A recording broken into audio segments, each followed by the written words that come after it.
Hi, guys. Ooh, I think my volume's working. Yes. Howdy. Good morning. Good afternoon. Thank you for beginning the show with some of your shit. Okay, if you're still here per usual. So, we had recently gotten some feedback just to kind of reinforce the comment that you put here that when people come, they're not sure how long it's going to take before the show starts. So we have a second timer that is only 5 minutes long, so that as soon as it comes up on the screen, you get, you know, the seconds, the numbers on the screen, so that you know exactly how long before we start. And I started doing that, but it's only 5 minutes, which means if I'm not already ready, and if I just got out the shower, I need to like hurry up. Yes, I could get ready faster, but I went back to the 10-minute one, which is not obvious. Whatever, okay. It's good to see you. Glad you're doing well. I hope you're doing well. Are you still recovering from pneumonia? How are you feeling? Whoever else is still here, hi. Please join the chat. We had someone over on the vertical. It was one timer, okay? There is a 10-minute one, and then like as soon as it gets to 5 minutes, then it starts counting down, and then we have a shorter one that's a 5-minute one. But I didn't want to use the 5-minute one. I wanted the 10-minute one. I needed extra time. And as you could see, my partner in crime, which is fucking laundry, is there. Goodness gracious. We're a mess. Forgive us. I told him he has 10 minutes to finish up his nap. So, yeah. But over on the vertical side, hello, 449. Those are the only parts I can read. And your YouTube at sign is 4. If you are still here, hello. Glad to have you. I'm glad you're feeling good. Good. I was keeping track of the, I think DG was also, oh, hold on. Let me put up my banners. I didn't put the first banner up because there is a fight happening right now. Nope, this is not even the right one. Oops, my bad. There we go, that one and this one. I somewhat have my shit together right now. Okay, back to this. Did you enjoy it? It sounds like you enjoyed the show, the White House show. If anyone watched the White House show, let me know if you enjoyed it. We were keeping up at least with the results of the fights. I forgot what the heck I was doing or what the heck I was watching. I was enjoying being lazy and not having much responsibility for the evening. It was very nice. But I was like refreshing the Google page to see who won their fights. I am, sorry, fix myself. I am disappointed that Derek Lewis lost, but I'm not surprised Derek Lewis lost, as he's one of those fighters who could be really, really great, and when he wins, it's spectacular. And it's just so disappointing when he loses because I felt like he should not have won. Like sometimes it just feels like he gives up or he turtles up. And he's an exciting, disappointing fighter. But I'll still root for him in his fights going forward. Like, I'm not going to not root for him. But anytime he loses now, or at least since like his last, what was that fight that he just, as soon as they were on the ground, he turtled up and he was like, as if he gave up, you know, like a non-verbal submission. He didn't tap out or anything like that. He just physically was like, okay, there's nothing else I can do right now. And I'm not really hurt, but I can't get off the floor. Like ever since then, I'm not surprised when he loses. But I'm still going to cheer for him. I saw this video, the replay of him versus Gon, and Ilya's face. So there were, I'm barely paying attention. You know, once I start chatting with you guys, I'm like barely paying attention to the fights, unless something really spectacular happens, and then it'll catch my attention. But as of right now, oh, that was nice from Tanzalovi. I'm not really familiar with either of these guys. What was I saying? There were X-rays. And I don't know if these were actually his X-rays, where it showed a breakage here. I forgot what this is called, the orbital. And it showed a breakage here at the bridge of the nose, like his face was broken basically here. And that was wild to see. Wild. I mean, the way his face was broken was wild. So I'm still okay. I didn't watch it. But that those X-rays are savage. The thing that bothers me about, I was also reading some of the responses online, because I don't know why I follow Reddit, but sometimes there's good information on Reddit. And I also follow things like insects and gardening and baking bread. So I follow a bunch of shit on Reddit. But I also like to read sometimes what people say UFC related, and sometimes I get my UFC news on Reddit. And there was just like this mixture of Perea was basically a pussy for complaining. And my thing is, if there are rules in the UFC, shouldn't we expect that they be followed? And it is understandable if we're upset that those rules were not reinforced. So if you have a fighter where it's known that they foul often, and then we have to look at their replays and go, he fouled this time. No, but the next shot he didn't foul. No, but 2 shots after that he fouled. There's something wrong. And if you only have a few refs who follow the rules, and then they get criticized for following the rules and go, oh, just let them fight, it's not a big deal, then don't fucking have rules and just have it be bare fucking knuckle fighting and everyone kick each other in the balls. That's the thing that bothers me. What's the fucking point of having the rules then? And it makes it not enjoyable. I'm still going to watch it, but it's less enjoyable. I hope you guys understand what I'm saying. And I'm glad that he said something about Perea, about the strikes to the back of the head, and fuck anyone else who's like, oh, you shouldn't complain, you're just being a pussy. You get an elbow to the back of the head by someone skinnier than Gon. Gon is like, dude, it's fucking huge. Imagine just getting plucked in the back of the head. Fuck out of here. Yeah. Again, disappointing. Still gonna root for him.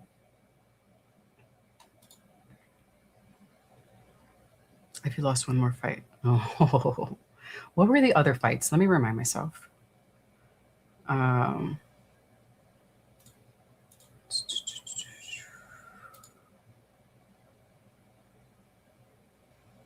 Oh yeah, O'Malley won his fight. Diego won his fight. I like Diego Lopez. Rufy versus Chandler. Actually, I didn't. That fight and the nickel fight versus Dawkins, actually, I really didn't care about either fight. I wasn't really excited to see either.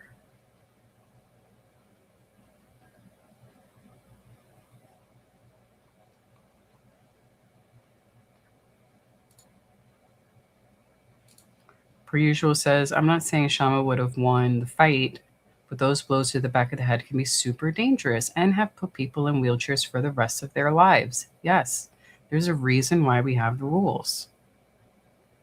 And if we're not going to enforce the rules, or if we're going to only enforce it 5% of the time, what's the point of having them? What's the point?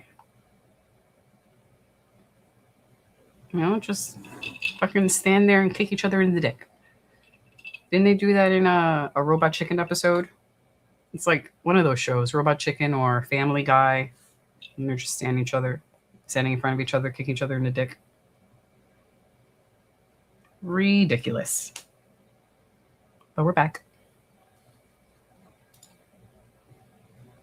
Per usual, you have any picks for today?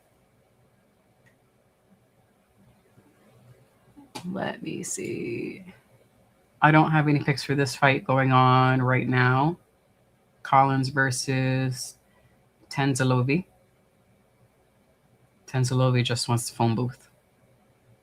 So phone booth, come on.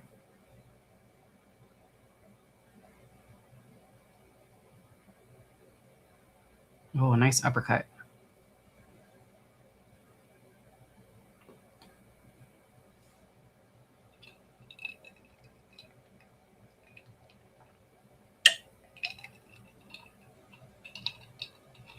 He's raw.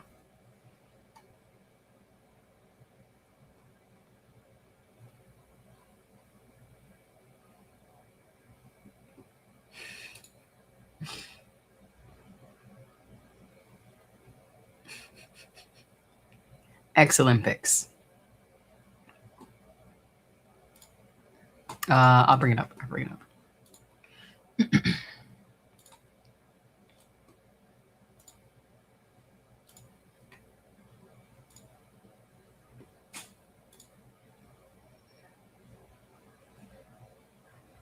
Feel better? Good. Should I stop the show? I can stop the show. That's it. Sorry. Alrighty, here's who's fighting tonight. These two fights were canceled. This is the fight that's going on right now. Shane versus Otari. After that, we have Cara Rosa versus Luana Santos. I don't have a pick for the women's bantamweight. Welterweight. Leon Shabazian versus Levon Chokeli. I don't have a pick for that one. I might not have very many picks tonight. Gaston versus Michael. Nope. I want to say Gaston just because of his name. Ooh, is this going to end in round 2? No, he's fine. He's fine. He's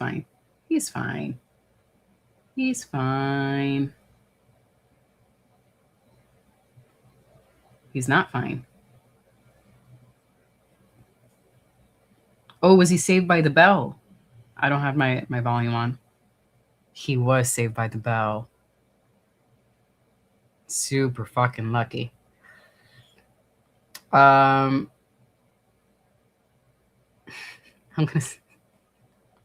been listening to Disney songs lately, and I'm gonna say Gaston just because of his name. Watch him lose. Such a loser sometimes. Nacimiento versus Raposo. Got nothing for that. Is it awful that I'm going to pick people just based on their name? I'm such a filthy casual. That's how I feel right now. And we do this show every Saturday, and I'm like, I don't recognize many of these names.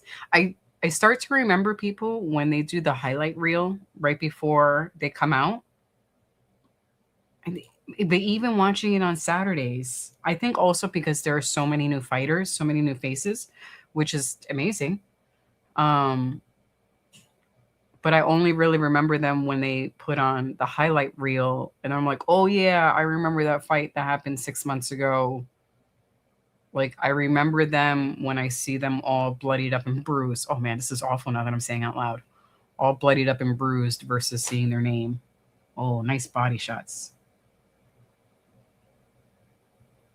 Was it Tanzalovi the one who wanted a phone booth? And now he's starting to grapple. That's hilarious.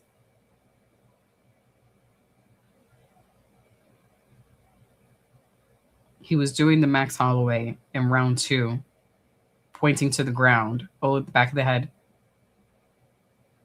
And now he's the one initiating takedowns. No, actually, I just heard him. He's waking up. He's been awake since I was still sleeping when he left the house. He's been up since early. So he's just taking a quick power nap. Yana, is he up? Can you poke him? 10 minutes are up.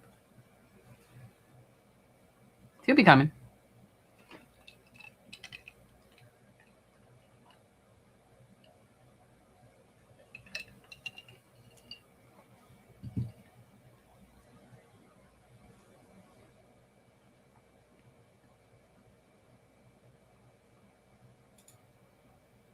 I hope Dan is here. And I do get more and more worried each Saturday.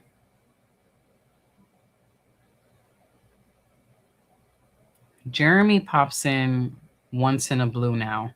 I would say you show up more often than Jeremy does.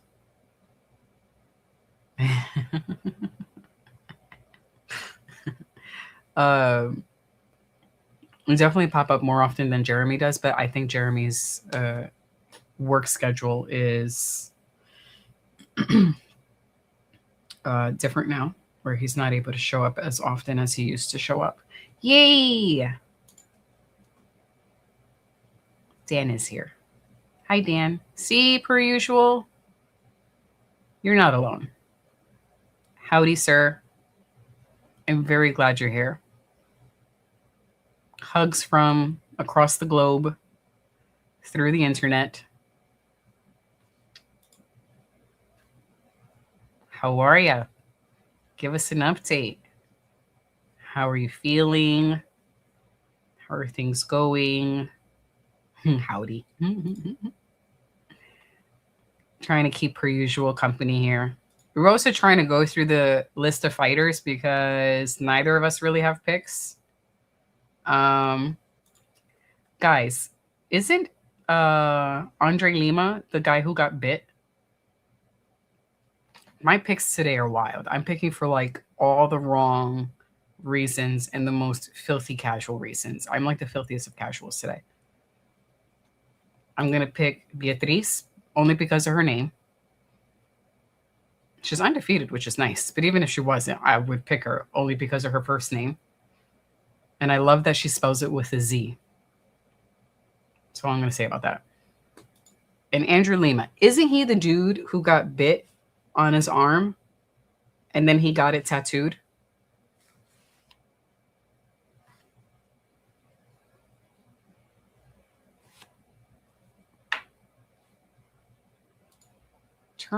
AI. Howdy. Sorry, I was not ignoring you. I saw Dan and then got excited. But hello there.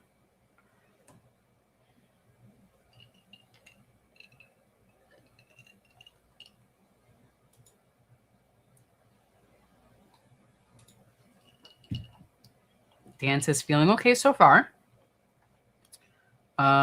They're increasing the dose. Seriously.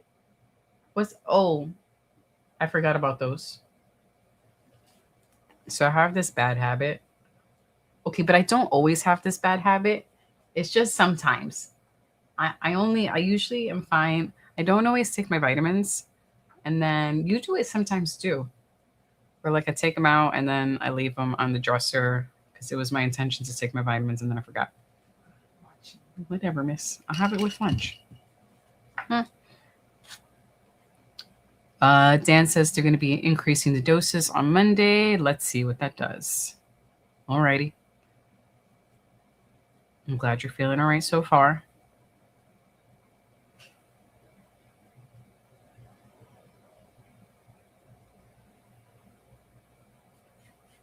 How is the house? I know you wanted to do some stuff with the house. a little fixing up here or there after you got the roof done. Tell me about some other stuff that's going on.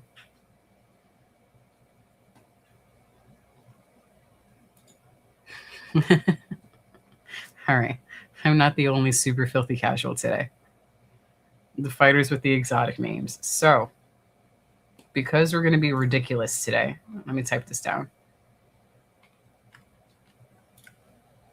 I'm going to say Gaston.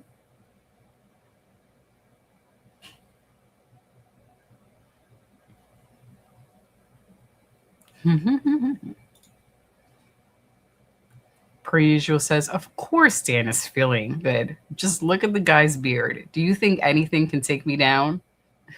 Not with beard like that, I'll tell you. I love that. That's sweet. All right. Gaston. Beatriz. Lima. Main card, we have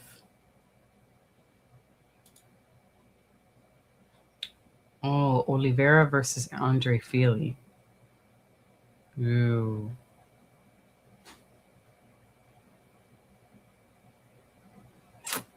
I like both guys. And I know Andre Fili has lost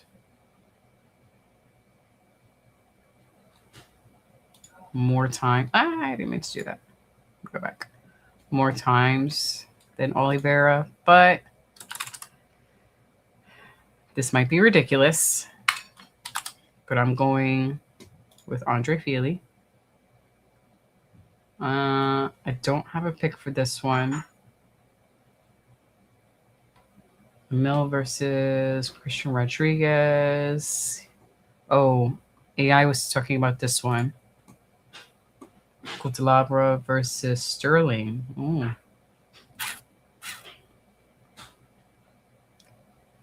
AI, are you going with Cutelaba?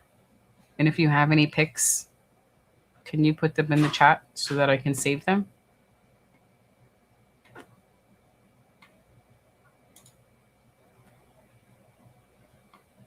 This one's a tough one. Because while he is undefeated, Cutelabra crazy. Like, the dude's fucking nuts. But he has 11 losses. I'm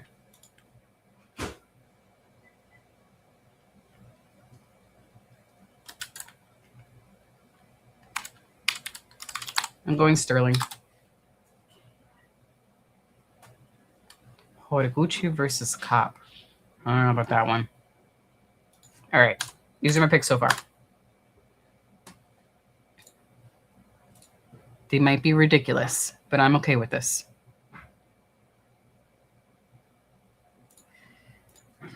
Dan says, house is fine, so I can concentrate.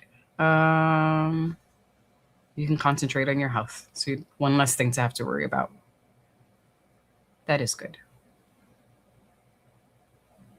And I'm glad you got the roof done. Wouldn't want to have to worry about health and the thing that keeps you protected from the elements.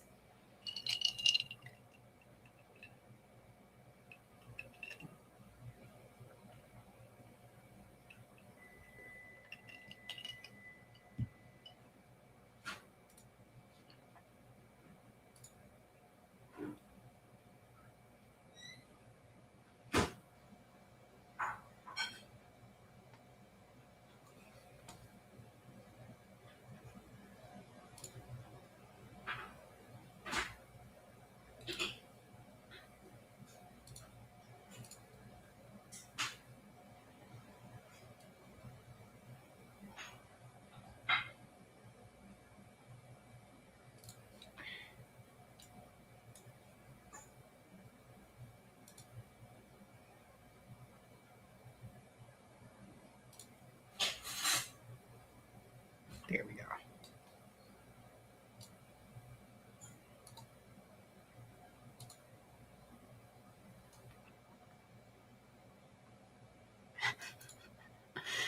Per usual says, nah, those names are dangerous. You see a name like that, you know you're getting your ass beat. Like, if your name is Trash, are you gonna? I think that's an important question to ask. Okay, go ahead.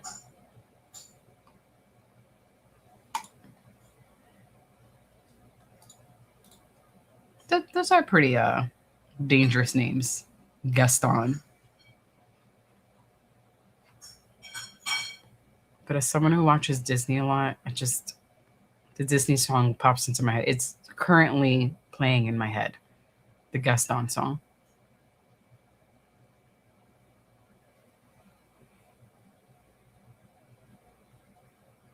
And also for Lima, once you've been bit in the octagon, I don't know, what more is there besides of Victor Henry? I'm not wishing that upon him.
I got you, dude.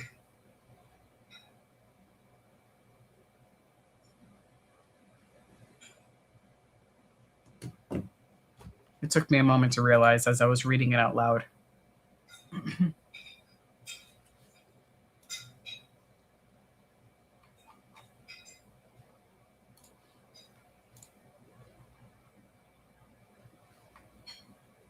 Alrighty. What's the bet? Ooh, I fell asleep.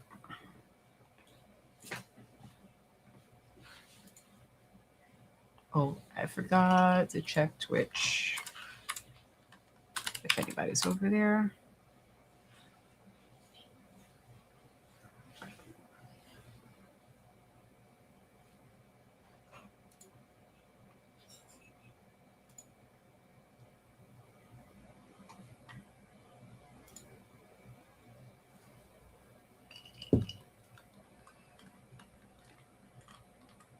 Alright, it's pretty quiet on this side. Not sure, got to load up the funds. Well, if you'd like to at least share, I mean, you're not going to win any money here, but once you pick and then put the names up in a comment, and I'm going to star them so that when the show is almost over, we can check and see how accurate you were with your picks. I'm usually not very accurate with my picks, but I do it anyway.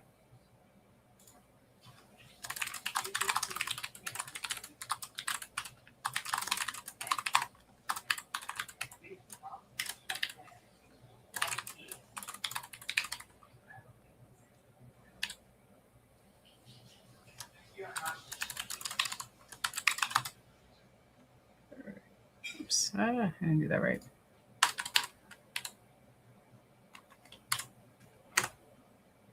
Okay.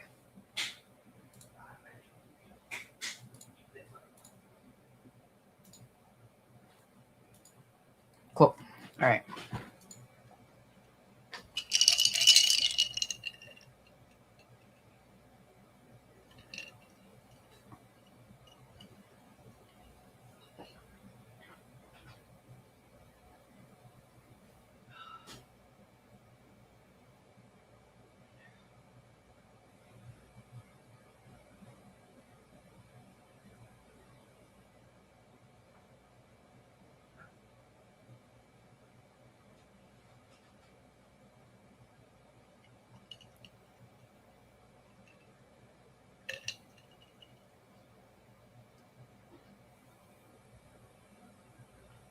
Nice takedown defense by Rosa.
Hello there, sir. Howdy. Let's be the greeting for everybody. Howdy. How have your 2 weeks been? This is what happens when we miss a Saturday. Feels like a month has gone by. I hope you enjoyed the time off, however you chose to spend it.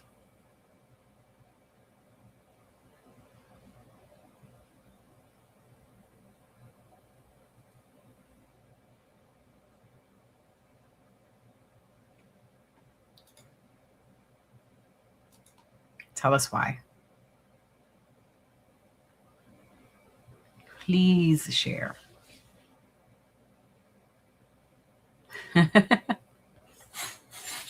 We were talking about this a little bit earlier.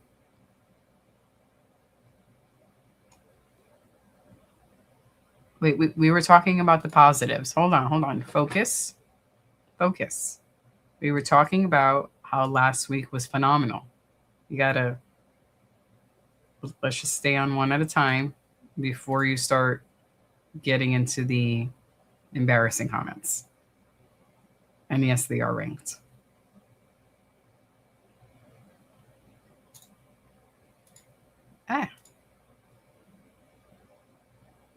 Yeah, we were talking about, per usual and I, the x-ray photos that were posted of Ilya's face and the cracks in the orbital around, and the one here where basically his face, good morning, his face was broken like this. It's morning somewhere. Howdy. Join us, sir. We're talking about broken faces and how the heck are these two ladies ranked? About broken dreams. I could only say sweet dreams are made of these. And who am I to disagree? I didn't travel the world in the 7 seas, though. Hoping things shook up when there ain't no job openings. Everybody's looking for something.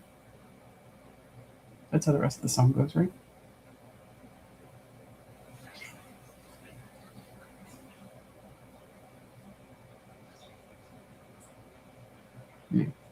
We'll let him wake up a bit. We have Dan here, Jay, per usual. We have this AI, and we have this AI. I don't know if either of them are still here. Right. I think they're all AI. How? Terms of service AI. And now we have this one. Possibly. I don't know.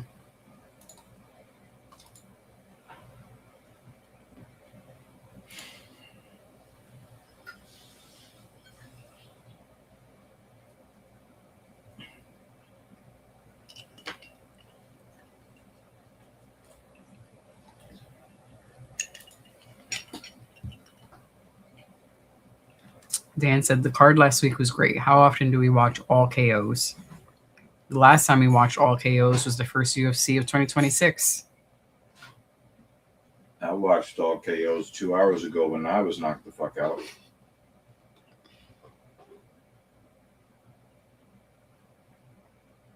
Before I go to the question that Jay asked, let me make sure I don't miss your comments. First one, he goes, still going through the motions of the job. Man, it's been a long, tedious process, but things are looking good. This is my good news. Okay. I did not hear anything for a month. I feared the worst. But they sure bait and switched me in the long wait, thinking I got bounced out.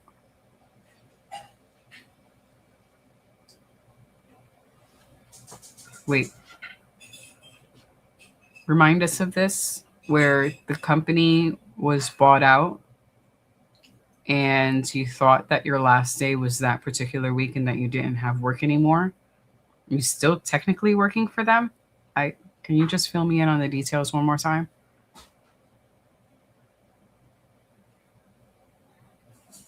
And then a question for you, babe.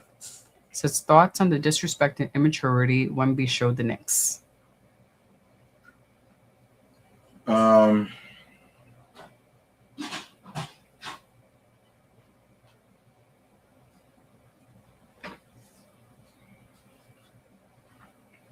thought it was more indicative of the unfamiliar amount of physical, psychological, and emotional fatigue that Victor Wembanyama was experiencing at a time where unexpectedly there was a lot of pressure on him to try to deliver, not just for the San Antonio Spurs, but pretty much for the NBA league office. And I think he buckled underneath that pressure the way many 22-year-old human beings, both male and female, would under the circumstances. I think that he will learn from the experiences that he had. I think that his body will mature. He's going to put on somewhere between 10 and 15 pounds this off season, maybe more. I think that he was really super fatigued, and really so was his whole team. So there's a lot of pressure. A lot of people don't understand that the San Antonio Spurs were projected at the beginning of the 2025-2026 NBA season as a contender for the play-in. That means that you would be the 7th to the 10th best team in the conference. So they were in the NBA Finals. They beat the defending NBA champions. They were in uncharted territory. The average age of the players on their team was 25 years old. That was the average age. And that is with old-ass Harrison Barnes still on that team. And I think Mason Plumlee. Or maybe it was his brother. There was a Plumlee nailed to the bench.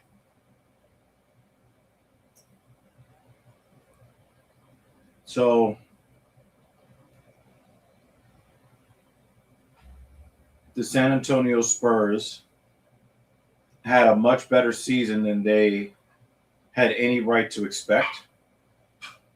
They played a lot of tiring games that the Knicks did not have to play on their way to the finals. I thought they expended a lot of whatever energy they had left at the beginning of games, and they didn't have any legs left to close out these games.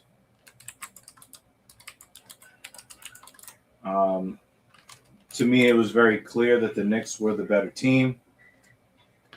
The referees, at the behest of Adam Silver, were trying to help the San Antonio Spurs help win as much as they could, and the Spurs still lost. So that means that there's a giant talent and or experience gap between the San Antonio Spurs and New York Knicks. The San Antonio Spurs are going to be a very formidable team. They probably are the preeminent team in the Western Conference now. So yeah, I thought that a lot of what Victor Wembanyama did in the series should have given him the fines and suspensions that his actions warranted, but the NBA league office really, really, really wanted them to win. And they wanted him to become the international face of the NBA and basketball at large to make more money. He'll be back. He'll be more mature. But I also suspect that flagrant fouls that he commits in the middle of the court will be seen and called in the future.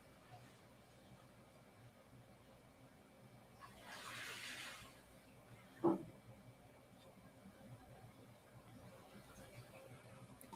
going to skip over a few comments. I'm going to go back to them only because this one is related to what we're talking about right at this moment. Jaden says, people are saying Wemby will dominate for years. I think he has a short shelf life. He will get injuries. I've been saying this for a while, but I hope that I'm wrong. He is a taller version of Kevin Durant. Kevin Durant has stuck around for 20 years, which is atypical in the NBA for any player, much less a player that's 7 feet tall. I think Wembanyama is going to go back to the lab. He's going to work on his body. You know, the San Antonio Spurs are a bunch of guys that are used to playing, 30, 40, and 50 game seasons. They played over 100 games this year. I understand that they're professional athletes, but they're human beings just like the rest of us. Is over 100 games typical, or I'm not. Well, it's over 100 I'm a games. super filthy casual when it comes to basketball. They played a lot of games. So there's 82 games in the regular season. Okay. And then there's a maximum of an additional 28 games in the playoffs if you played a game 7 in the first round, second round, conference championship, NBA championship. So you could play the maximum of 110 games. Actually, it would be a little bit more for them because they played the Knicks in the NBA Cup Championship in December, which does not count as a game on the schedule. But just because it doesn't count as a game on the NBA schedule doesn't mean your body doesn't count that when it's stacking up It keeps track, yes. So I think that a lot of people were very critical of the Spurs coach and some of the players like De'Aaron Fox, mainly because they just didn't want the New York Knicks to win, and they were just looking for people to blame. AI says 2 comments about Wemby. Wemby needs to gain weight and muscle mass. His physical body is too light. He should holler at Kevin Garnett. He's already on that path. Like I said, he's going to gain somewhere between 10 and 15 pounds at the least, maybe even 20 this offseason.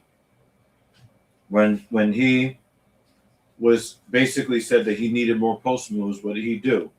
He got with David Robinson and Tim Duncan and learned some stuff to be more effective with his footwork in the post. I think that he is dedicated to being great. I think that he sees himself as a possible Hall of Fame. I mean, this is what, his second actual year in the NBA? Michael Jordan came to the NBA in the 83-84 season. He didn't win a championship or even go to the championship until the 1990-1991 season. I'm going to go back to some of the comments I skipped. They're somewhat related. Jay goes, also, why did NYC destroy and rampage the city when they won? Sore winners? I think that's a stereotype. In this country, the United States, very often the city that wins a championship, particularly in college football, they go on and destroy their city. It's also not a United States thing in particular. There's something about sports fans In in general, general where they're across really the passionate. globe. Yeah. Because then there was a story about what happened in France a week and a half ago, where their team won, and in their celebration, the cops were firing tear gas and smoke bombs, and the number of people who had gotten arrested, I think, was more than double what it was in NYC. So and we have way more people here in NYC. So as people were commenting on that story, they were like, "Y'all think this is bad in NYC? This is baby stuff in comparison to what goes on." I have a French client in who Europe. told me the same thing this week. It was like, this is not, I'm not saying like it's okay to burn a school bus, but we put it in context. If that's all that was, I mean, they stomped on the roofs and the windshields of a couple of police cars, but for the most part, look up what happened in France a couple of weeks ago. That was big. But we have this thing where something sports related. We have this thing where when white people riot, people just write it off as harmless fun. Mm-hmm. But it is seen differently when it's minorities doing the same thing. Mm-hmm. It is looked at as civil unrest, civil violence. So, there are some tropes and some stereotypes that, everybody keeps saying that New York City is so dangerous. And every time I see it, I laugh. I'm like, the crime rates in New York are about as low as they've ever been since the city's inception. I mean, if you want to talk about real crime, we need to go back to the 1970s, the 1980s, and then when we had the rise of the Bloods and the Crips gangs, we had the rise of the Bloods and the Crips gangs in the 1990s in the poorer parts of the city. But right now, New York City, is tame. The only reason why people say that it's unsafe is because Donald Trump tries to win conservative talking points with middle Americans who've never been to New York City. It's so dangerous. And then you step outside and, people are as carefree as they've ever been in my more than 40 years living in the city. There's also a lot of, this does not make the headlines, of course, but there's also a lot of video, and I could also tell you firsthand, of the positive interactions between people due to the NBA playoffs. There was bad shit that happened, of course, and I'm not, condoning what they did. But I also don't want to have that erase all of the positive that has gone on and the positive interactions. With the FIFA World Cup between the various countries, where usually if you have, a couple of countries come together, you're like, oh no, is there going to be friction? And instead, Mexico and South Korea are best friends. It's just like, there's a lot of wholesome stories like that too. Right. Yeah. Yeah. For my work shirt, for my work attire, I happen to have a shirt that was similar to the New York Knicks colors. And as I was walking into work, I could recognize some people making eye contact with me. And I was like, I know what that look is. And they're sort of giving me the, and keep walking with just, quick eye contact. And it was sweet. It was just really nice to be able to walk into work like that. No conversation. We don't need anything. Just short acknowledgement. The client I was working with earlier today, I was saying to her that, when the Knicks won that night, the crime rate went down to absolute zero for 2 hours. And when he did the parade, is that Edmund Shabazian's kin or what? I don't know.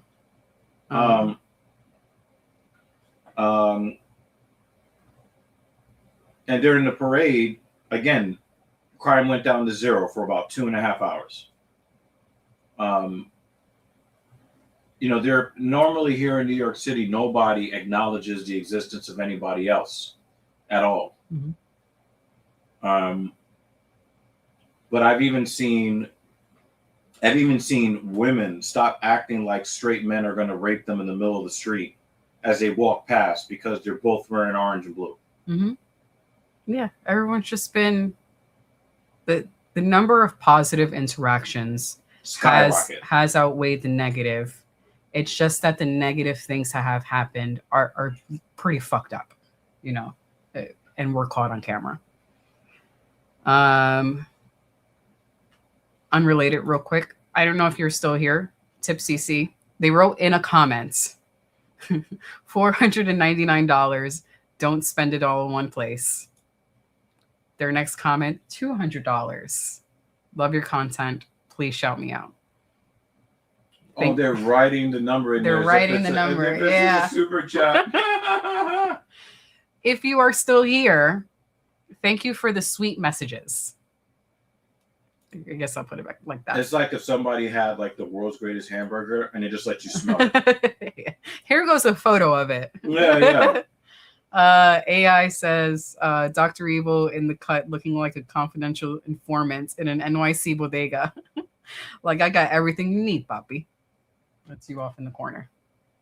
Yeah, I'm kind of like I did a horizontal pull day that lasted for about 3 hours, which was about an hour and a half longer than I wanted to be in there. But I was so capable and feeling so good about my training today that I didn't really feel like I was overtraining. So I just did the stuff that felt good at the time, as long as I could effectively connect to the muscle fibers neurologically as I intended. And I left there with a really good amount of fatigue that I can still feel in all the right ways. Do a little bit of minor bicep work. I'm not killing myself on biceps these days. Yeah. So I knocked out for a couple hours after making a little bit of money. I'm sitting here talking to you guys, so that's dope. We got some fights where they're actually going to put the cameras on the fighters. Thing 2 did 11 miles today. A hilly 11 miles in Central Park. I'm not surprised. That shit's not easy. No, it's not. I was like, when we met up afterwards, because she did her thing, I did my thing, and I was like, "Did you have to get off the bike and walk?" Look at those ribs on Shabazian. They gotta be related.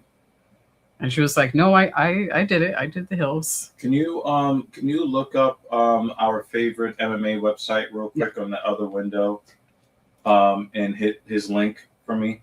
Mm-hmm. I'm gonna put this one up because we'll get to this comment in a moment. And I saw your ESPN link. I have it up. I'll have DG look at it when he's done eating. The Tapology. And just click on Shabazian's name, or maybe put it in Google. I got it. I get it. Edmund Shabazian claims the United States. This one doesn't, but they both have the rib cage that I look at, and I'm like, why don't somebody throw a knee or a punch right in that spot? Why not?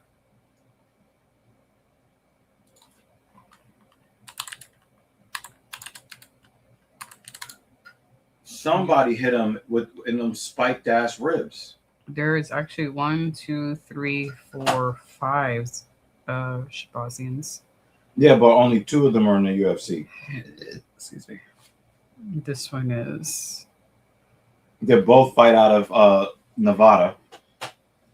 But I want to know if Edmund Shabazian, I want to know if he is related. They don't look related except in the rib cage. How about we check this?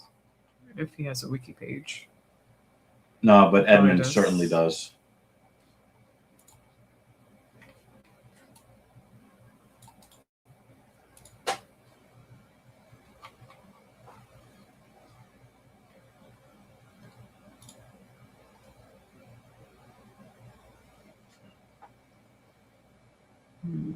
Don't think so. They usually put relation here. Keep scrolling.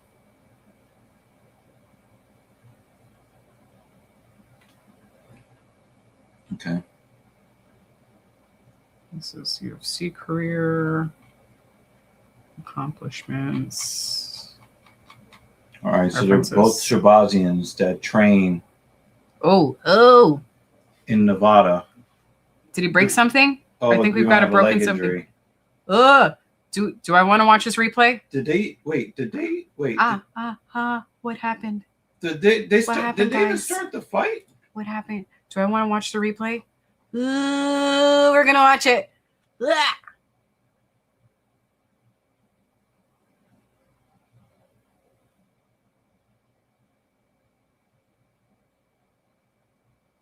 Oh, Yeah, he might have popped something in his knee.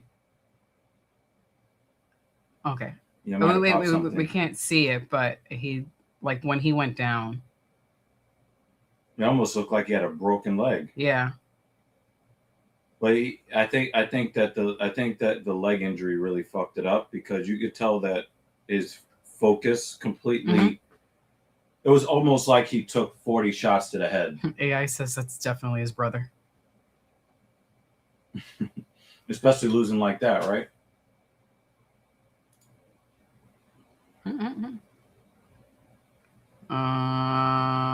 Okay, hold on. I just want to make sure I don't. Wait, are they actually brothers though? I don't know. But I didn't see anything that says they're brothers. Scroll down a little bit. Wait there. Hold on.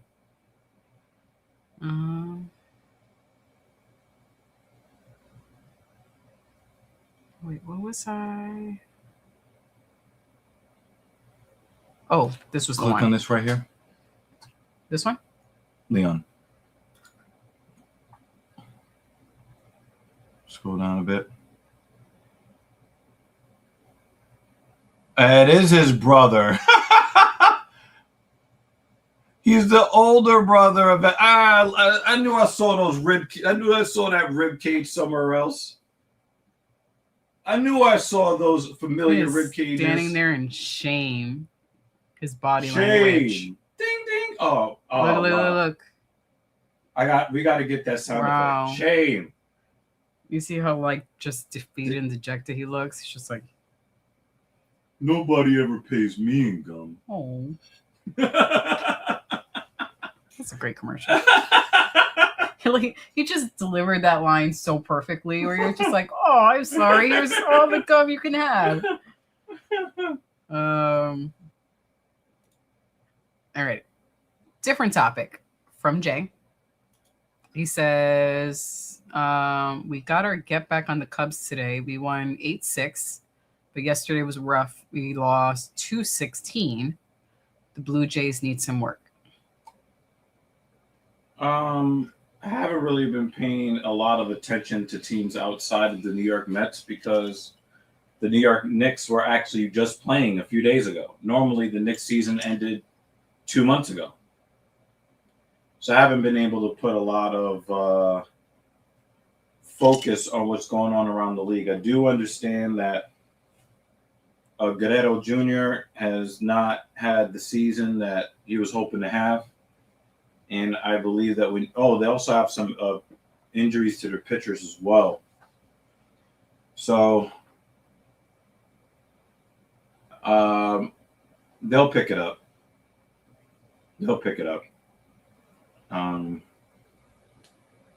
Not worried about that too much.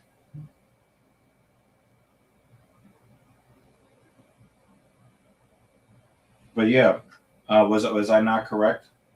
I identified him as kin to his ribcage. You did. Now, I think it's very interesting how only one of them claims the United States flag. The other one doesn't. This was from the ladies' fight.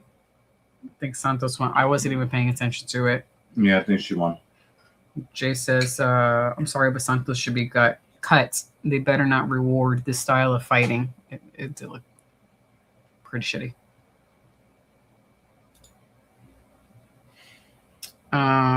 Response to the the Wemby conversation you guys were having from AI. He was saying he's like Caitlin Clark. It's a college town phenomenon.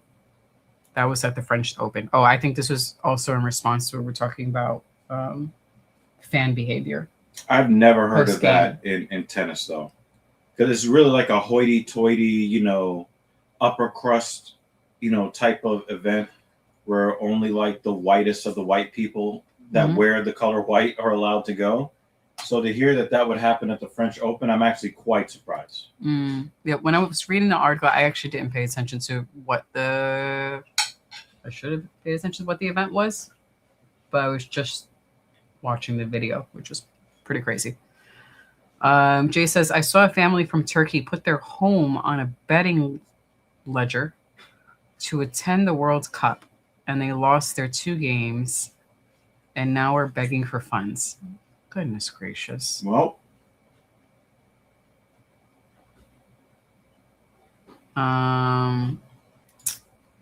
we're skipping per usual. If they would do that for the sport of hockey, I would understand better. But no, let me shut up. I'm about to offend a whole bunch of people. I'm not putting per usual's comments, but I'll put AI's comments. That's all. I will put this comments. Per usual says, Evil, do you mind joining the damn camera frame? He put Dan camera frame. When I'm finished eating this food, so I'm not chewing in the microphone. He says, I really don't care to see your shoulder. No, you can't see anything. You just see his knee. Not even. You see what you did? At least you saw some part of him. And now you don't see him at all. Wow. Wow. Good job, per usual. It's all your fault. Hold on. I have to read this one to myself first before I put it on the screen. You already know. I can't trust per usual. Nope. All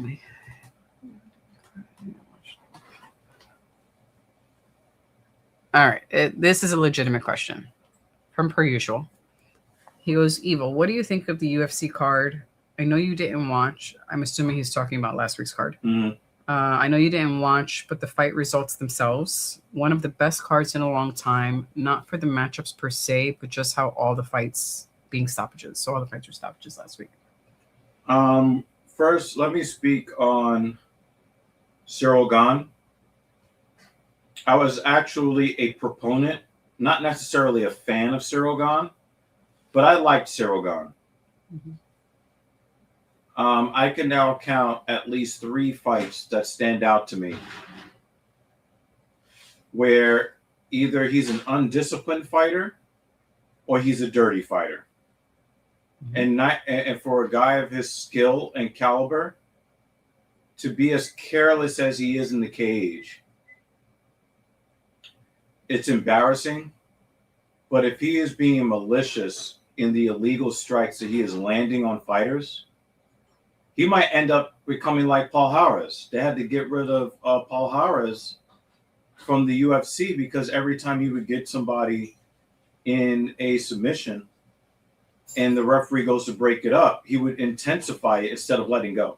And that was one of the videos you and I were watching, right, on YouTube? Yeah, I remember that compilation video where they were showing all the times. Yep. I didn't remember the person's name, but yeah. It doesn't matter how good you are if you can't control either your competitive or your combat instincts. If you can't control them, then you can't be in a sport. I mean, you would love to have Cyril Gane next to you in a street fight, but there's a referee, there are rules, and I'm really tired of seeing him take really good performances and mar them with egregious fouls, like what he did to the guy that drinks the beer out of the shoe, constantly punching him in the back of the head. He tried to act like he didn't jam multiple fingers into the eyes of the champion and try to say, oh, he just didn't want to fight. I would respect you more if you said, you know what, I need to make sure that my fingers are not pointed in the direction of my opponent. I failed to do that. I take responsibility. Or just be like Derek Lewis. I mean, he says too that they're not going to punish me, so I'm going to do it. Agreed. Or, you can be like our favorite lady and make videos about it. But we're talking about history-changing exchanges in the UFC, and Cyril Gane is in the middle of it, and we've got more strikes to the back of the head.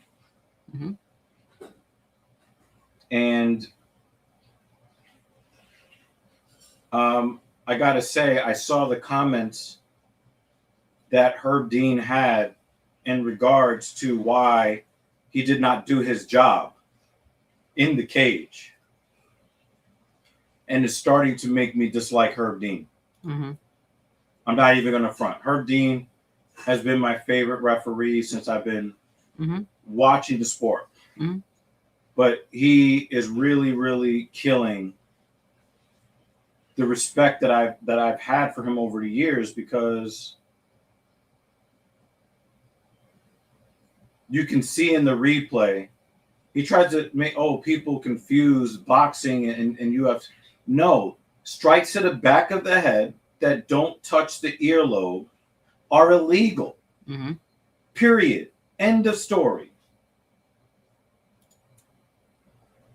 Per usual says Gane is pretty much John Jones Jr. just without the skill. No, he doesn't have the wrestling skill. But as far as striking skill, I would probably put him above John Jones, although obviously I put John Jones above him as a fighter overall, because John Jones has elite wrestling skills in addition to elite striking. But I would say that Gane's striking is a hair above John Jones. He knows what he's doing, which is why I think that there is some nefarious thing that is attached to his behavior, because he is such a skilled striker. You cannot tell me that digging into somebody's skull sockets, I didn't actually poke him in the eye, when we got, replay after replay after replay after replay. It's messed up. It's messed up. I think also Perea made good points in his video. I didn't watch the whole video, but when he was saying, as a fighter, you check to make sure where you are striking. Is that the back of the head? No, let me strike here instead. Let me make sure I strike there instead. Change the angle. And isn't martial arts also based on discipline? Knew exactly where I was going with that. We've been together way too long, guys. Discipline. Yep. She just announced a breakup live on the internet. He literally finished my sentence. I didn't even mouth it, so it's not like he was cheating. Discipline, yes. You lack discipline, and that is, your profession is based on discipline. Right? I mean, that's the big thing about martial arts. You have the power to do some really bad things to people, but you have the discipline to control yourself. If this was an amateur fight, I could look past it. You see guys on the regional circuit that don't do this stuff. Even the wrestler, the Long Island wrestler guy that was constantly poking people in the eye, he never punched anybody in the back of the head. Very rarely do we see fighters punch other fighters in the back of the head. Very rarely. But it's always Cyril Gane. That's a fucking problem. He's let me just hurry up and knock you out or nearly kill you, so that it blurs in and they don't have time to call me out on my... There are way more violent human beings that have been in the cage than Cyril Gane. And no one not to hit people in the back of the head. I'm not buying it. Sorry. I know you're playing devil's advocate. Oh no, I'm not playing devil's advocate. I'm speaking douchebaggery. Yeah, devil's advocate. No, but not even. It's really not.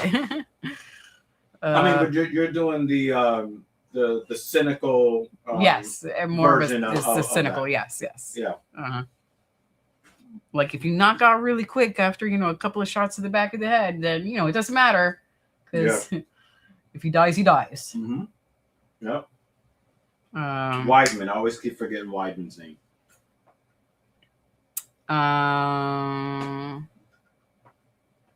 Oh, just really quickly, just to put it up so it's acknowledged. Prager goes, why the fuck would you bet Turkey? And how are we going to say a horrible team? I mean, would you bet chicken? Are you familiar with Hockey Mario? What? I kind of don't want to put that comment on the screen because of its context. Oh, because YouTube is weird from AI. Hockey Mario no longer being with us. I'm actually not. I don't know who Hockey Mario is. Oh, we can put unaliving. We can't just put we can't put the word suicide on the. I don't know who Hockey Mario is. Oh wait, not Hockey Mario. You're talking about Claude Lemieux, not Mario Lemieux.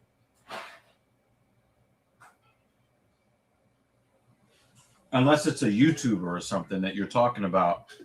But Claude Lemieux, not Mario Lemieux, did self-terminate. Let me make sure that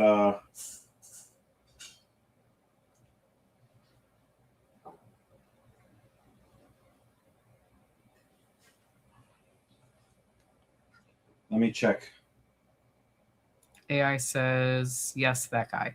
Yeah. So Claude Lemieux and Mario Lemieux are not related. They just have the same last name.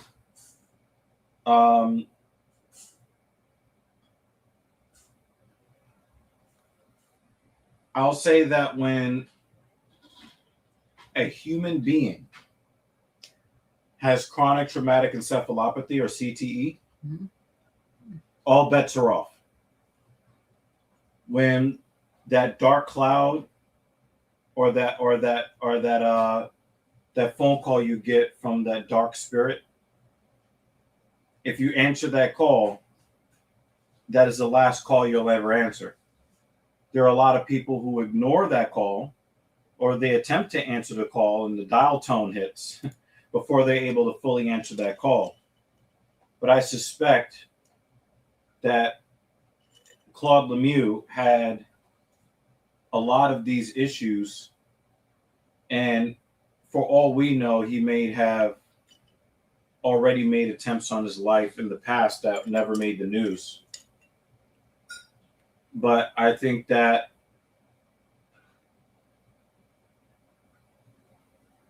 the Montreal Canadiens bringing him back in the playoffs, I think that could have been a trigger for him to look at things as if what is there left to do in this life?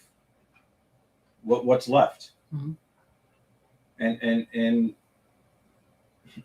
am I getting what I want out of this life? And do I see a reason to wake up tomorrow?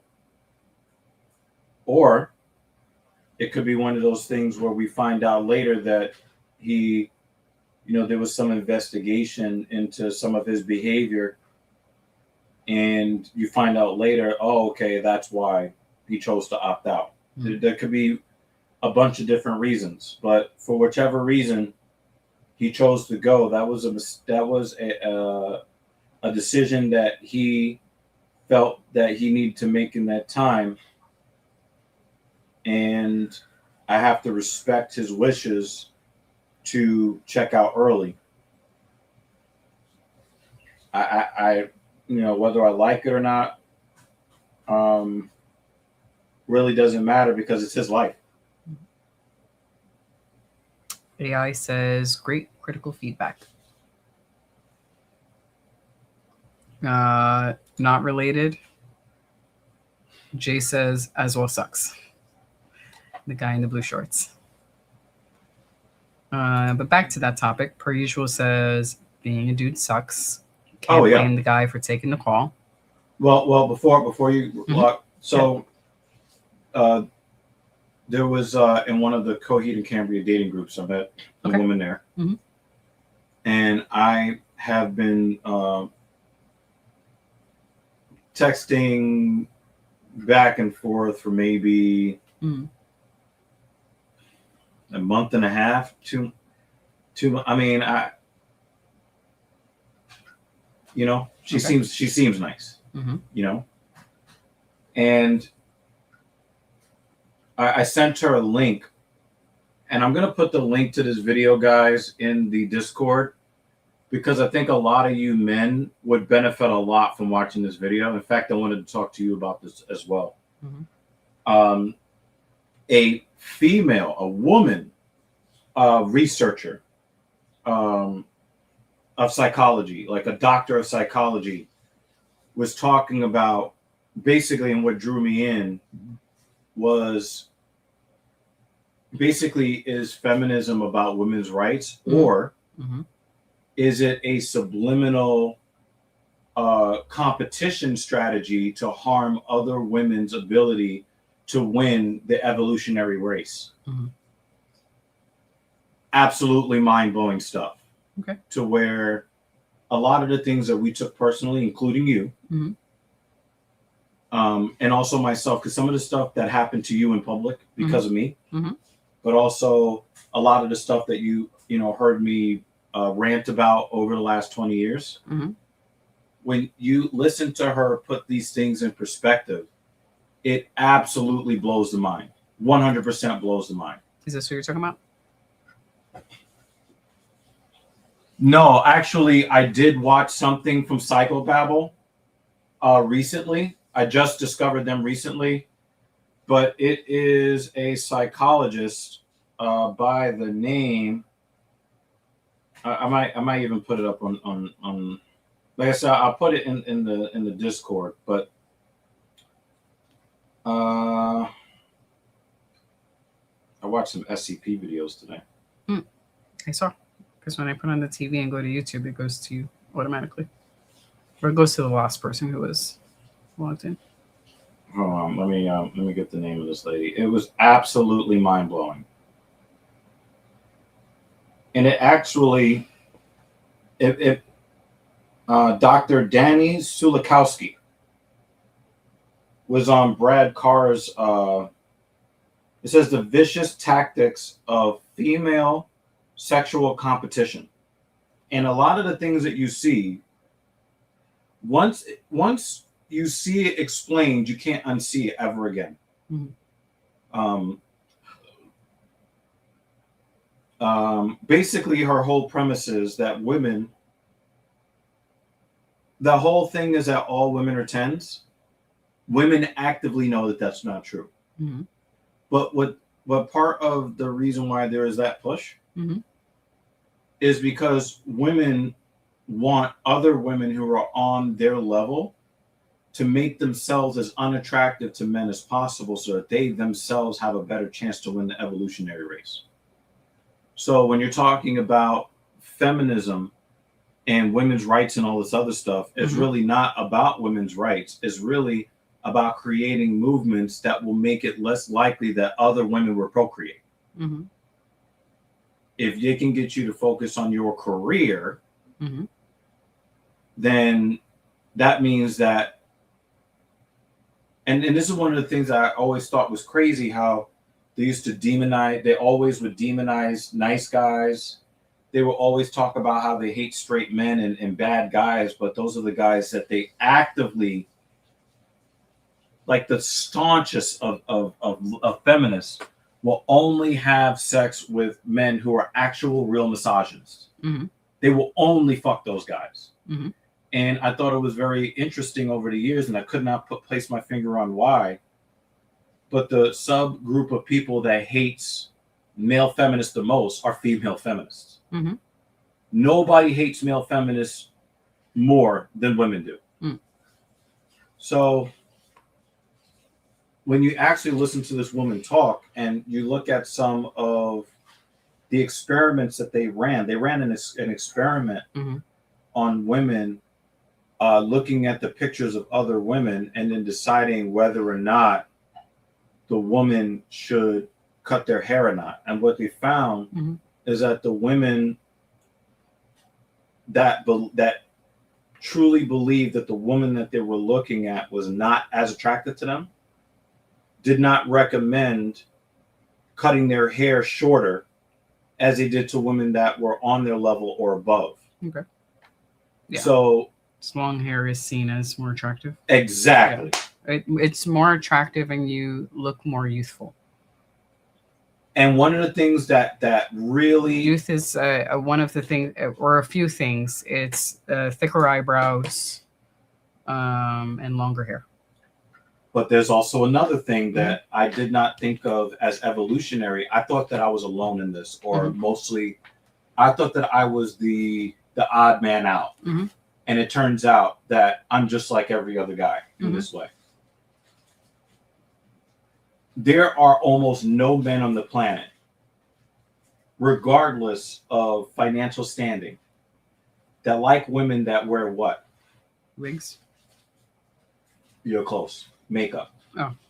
We were talking about hair, so I defaulted to that. But you're correct in principle. Because women are always saying that they have to put on their makeup, and they'll even say, oh, you need to pay me like an escort a bunch of money because I bought all of these cosmetic products. The cosmetic products are things that men don't want to see. And why don't men want to see it? It is not a matter of taste. It is a matter of instinct. So anytime a man wants to see if a woman is attractive enough to mate with, not only is he looking at the length and the shine of her hair, but he's also looking at certain features of the face, the skin itself. I was gonna to piggyback off of that. It's not just the length, which would show youthfulness, but also the health of the hair. The health of the hair, which is then the health of the human, as well as the nails. That's from a animal standpoint. I mean, you want the person who looks like they have the best genes for procreation, and then And look at what the average woman puts all over her body. That is an absolute turn off for men. We can't see what your fingers look like because you've got wrap the claw nails. We can't tell how healthy or how truly long your hair is because you've got wigs and weaves. We can't tell how healthy your genetics are or your current health through your skin because you have put on a clown's mask. And they try to make the men feel bad and saying, well, the reason why you want to see a natural face is because you can't afford all these products. Men have never liked it. Yeah. I'm just laughing at per usual as he's cursing out his keyboard. So I'm going to put the link to this video because I really do think that if a lot of men watch videos like this where the science is explained, I do believe that it will slow down the anger because you have so much more understanding of what real life is, and that there is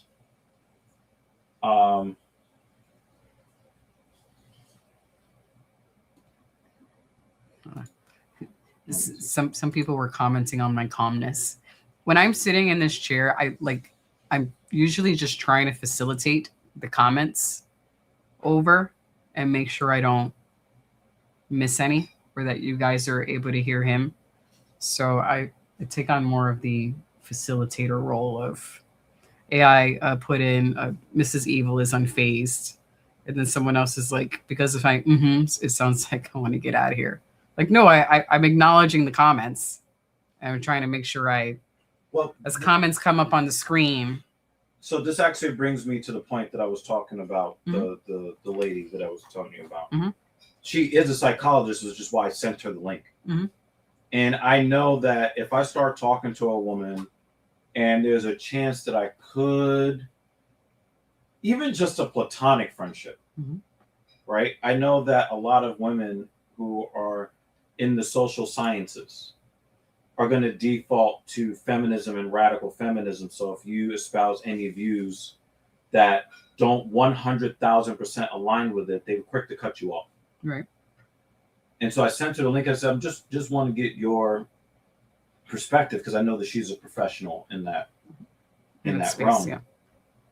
And when she was asking me about my opinions, I was basically trying to be very discreet about what I think. I've been in this body for 43 years now, and I've had these experiences, and I have made observations, and I made sure I kept repeating that. Mm-hmm. Because one of the things a lot of radical feminists will do is that they'll immediately jump into shaming you and trying to tell you that what you're saying is not real, and I have to keep repeating that it is both through academia, Mm-hmm. experience, and observation that I have picked up on these things. And she kept trying to encourage me to speak more, and I'm like, you know what? Nah. Mm-hmm. And because I'm like, normally these conversations get, they get real irrational, they get emotional, and then they start to get personal. Mm-hmm. And it starts to go bad. And she's like, I'm not bothered by any of that stuff, but I still shied away from it and changed the subject because I know that it is a sore point. Mm-hmm. I know that it is something that women, modern women are very sensitive about. And I just don't feel like getting into those conversations anymore. And, we've had conversations in the past about, different social things, especially you feeling like my criticisms of society at large was somehow reflective of you and your behavior. Mm-hmm. And so there have been times where Mrs. Evil has been exasperated by such topics. But when we start talking about the sciences and we're keeping it about the science, it's a little bit more interesting. Because also, Mrs. Evil has had some bad experiences with other women over the years in various ways, including women of a certain race. We will not mention what that race is, threatening violence against her for simply existing in near proximity to me. I'm going to put up 3 comments from Jay just because they go all aligned. Yeah, of course. And are related. I almost got a cramp in my hamstring just now. Actually 4 comments now. And then for some of the other ones that I skipped, I'm going to go back to you guys. This is what I mean of like, my shoulder's at a certain in the frame, right? At a certain point, I do, as comments are coming up, I'm also trying to keep track of like, oh, that comment was from what he was talking about before. And since we are a small enough channel where we can pay attention, I want to make sure that I don't miss you guys. And if I miss one of your comments, put it again because maybe I missed it. I forgot it. String of comments from Jay. So the thought goes, not all women think that. Just because a couple of stuck-up broads in big cities think that does not mean it's the norm. Hold on to that one. Yeah. We're not going to skip past that one. Okay, because then he comments after that related. Hold on, because he makes a 100% correct assessment. Now, the reason why, and guys, I already put the link to that video in the Discord. So if you're in our Discord, rush over there and find that link. If you are not in our Discord, what the fuck are you waiting for? So JL is 100% correct. And the point that JL made in that comment is covered in the video. I'm going to actually let you guys listen to the interview itself. But radical feminism, again, is an umbrella of separate movements that are there to reduce the evolutionary competition's chances of success around them. So because of the way that women hurt people, because men hurt people a certain way, women hurt people a different way. The way that women are able to hurt people is why the women who don't agree with this stuff end up not speaking up against it. And it is covered. It is absolutely covered in the interview. So I really want you guys to go and check it out because, and again, you know, when you're talking about the red pill community, it's a bunch of guys that are comparing notes about their experiences without understanding the underlying mechanisms of why their experiences are the way they are. And that's why a lot of guys never are able to get out of the so-called red pill rage stage of realization or revelation. When you watch videos like this that break it down to biochemistry, even if this researcher is not correct in her findings, it explains a lot of stuff that seems like it's contradictory. And when you put it in the framework that she is suggesting, it actually, for me, makes me a lot less angry and a lot less anxious. Because now I feel like I have a grasp on where these behaviors come from and what the subliminal, because it's not even like they're actively trying to, you know, harm people, because they're not harming people for the sake of harming people. They are just trying to win the evolutionary race themselves by inhibiting the progress of others.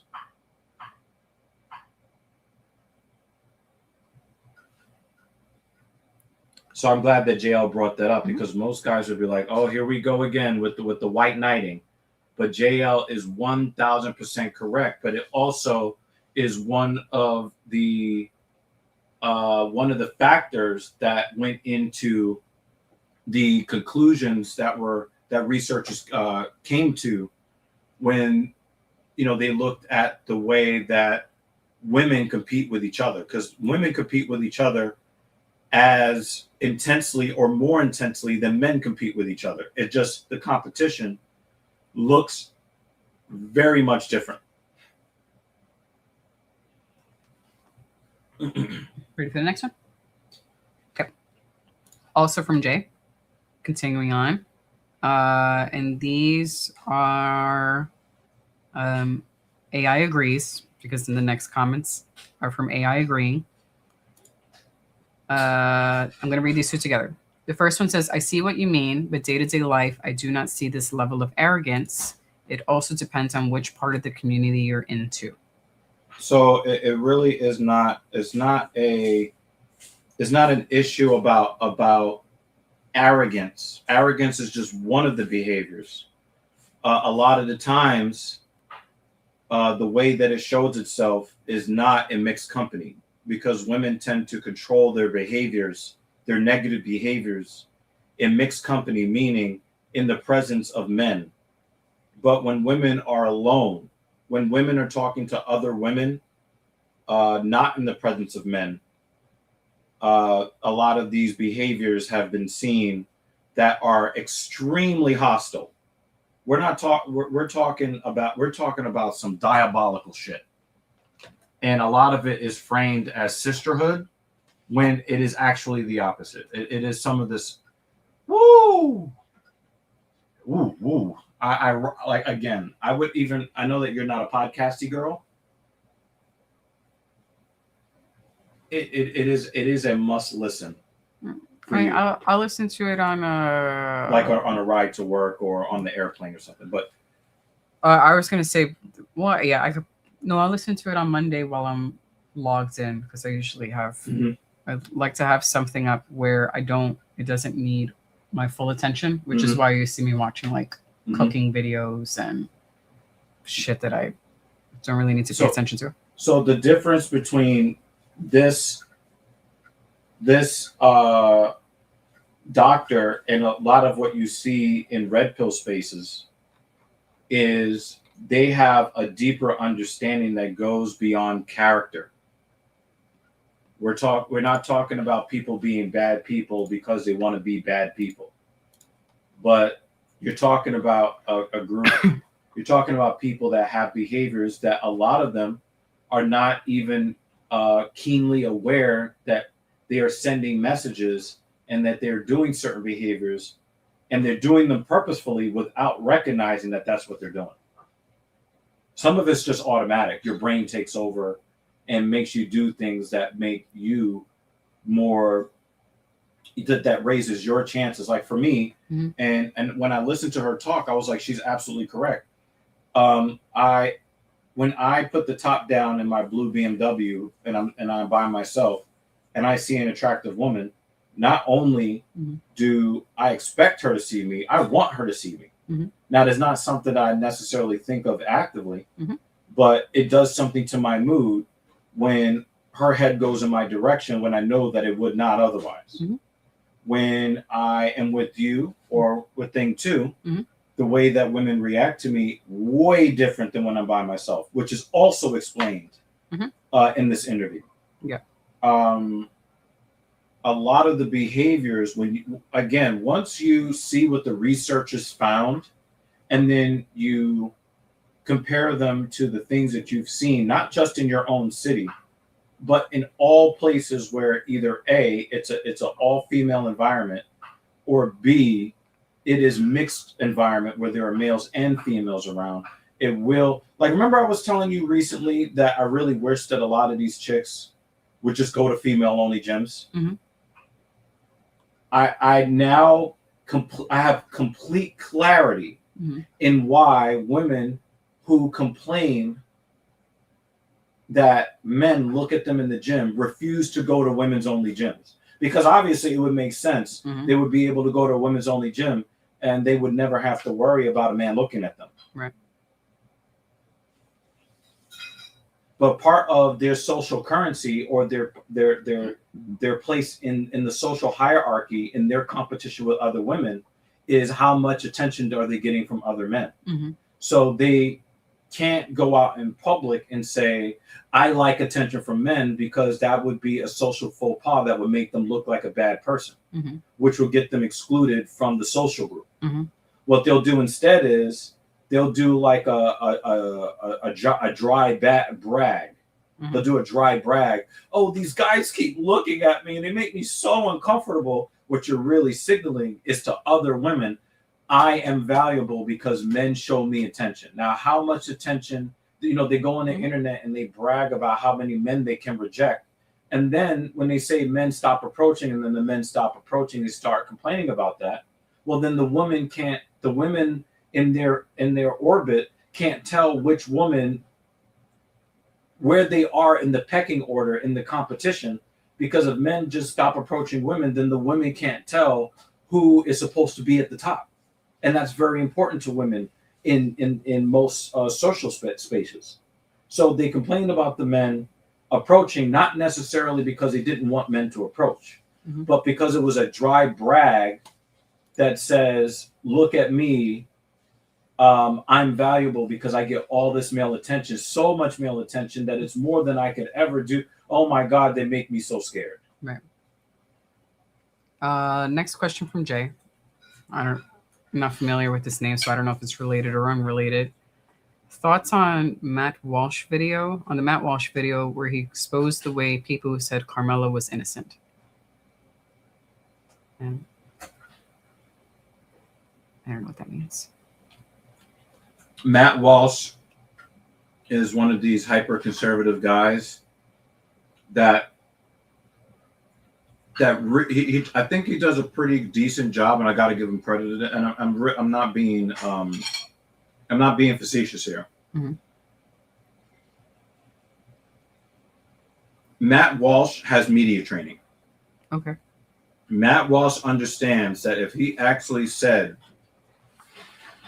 what he really thinks, he would be recognized as another conservative, middle American, white racist.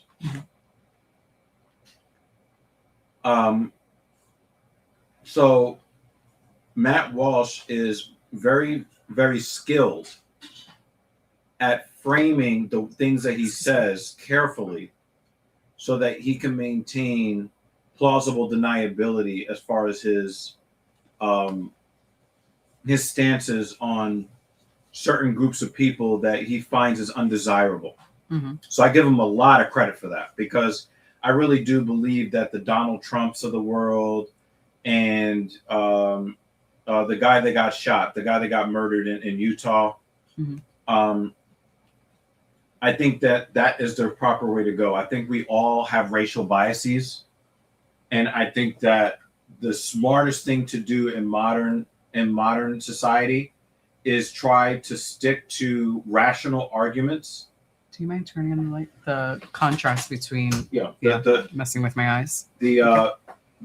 Stick to rational arguments instead of overtly attacking groups of people. I think Matt Walsh does a good job of that. But because I can see behind the veil and I can already kind of tell, I take what he says with a grain of salt. Because he wants to be provocative, but in a way where people can't. I mean, people are always going to try to mischaracterize what he says anyway. But he tries to take away, and he's very much like myself, where he tries to take away avenues for people to deflect from his real argument. He wants to say things as cleaned up as possible so that you can't take the conversation left. People sometimes they're looking to see where you are morally inferior to them and then do the haha gotcha. Matt Walsh understands what that is, and he doesn't fall into that trap the same way that other conservative talking heads fall into that trap. He doesn't fall into that trap that way. So when you're talking about the Carmelo Anthony situation, and I do believe I don't have all of the facts in the case, so I'm speaking from a place of partial ignorance. But I believe that Carmelo Anthony was guilty of manslaughter, not murder.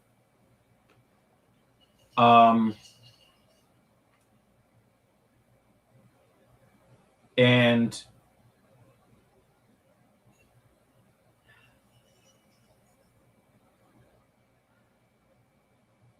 yeah, I'm going to leave it at that.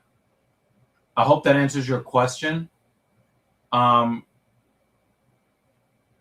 I think that this is, I will say this, the Carmelo Anthony situation plays out on high school campuses and ends up in stabbings that result in death more often than people think. The difference is it just so happened that the perpetrator was a certain color and the victim was a contrasting color.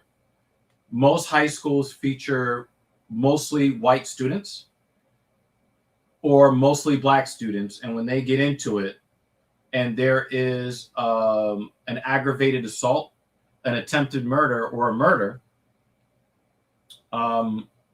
usually it is within one's own social group or racial group. So it does not make national news. So I want to make that very clear that this case is not a racial one. It turned racial after someone lost their life. But the actual incident itself was not racial at all. And like I said, it plays out on high school campuses on a regular basis. I remember when I was in high school and I flunked out of the ability to even make the baseball team. The team that Here we got eye poke. the team that I would have been able to play for if I was good enough to make it, and I wasn't flunking in school because I was cutting class all the time. They got into a really big thing with the Bloods gang. This was in the Bronx. This was 1999. And I think that we had just been to the city championship or won the championship against Tottenville. Tottenville is Staten Island. But the high school that we went to was next to the Bronx River Projects. And in the Bronx River Projects, they were claimed by a certain clique of the Bloods gang. I'm not going to say which clique it is. I do remember which clique it was. But I'm just saying that in 1999, they pretty much owned the Bronx River Projects. Bronx River Projects was next to the James Monroe High School campus, because there were 4 different schools in there, one of which was the school that I was in. Now, they got into something with the baseball team, and let's just say tragedy was narrowly averted. Narrowly. Now, even though the Bloods gang was mostly black and the baseball team was mostly Hispanic, it was not a racial issue. It was just a regular run-of-the-mill dispute where one group of people have people backing them up, and it turns into a big, huge thing. So I understand that a lot of people want to look at the Carmelo Anthony situation as a racial incident. No, it had racial implications after the fact. And I think that a lot of people who say that Carmelo Anthony is innocent either are part of one political or social ideology group or racial group, and the people that want to see him get the death penalty, they are of the opposite ideology. So it's really Carmelo Anthony is a political pawn at this point. Carmelo Anthony thought that he was defending himself, did not understand that this was not self-defense because his actions were not commensurate with the actual danger that he faced at the time that he pulled out the knife. So in his mind, he thought it was self-defense. By the law, it is not self-defense. And he is paying a very harsh price for not taking a plea deal. That's the way that I am interpreting it. But all this racial stuff, white versus black, came after the situation, not during. This was a rival schools situation that turned physical. And then once the blade came out and somebody got poked, that's my perception of the situation. I'm gonna pick some out real quick. Jay says that 9 out of 10 people in real life are not racists. People get online, get too cocky, and think it's real life. Hold on. Mm-hmm. We're going to talk about that. Yeah. I really hate to burst your bubble, JL, but any human being that has lived past the age of 4 years old was, is, or will be a racist on some level. Let's just put that out there. We all have racial biases. Every single one of us is a racist in some way, shape, or form. Let's just call that what it is. However, being a racist is not, I repeat, is not a sign of good or bad character. What is a sign of your character is what you do with your racism. What you do or don't do with your racial bias. Knowing that you are biased against or for, because sometimes racism means being for a group over other groups. You may not hate another group, but you might be more friendly towards a specific group more than other groups. That is racial bias, and racial bias is racism. What you do with your racism is how I tend to judge a man or a woman. That's how I judge. What do you do with it? If you are a loan officer at a bank and you are a white man and you see a black customer come into the bank and you know that you are biased against them, you're not going to really do anything outside of the ordinary to help them get a loan. But I'm not going to judge you on that. I'm going to judge you on whether or not you try to do something to impede their progress to live the American dream. Are you going to try to do something above and beyond to prevent them from being able to access a service that they qualify to access? That's when I have a problem with the racism. Jay says, well, what I meant by 9 out of 10 times is what you act on it or not. So yes, what you were saying. Yeah, then we are in agreement. Okay, we are in agreement.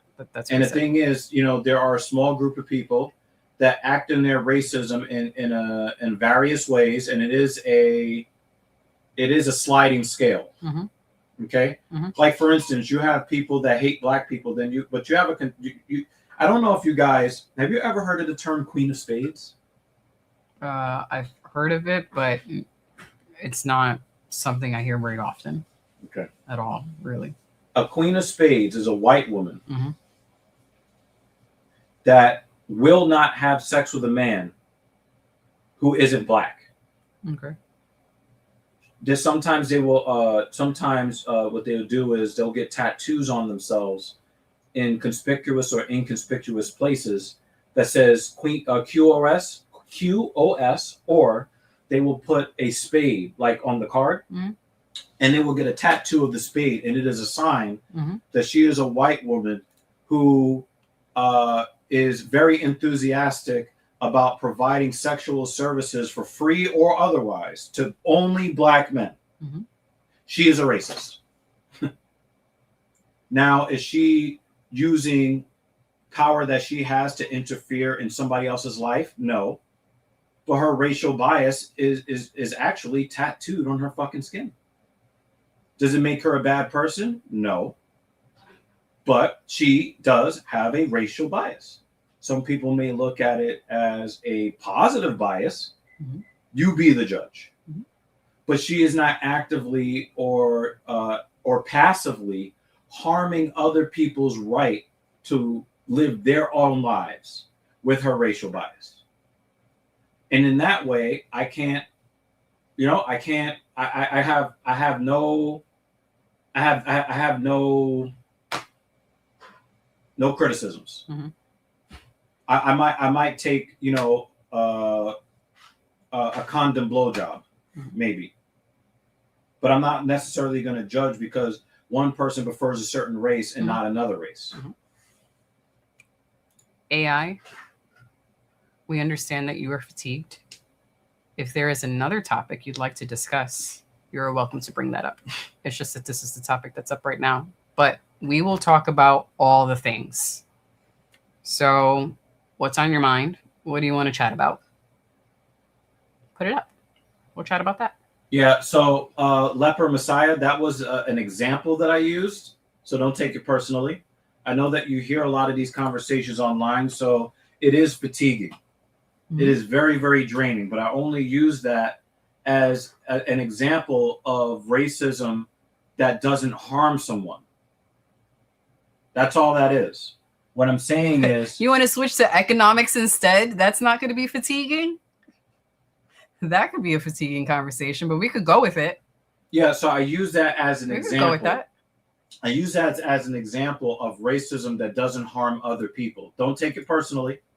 Don't read too much into the example. It is just an example of racism that most people don't recognize as racism. Mm-hmm. And they think that they're doing a good thing, and they think that they're a good person because they involve themselves in that type of racism. You'll see this with liberals, where you'll see white people who do the white guilt thing. That is also a form of racism, right? White guilt is a form of racism. So my overall point being that I don't think AI Leper is AI How based on these comments, because AI How knows how we talk. no, this is no, this is a different AI. no, this is definitely AI How. Yeah. Yeah, that's him. Okay. He just changed his name. All right. But white liberals do the white guilt thing. Oh Mhm. my God, slavery! But they never owned any slaves. Mhm. But they are trying to appear to be so not racist Mhm. that they end up exhibiting racism, whether they know it or not. I'll just say, if the topic is not to your liking, bring us another topic. Yeah. Yeah, it's. I think that he was reading. I think that he was. See, the thing is, you don't have to like everything we're talking about. If you want to talk about something else, bring that up. AI Hal is a black man that identifies more with the white conservative in the country. Mm. So when he starts to hear things he doesn't agree with, he does get frustrated, right? Yeah. But he keeps coming back because he understands it's not personal. Yeah. Like he just doesn't like things. He just doesn't like the example I gave. If I gave my example, my second example first, he would not have gotten frustrated. I mean, shit, sometimes we'll spend an hour just talking about bread, Jay and I. We'll talk about, like, fucking cooking and running. Like, we talk about all the things. This is why I say, like, if this is not your cup of tea, that's fine. Jay and Dr. Evil are having a combo.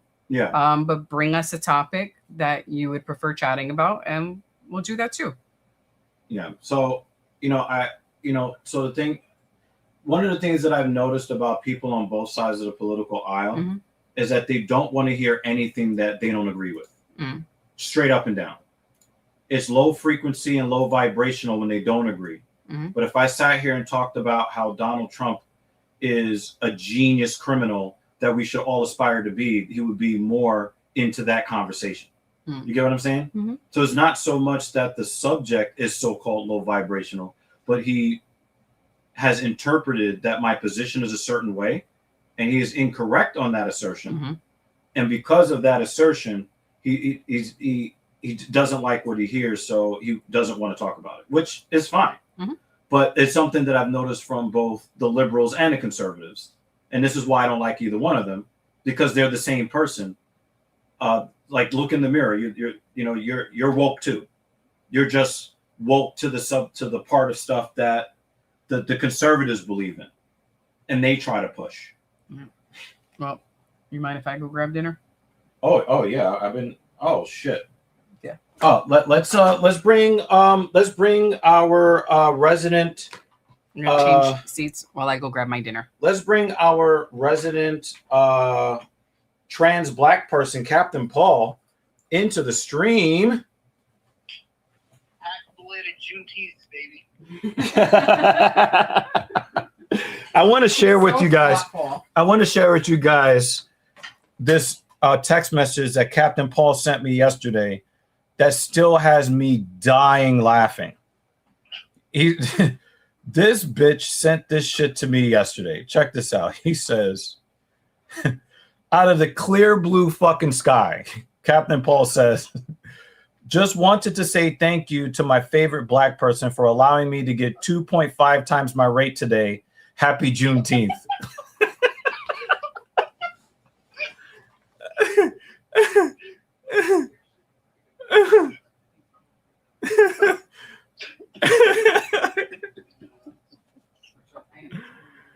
Oh man.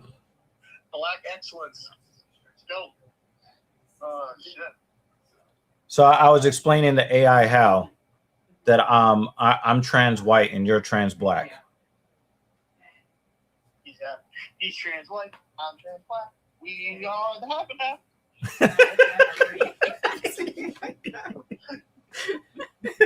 We need to open the show with that. and have like things to put like cartoons and shit in the background, clouds. Oh man. Oh my God. I'm gonna check in, see how you doing. Yeah, we're doing Filthy Casual MMA Watch Party. They were asking me about my opinions of the Carmelo Anthony situation. And I was explaining to him how he probably should not be in the Hall of Fame, but because he won a couple of Olympic medals. No, I'm just kidding. I was saying how I thought that he was guilty of manslaughter. But a lot of people's opinions are based upon their ideological allegiances or their racial allegiances. Well, this proved Carmelo Anthony was a killer on and off the court. That you are crazy. I think it was a murder charge, personally. No, I thought that it was manslaughter because I don't think that he intended to kill him. He actually thought that what he was doing was self-defense, and he was wrong. Stabbed him in the heart, bro. I don't think he was aiming for the heart. I think he just poked out and ended up in his chest. Bro, listen. If he intended to kill him, he would have stabbed him multiple times because that's what black people do. Listen, bro, he stabbed that motherfucker in the heart, bro. Like in the heart. Do you think a 17-year-old It was like Mortal Kombat. Get over here? No, do you think a 17-year-old kid is John Wick and he knows exactly? Yeah, the knife is in your aorta. Like, I mean, no. But listen. He poked him one time and then went and reported himself and waited for the police. If he was actually out there to kill somebody, he would have stabbed them up like. He did kill him. Like. No, I said if he intended to kill him, he would have stabbed them up. But he didn't run. He didn't try to hide. He went right to an authority figure after that, reported what he did, and waited for the police. Well, because first off, like, there were so many witnesses, there was only going to be so. But a person that intends to murder is still going to try to run. They're going to try to ditch the murder weapon. You'd be surprised. I mean, either they take their life or some will just be like, yeah, I did that shit. So it really does. It does depend on the personality. I think he's a 17-year-old that, he was murdered, man. Like, I would just agree with you on the fact that you go to a situation, you're packing. It's all, well, like, I'll give it this. At least he wasn't packing heat. I mean, he has knife. No, it's the same thing. Knife or gun in that instance, he should not have been traveling with a weapon in that situation, period. But, no, like, you come into it and you stab somebody, bro. Like, you took out the knife, like, you made that decision, I stabbed that motherfucker with some intent, and, yeah, then he ran. I think he stabbed them with the intent of trying to deter further aggressive action. Bro, my thing is this. And listen, we're never gonna know the whole story because all the footage just come out like, oh, this is like great, like better footage now. Like when you just slightly zoomed in, that's it. That was the high tech footage. I mean, obviously nobody's expecting like Carmelo Anthony to have Commando lunge on, right? Just stab. Oh shit, he had Commando Pro. That's crazy. Do you remember that though, Commando Pro? Oh man, the lunge. That was Mrs. Evil's favorite perk. One of her favorite perks in Modern Warfare 2 was that Commando Pro because she used to just run out there. In favela. In favela, yes. Favela. Yep. Yes. Yep. Oh man. All the buildings. Oh man. Oh man. But listen, like I think when it comes down to it, I think he even got off light doing just 35 years. But it is what I disagree. I think that the situation occurred as a minor. He was not an adult when he did it. Again, I think that when somebody has the intent to kill, first of all, he's not going to warn you. He's not going to warn you and say, touch me and see what happens. Right? He would have just poked him and kept poking him if he intended to kill. But I also think that a lot of people, hold on. I think a lot of people have a misconception about knives versus guns. And a 17-year-old, I could put myself in his shoes and say that a 17-year-old can look at a knife as a less lethal way to defend yourself, because when you have a gun and you shoot somebody, it's obvious that you're looking to take somebody's life in most cases. But a knife is mainly seen as something that is less dangerous. Oh, you got stabbed, you'll survive. But there have been people that have been shot multiple times, survived, and got stabbed once and died, like in this case. Hold on a second. The audio got hijacked by Mrs. Evil's AirPods. Go ahead. Repeat that. So first off, bro, like I listen. I don't think unless you're fucking, unless you're fucking retarded, right? Like if you stab somebody, you should expect there to be pretty much lethal force, right? But you should. You should, but most people don't. Like exactly, like when people are like, oh, shoot for the legs. I'm like, that's where your fucking main arteries. Exactly.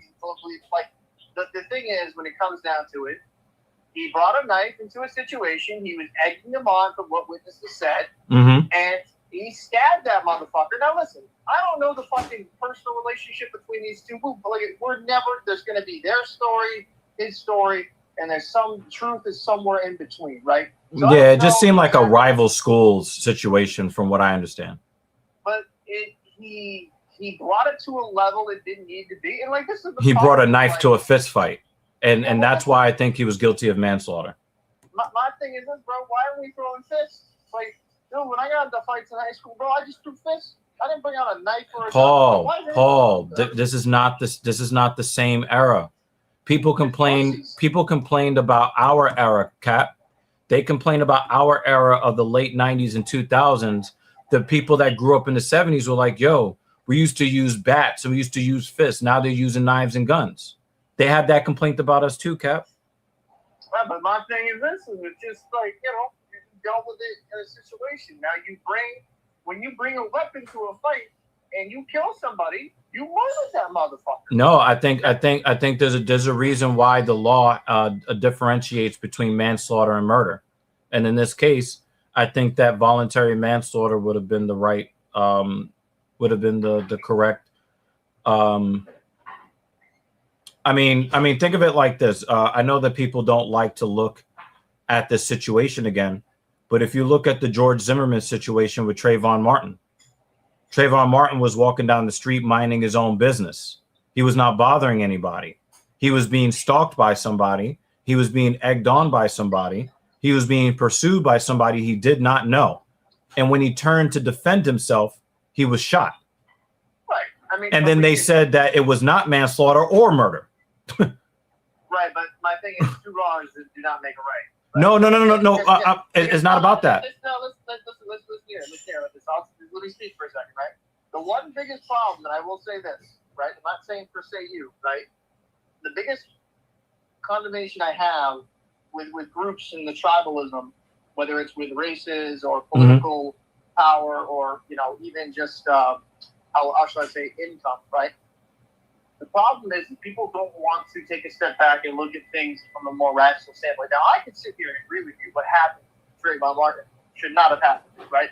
I can sit there and agree with you. Oh, hold on. Oh, my God. Mullins is fucking this chick up. Oh, she got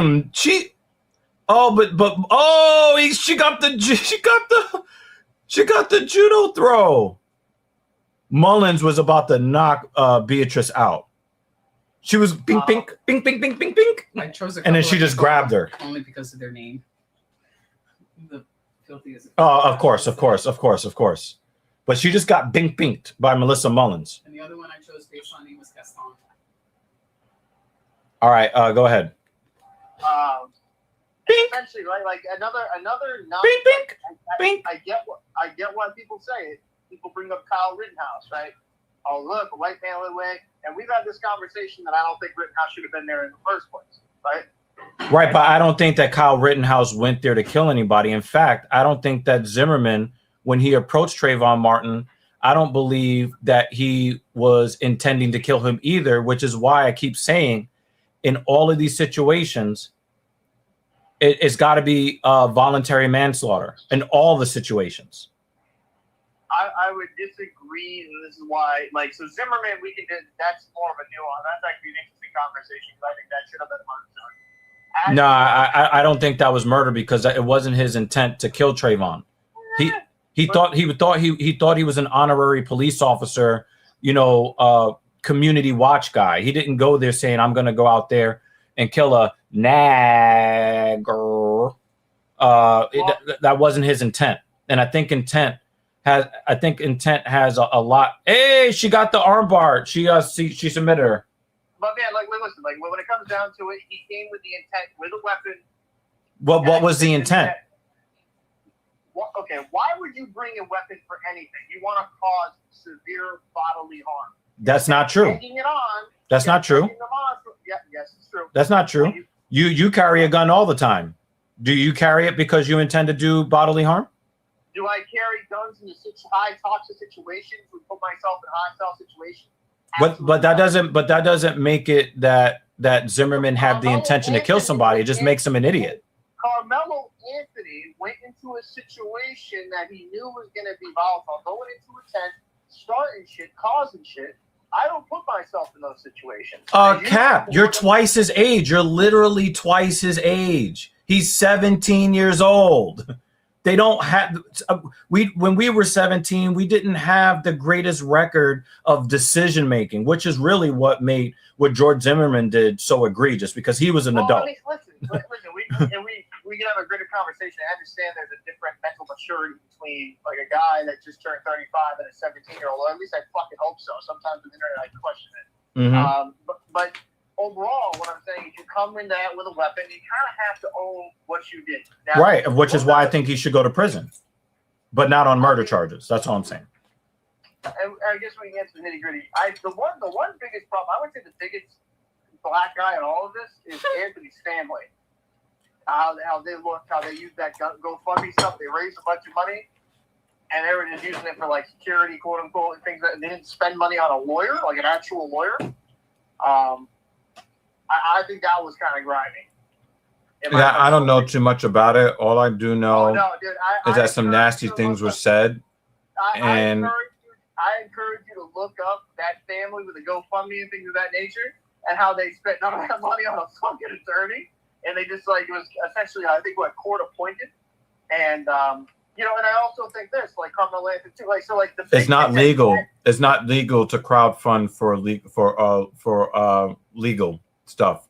We just saw this recently with Chud the Builder. Chud the Builder had a bunch of people who tried to do a GoFundMe for his legal stuff, and is actually outlawed. You're not allowed to do that. Like a bunch of people tried to get Chud the Builder because he's facing a trial for attempted murder, right? Hold on a second. Did you? Hold on. Somebody messing up my flow. Chud the Builder is facing attempted murder charges, right? Chud the Builder. Who the fuck is that? Oh my God.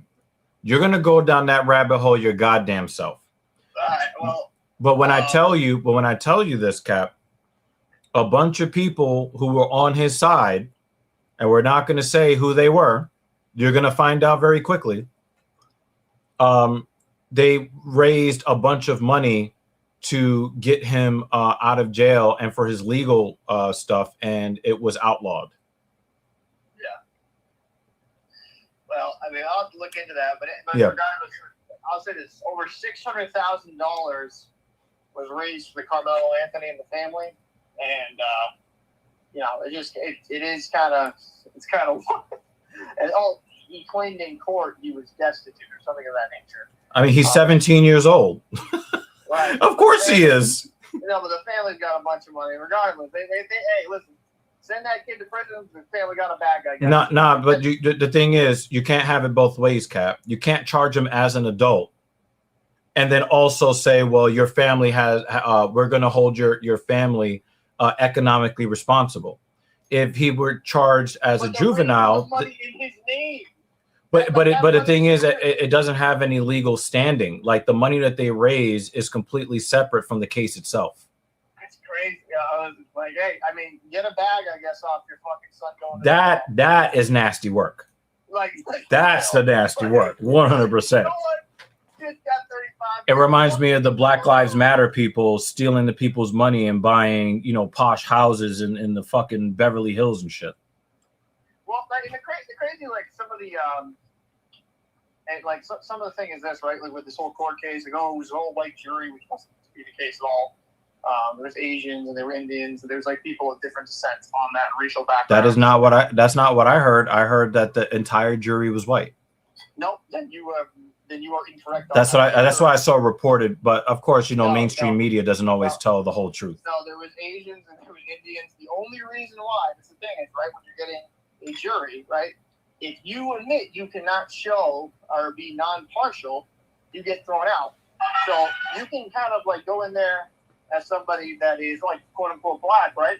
But if you outright just say like, oh yeah, Carmelo Anthony's free or he's innocent, right? They're gonna kick you out because you have to be impartial as a juror. Guys, remember that when you don't want to do jury duty. No, seriously, I've done the same thing. I got called the guy. Fuck that guy. I was like, if you want to get out of that, that's how you do it. But you have to be impartial. So, but like again, I encourage you to kind of dig up more on the case. A lot of things came out that were just factually incorrect. That people were trying to spin certain narratives, and this is the biggest problem, right? I mean, when you go into the actual studies, right? I would love to know what you think on this, right? Mm-hmm. Because they've done studies in the UK and the US. And white jurors, who are they more biased or negatively biased towards? White people or black people? I would think that would be regional. No. So on studies that they have done, and I'll link you to them, white jurors are harsher on white people. They actually show a little bit more leniency towards people of a different racial color than them, or nationality. You know what I'm saying? Yeah, it sounds like what do they call it? They call it benevolent racism. Right. We were talking about that earlier in the stream before you got on. But that studies have shown that to be the case. I'll link you the UK study, and I'll also link you the one in the US. And I do think it's a very fascinating situation in that regard, because you now start to see bias in a certain direction where, probably in some situations they're given leniency where they shouldn't be, and they're a little bit harsher on their own race. Whereas they've done studies where black people are a little bit more forgiving, and they'll be like, yeah, no, he's free. He didn't do that. He didn't do that shit. Dude, he's innocent. You know what I mean? Like, that's the crazy thing to see.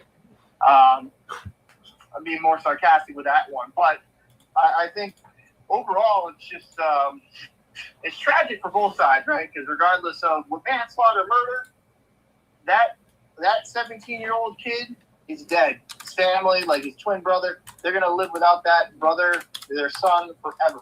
Yeah. Right? And they're gonna have to deal with that pain, not just for 35 years, but their whole lives. And whereas the Anthony family, while I think, maybe this is gonna sound harsh, I think kind of look at them as scumbags and some of the stuff that's come out. They have also lost their son for 35 years. Yeah, right? at least. And when he gets out, right? If he gets out on that 35-year marker, right? Well, if he does not commit infractions while in prison, he could be released after 17 and a half years. Right. But let's say even you're going to have a guy that's middle age. Like, let's say he goes perfectly to 17, which I don't think it would be. I think something will eventually happen. You know how that court system, how the prison system works. Like, they'll find a way to egg you on. So I'll just go with the 35 years, right? Did you know the Booty Warrior died? Yeah, out of prison. No, he died. Yeah, but what did he do? I mean, how did he die? I don't know that. I could not find the cause of death, but apparently he died on December 5th, 2025. Probably days. I thought he was alive. He was out in general population, right? No, he was out. He'd been out of prison like 10 years. Yeah, which is crazy. That's one dude you don't want to be in a dark alley with. For real. So, Anton Daniels just had him on his podcast recently, so I thought he was still alive. Damn. Fucking.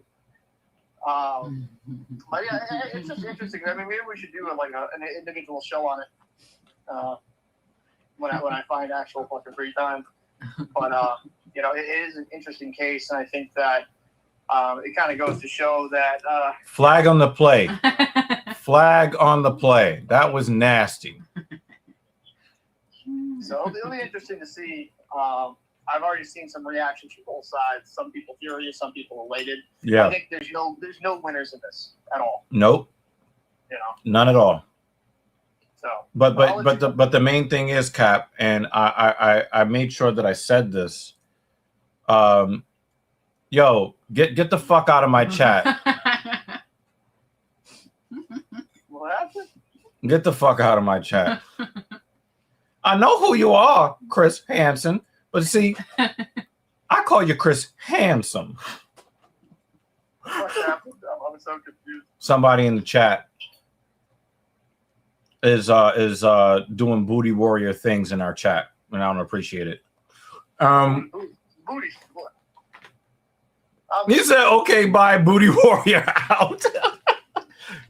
That's nasty.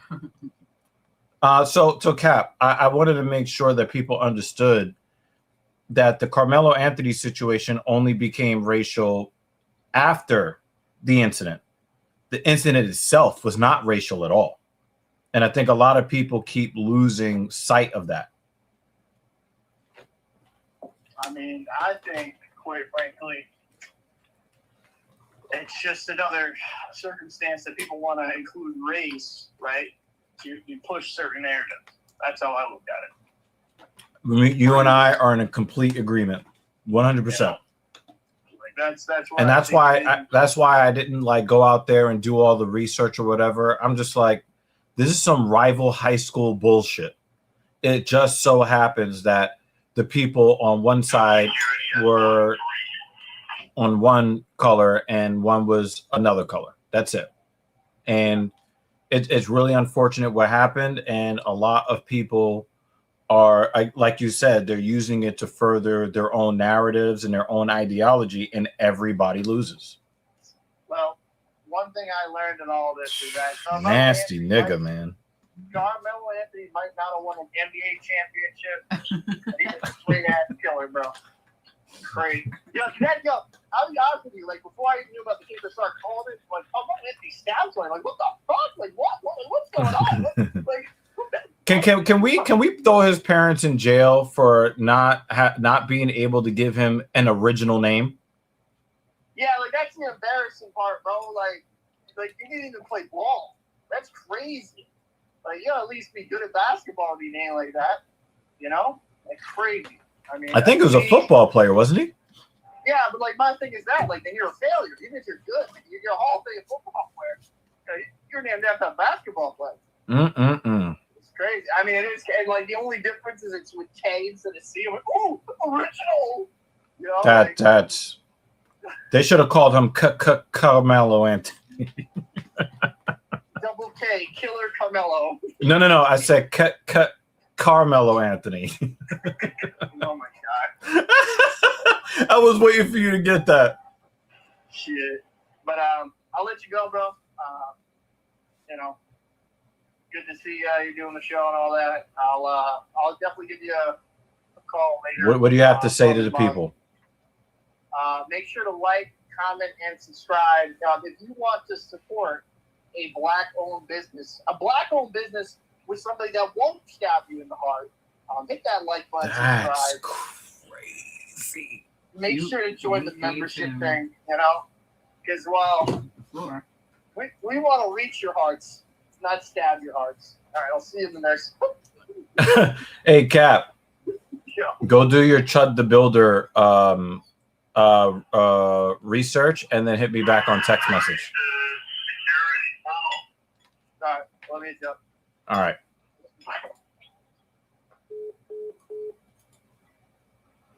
That was Captain Paul at work, working things out.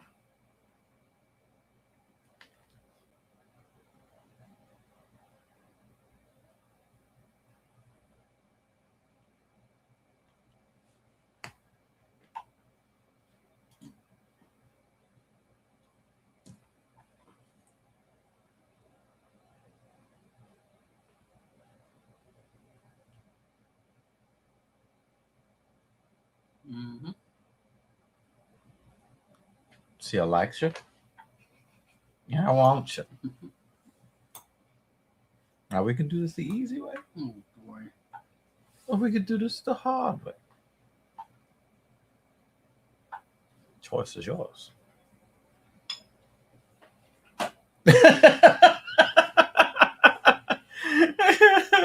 Pay attention.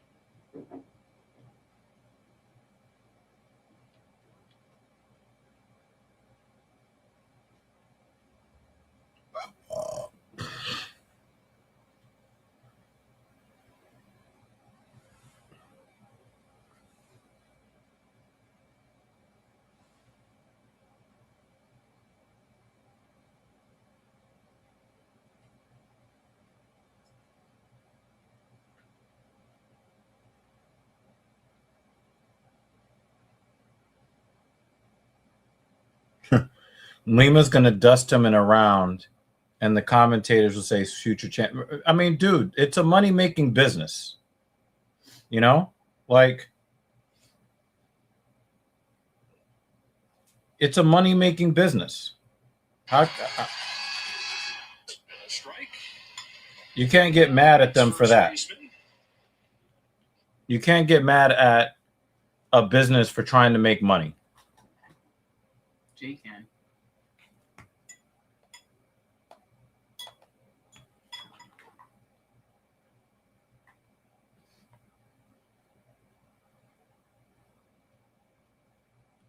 What just happened?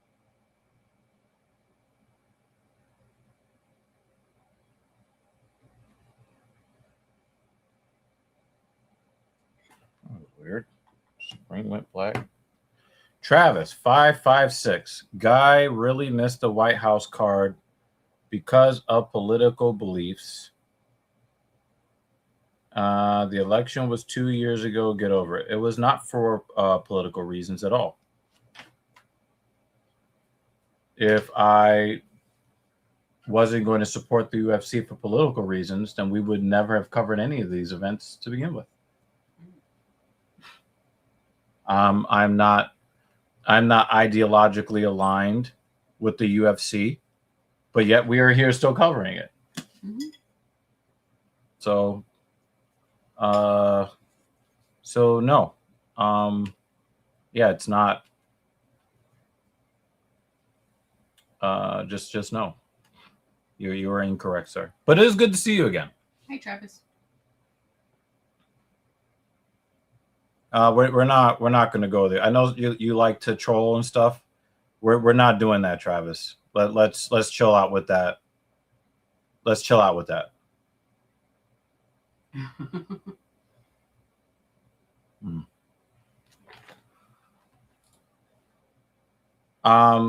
So they showed Trump with some barley.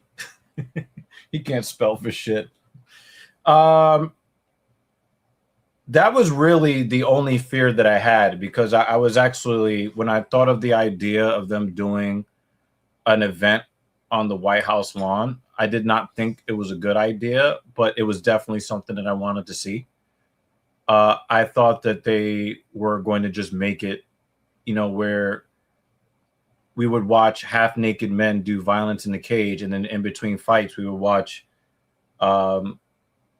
Dana White pull on some knee pads and get between Donald Trump's knees in public.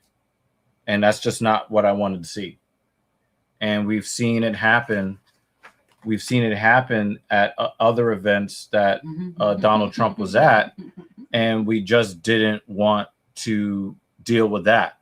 Now, it is the UFC's fault that we defaulted to not trusting them, because they were not trustworthy when it came to keeping the camera on the fighters. But to me, it was very telling that they did not do the event on July 4th, which is the actual 250th birthday of the country. They held it on a different day, which was somebody else's birthday. I don't really want to see that man's face on the screen for 1 second. I understand that, but I'm not going to that level. Oh yeah, right? Yeah, I'm not going to that level. If they show Donald Trump once or twice is fine, because he is one of the most famous men in the world. And to show him a couple of times is okay. But, you know, that we had an event, I think that was in Florida, and they could not pull the camera off of him. It was at that point I lost interest in the White House event, because it's like, oh, we're escalating to, we're not even watching the fights anymore. It's just about how, you know, the gay love affair between Dana White and Donald Trump. I think it's one-sided. I think Dana is into Donald, but Donald's not into Dana. Listen, you give me any excuse to have a day off. Well, she was happy. Yeah, she was happy to have that day off, though. She was happy to have that day off. But for me, it made it very difficult for me to trust that they would keep the cameras on the fighters. And so we opted out of it. Now, if JL was correct, then I do regret, you know, like I said, if you show Trump a couple of times, it's okay. I don't regret it. I could always watch those fights on a replay.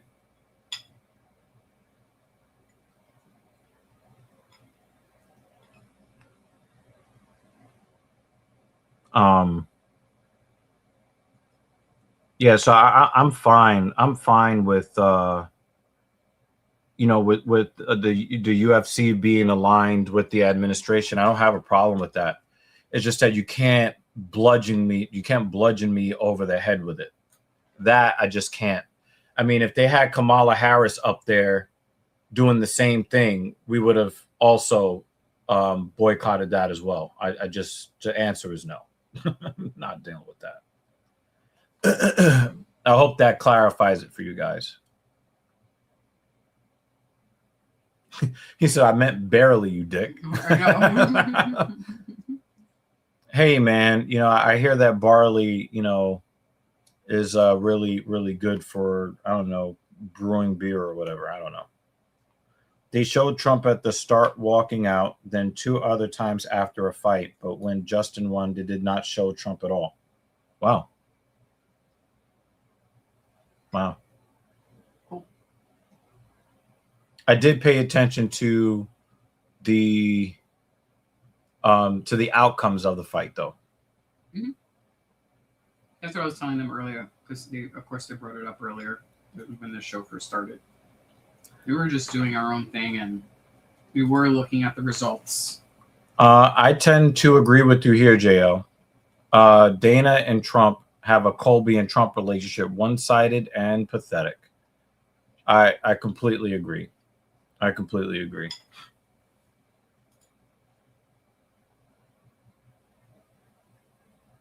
No, actually, we were together on Sunday night. And the Knicks had just won the NBA championship. So that was dope. We were really more... That was a better way to spend Saturday than... No, it was on Sunday. The event was on but Sunday, yeah. If the UFC were on Saturday.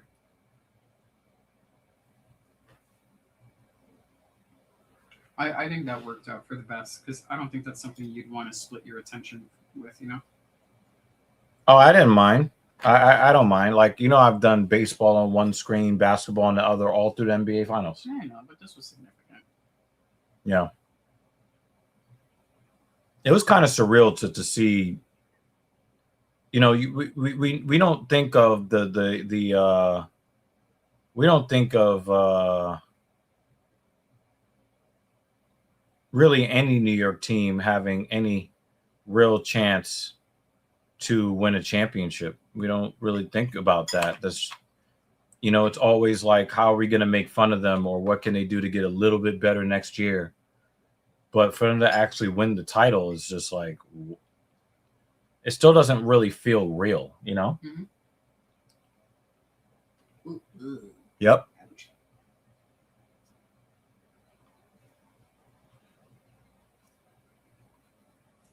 I mean, Lima is now going to be minus 700 now, Jay, now that he's kicked Borjas in the nuts.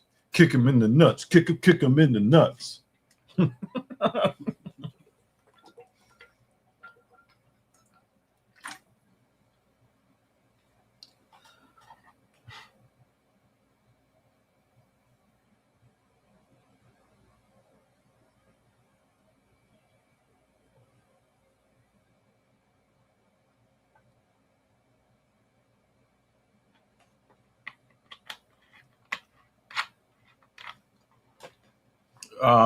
You know, here's the deal, right? Here's the deal.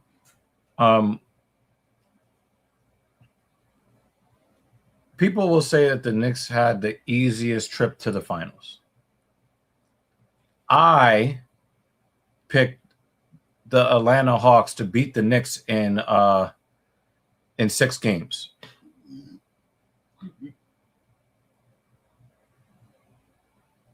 I picked Atlanta to beat the Knicks in 6 games. And the Knicks torched them after losing 2 out of the first 3. I did not make any predictions after that because I had already lost my main prediction. I was already wrong. But I heard a lot of people say, oh, Philly is going to beat them. And then the Knicks swept them. Mm-hmm. And then when the Knicks faced the Cavs, everybody said, well, the Cavs have a better team. They're better than the Knicks. They're going to dominate them. And the Knicks won in 4 games. This dude is still hurting. He's sweating too. It seemed like a delayed reaction because his initial reaction was like, ooh, shit. You know what I mean? Mm-hmm. I don't think that he wants a DQ. I think he wants the pain to stop. He changed his name again. Oh, that was the original. No, it's still him. No, I know, but when he first came into the chat. Yeah, I everybody said that, well, I thought the Knicks were going to lose in the first round. I stopped making predictions after that. Everything I heard favored the Philadelphia 76ers because they had Tyrese Maxey and Podcast P and a healthy Joel Embiid. That's what I heard. And the Knicks swept them. Then I heard that Cleveland was a better team than the Knicks. And then the Knicks swept them. And then I heard that whoever won the Western Conference Finals was going to win in the finals. And it was a gentleman's sweep. I'm not trying to hear none of this bullshit from none of y'all hating ass niggas. I'm not trying to hear that shit from y'all.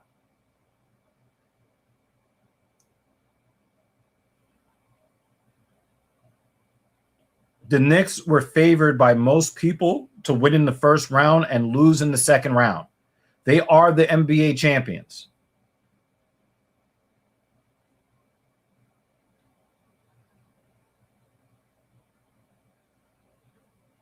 So knock it off, JL. Stop hating. No, it's not objective. Nothing you're saying is objective. Someone said Buddy got kicked in the ass crack. He got oil checked with a big toe. You said the Knicks would have gotten creamed. What are you talking about? Very good question. So here's the thing about this fight. I had Topuria winning within 3 minutes. I had Topuria winning that fight within 3 minutes.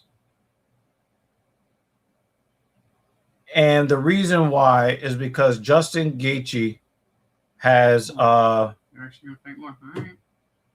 It's still hurting. Hey, they gave him more than 5 minutes too. I did not watch it. I did not watch it. So this is my prediction for the fight. I predicted that Ilya was going to win in 3 minutes. Mm-hmm.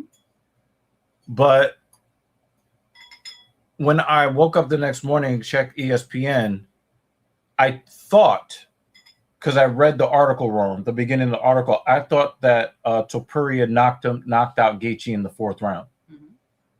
And I was like, oh, he lasted to the 4th round? And then, like, I looked at another article, and they were talking about, Gaethje, like, being, this upset victor. Mm-hmm. And I was like, whoa. Did ESPN, report this wrong? Then I went back, and I was like, okay, I'm a fucking idiot. Mm-hmm. I read it wrong, and it was a 4th round KO in Justin Gaethje's favor. And then I saw the pictures. Have you seen the pictures? I've seen the pictures, and we were talking about the X-ray photo. Did you see the X-ray No, photo? I did not. Yeah. What happened? It shows a breakage here at the bridge, and He's got an orbital? both orbital here and here. He turned his face in the dust? He broke his face. That was not on my bingo card. I can look at it. But even though I don't like Topuria, I found myself instantly giving him a pass because Topuria is not really a 55er. He's a 45er. But this guy was talking about chasing Makhachev around. So when I saw that his corner threw in the towel, Mm-hmm. the first thing I'm afraid of is that he's going to fire his coaches. That's the first thing I'm afraid of. I don't want you to fire your coaches.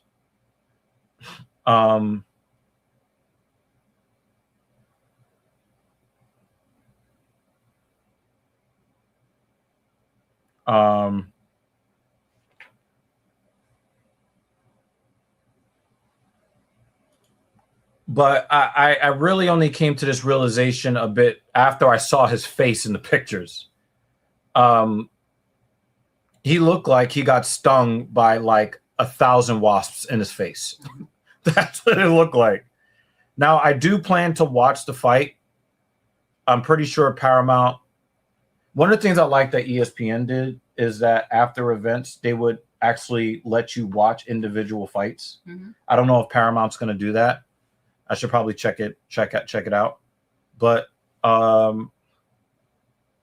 I do want to watch the fight. I mean, it's not as enjoyable knowing what the outcome is, but I do want to see how they got to the 4th round because in my opinion, Justin Gaethje has terrible striking defense. And then if you look at the way that, because before Holloway got knocked out, he was winning that fight against Topuria. Yeah. Because he controlled the fight. But even the fights that Justin Gaethje wins, his striking defense is garbage. Almost on purpose. Mm-hmm. So I would like to see how they got to the 4th round.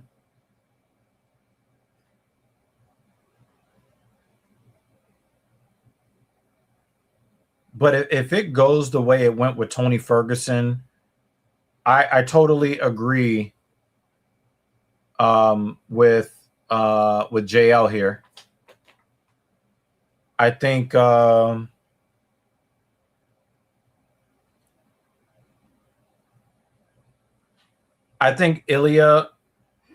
Ilya's chance at being an all-time legend was pretty much erased. I think he is still supremely talented, but I think we're probably going to see a Rockhold situation where a guy is super talented, but he's not going to be able to take even medium power strikes the same way he was able to take them before. I think that his reaction time is probably going to be shorter. And again, it's always been said that it's better to get knocked out fast than to get knocked out slow. Yeah. And if it made it to the 4th round and looking at his face, looking like that time we went to your family. What was it, Thanksgiving? And I put my hand on my eye after eating that that shrimp. Warm weather because we were out in the backyard. Oh, but we were with your family. I know, right? But I touched. I think it was the Easter backyard. Thing or something like that. Yeah, it's probably Easter. But like I touched my eye and then my eye blew up, and it was saying how we had domestic violence already. That was really funny.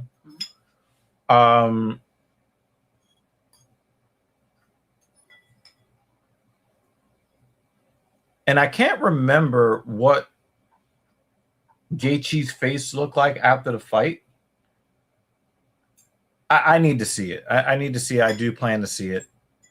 I saw some still photos of Alex Pereira getting punched in the back of the head. I was not happy to see that.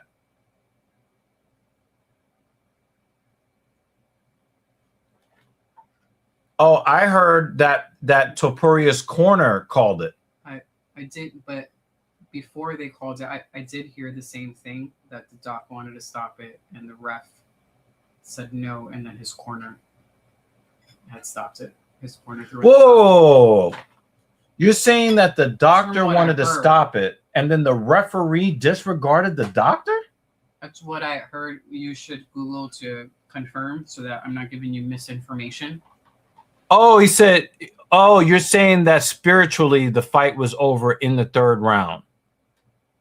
But if the doctors call it, that's the end of it. The referee can't overrule. Well, you could triple check if you want. The doctors came out twice, once in the third and once in the fourth. But usually the referee brings in the doctor. The doctor doesn't just, Oh. I don't understand what you're saying, Hal.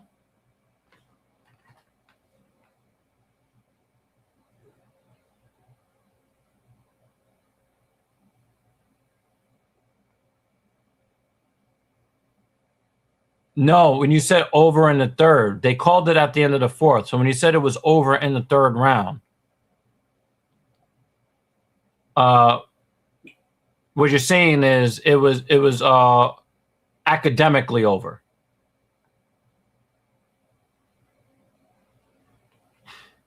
I was sure that the fight was called at the end of the fourth round. Yes or no? But then you said the doctors came out once in the third and once in the fourth. So if you're saying that the fight was over in the third round, then what you're telling me is that it was an ass whooping. I think you probably just need to rewatch it. I have not seen it myself, so what I am saying could be. Let me check Paramount and see if they do the same thing they do. This Met game doesn't really seem to be worth watching anyway. Let me check Paramount and see if they allow watching of single fights, because I do intend to watch it. The doctors came in. This doesn't even sound legal. I gotta.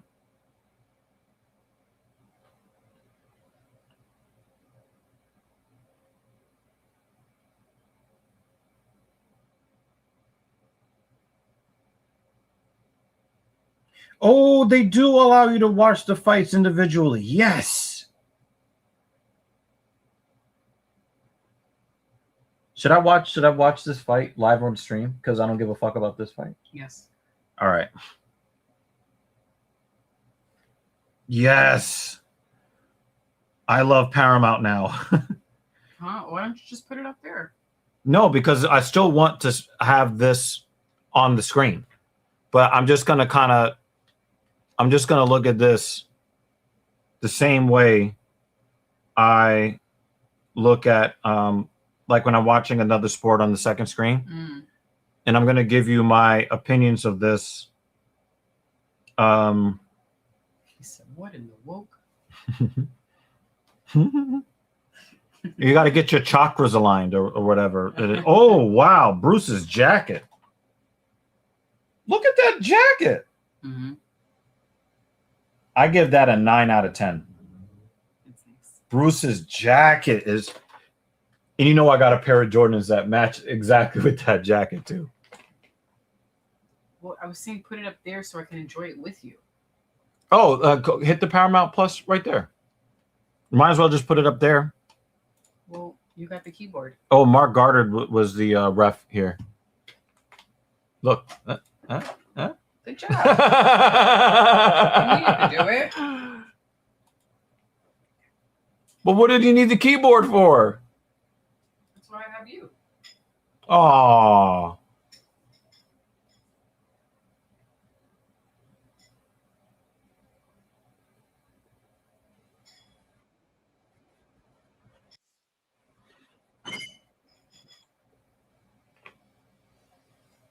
I think you're late. I think you're late, Jay, because I think the fight's over already.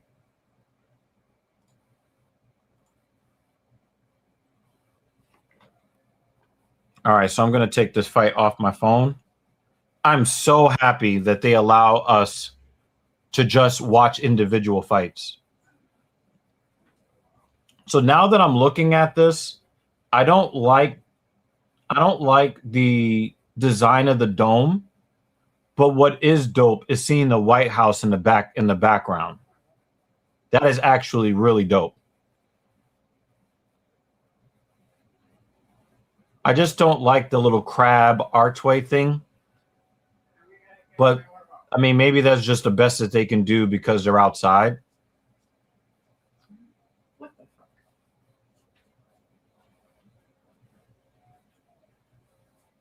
Yeah, this is what I thought that I saw when I saw the aftermath and I read the articles on it. It's just that I've been in the gym a lot. And I haven't had a chance to like just sit down and even investigate whether they allow you to watch individual fights on Paramount Plus. But so that, come on. We may not like Trump, but that looks dope. That looks fucking dope.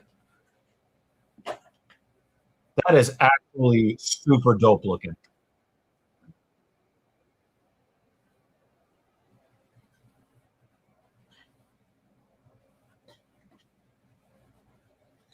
Yeah, I'm not gonna front.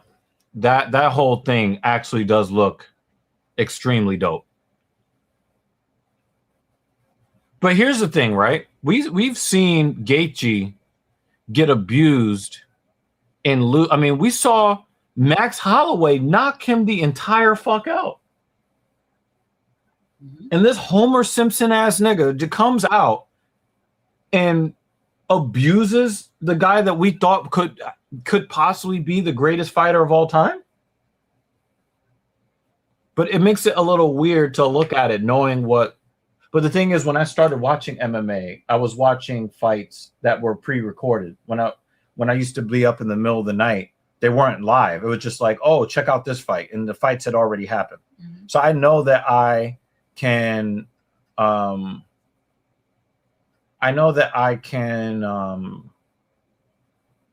enjoy a fight even though I know what the outcome is. Mm-hmm. One of the things I have to say is that I don't like the way Ilia Topuria cut his hair. It makes his hair look fake. I don't like the way he cut his hair for this fight.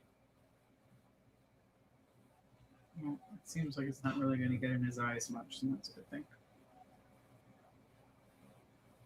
There's like, no, we don't want to hear what you have to say.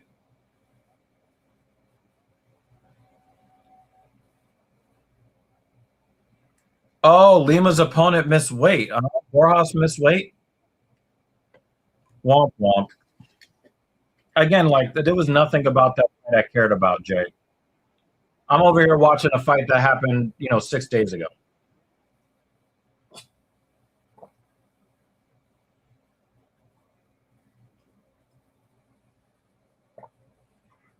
That ring attire is fucking dope. That is nice. How come they have to have the ring girls look like slurs unless it's like a special event? And then it's like super sexy, classy stuff. I'm not really into... It's not a political comment, just from a fashion standpoint. The red, white, and blue flag sort of attire, like trying to put that on. Like I see what it is a violation of the U.S. flag code when they do it. That's not even what I'm talking about. I just don't think it's aesthetically pleasing. Like I don't think we have an aesthetically looking flag, so when they try to make fashion off of it, never really looks good. I don't think But they have an I attractive saw flag. past the flag and I saw the dress and the way it was cut and how it makes her look. Does it make her look like a slur, or does it make her look like? I mean, that's what I'm looking at. The silhouette is nice. Yes. Yeah. Trying to think of like an outfit. The absolute best. The absolute best. The Noche was the best. Absolute best. It told a story. Every next match told a story along the lines of the history of Mexico. That was that was great. Yeah, but this is just like my taste. Silhouette looks great. I would be red, white, and blue. Almost, I never really find it attractive. I would be shocked if Topuria didn't come close to winning this fight. Like, I just saw him throw a right cross. That is, and it landed. Mm-hmm. That's something that I might be looking at this fight and be like, how did he not win this fight? Mm-hmm. Because everything that I'm hearing is that he's the one that got beat up. But I just saw that right cross. Was that a Street Fighter uppercut he just or a Mortal Kombat uppercut he just threw? Sorry, lady. Hold on. I gotta go back. You got to see that fucking uppercut he threw like he was in Mortal Kombat. Oh, I see what he did. I see what he did. He yeah, look at that right cross. What he was doing is he was trying to make Topuria fear the level change to throw him off. I think that's what that was. I know that we're not talking about the fight that, the fights that are going on right now, but we're taking a look at the main event from last week. We're asking our opinions on this. Yeah. So yeah. Okay. So we'll watch through this and give you our when you guys say that he got beat up in the first round, it doesn't even look like Gaethje did anything crazy, and his right eye socket already looks fucked up halfway into the first round. But also too, like, you could talk anything that you want about Topuria. The dude's face was turned into Rice Krispie treats, mm-hmm. and other people stopped the fight, not him. Mm-hmm.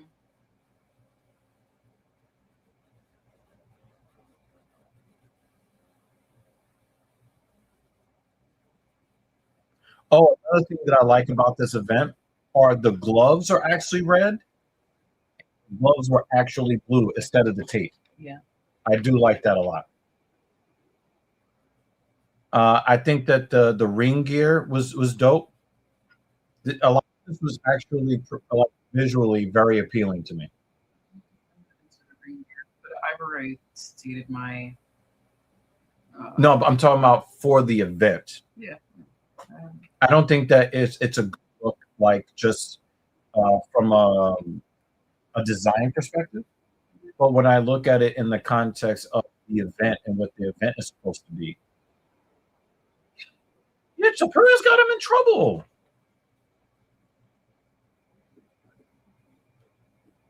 It looks like Gaethje wanted to make it ugly, and it looks like he succeeded at making it ugly. At least, 4 minutes through the first round. Mm-hmm. Oh, look at that right. We saw Gaethje get knocked out by Max Holloway in that kind of exchange.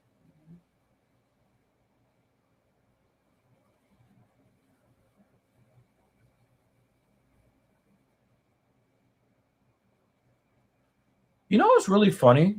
The way that y'all talk hatefully about certain people, it makes me dislike them less.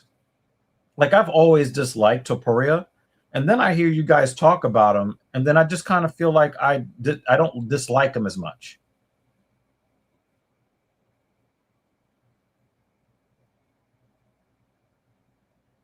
Yeah, it looks like Gaethje tried to make it an ugly fight.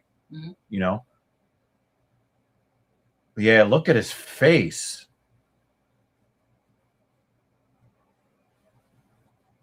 It looks like he filled in some of the tattoos on his chest so he could look less like Conor McGregor. Oh, I didn't even pay that much attention to the comments. Yeah, we don't have the sound going. We can only see the fight.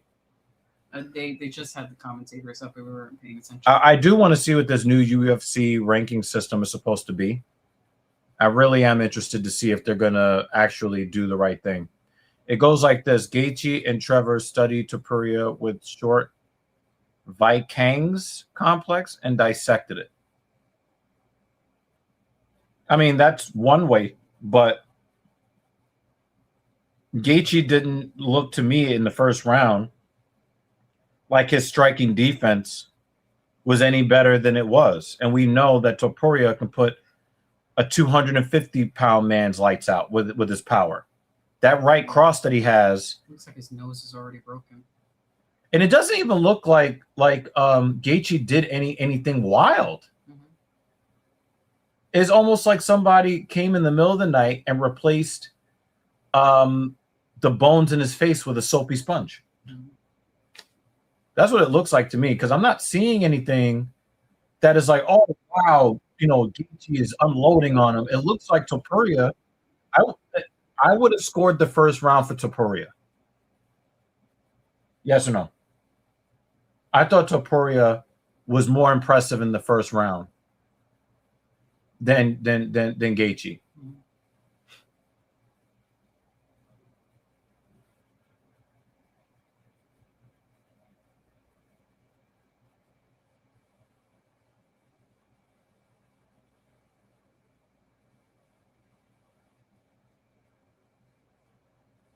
It looks like some people had it very close in the first round.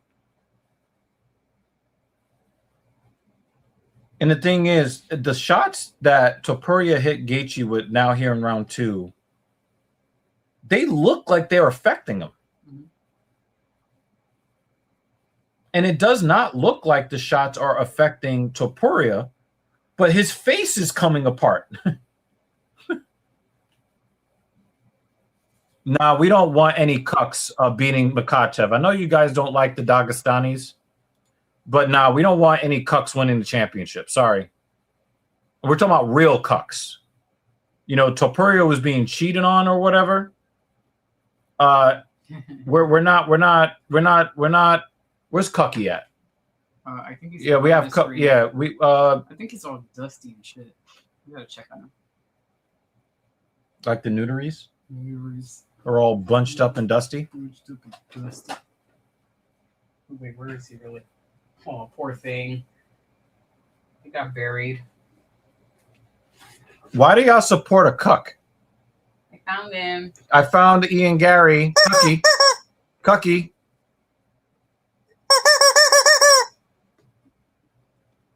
It's better when it sounds like he's suffering. He is suffering.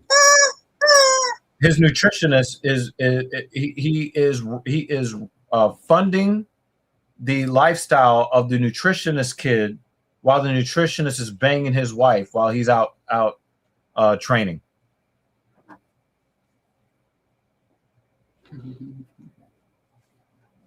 Ian Gary is the biggest cuck in the UFC by far. Look, he's giving Gaethje the business here. Look at him. Oh, he almost went down. They could have stopped the fight right there. Look at that body. No. Look at that body shot that he got hit with. I think Gaethje got hit with he hit him with a liver shot. The body shots was killing Gaethje in the second round. Look at him. Look. There goes the liver shot. Bang. There it is. Oh, man, look. Oh, Gaethje was. Oh, wow. Yeah, I don't think it should have been stopped there. I see what, No, I said it could have been. Not should have. Yeah. Because when somebody goes down with a liver shot, the ref calls it off. I know, but the way he went down, not this time. Oh, he's going for an armbar. The way that people made it seem was like Gaethje was just boxing his head for 20 minutes. Topuria is dominating the second round. It looks like he's trying to get him in some sort of triangle armbar.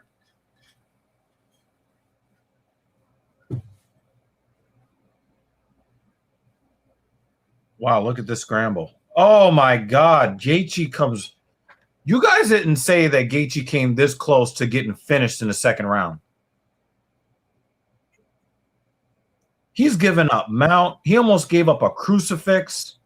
I know that Topuria's got decent wrestling, but Gaethje is supposed to be, you know, one of the most skilled wrestlers that doesn't use their wrestling in the UFC.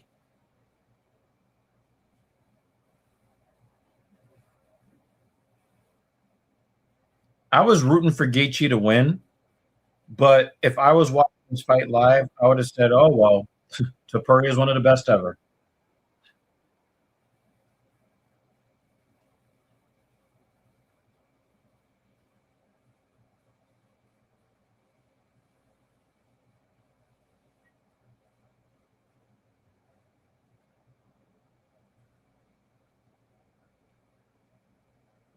Yeah, if you're purposely fighting at bantamweight to avoid featherweights, that's your fucking business. I don't want to hear you.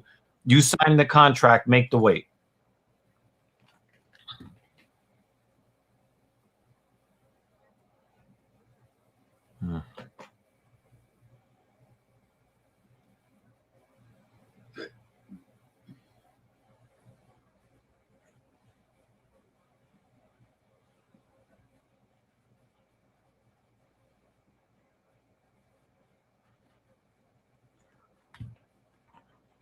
Little cut on the side of Gaethje's face.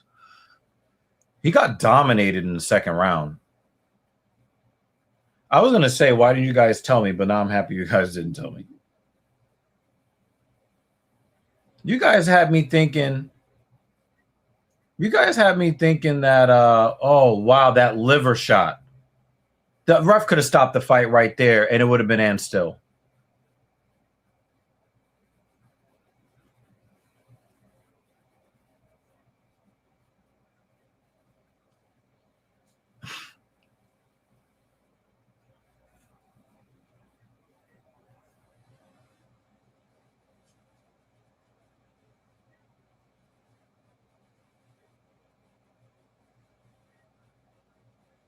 I've disliked Topuria since he was trying to gun for a title shot, but he has gained more and more of my respect. All right, we got Andre Creepy Feely, Vinicius Oliveira,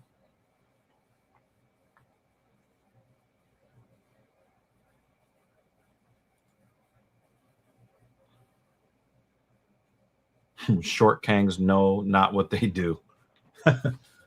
How tall are you, Hal? How tall are you in real life?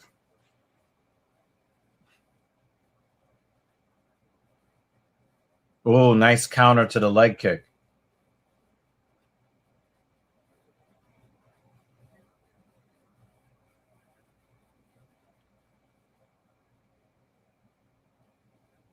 Also, why do you keep changing your goddamn name?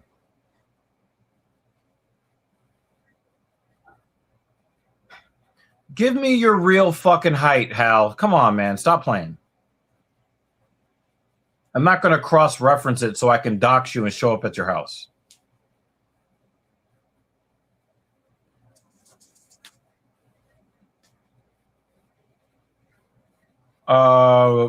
Fucking Dan Jensen, 6'6", right? Yeah, Dan is 6'6". Oh yeah, I'm at 6'3". But Dan Jensen's got both of us beat. So what are you like, 6'2.5"? Yeah, I don't really like the disrespect of men under 6 feet tall. I'm just not a fan.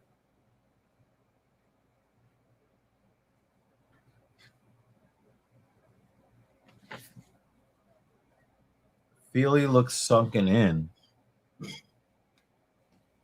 By what measure? Yeah. Can you? I actually want to see that again before they went down because Yeah. I hear the commentators getting excited, but I missed. Yeah, can you just pause that for a second? Because I want to see what's going on with this fight in front of me. JL says that Feely looks sunken in. He doesn't look sunken in to me. Feely always looks skinny. Yeah, but he looks less skinny this time than he normally does. I disagree, Hal. I got Alex Volkanovski holding that position, actually. He's like a fucking garden gnome bowling ball.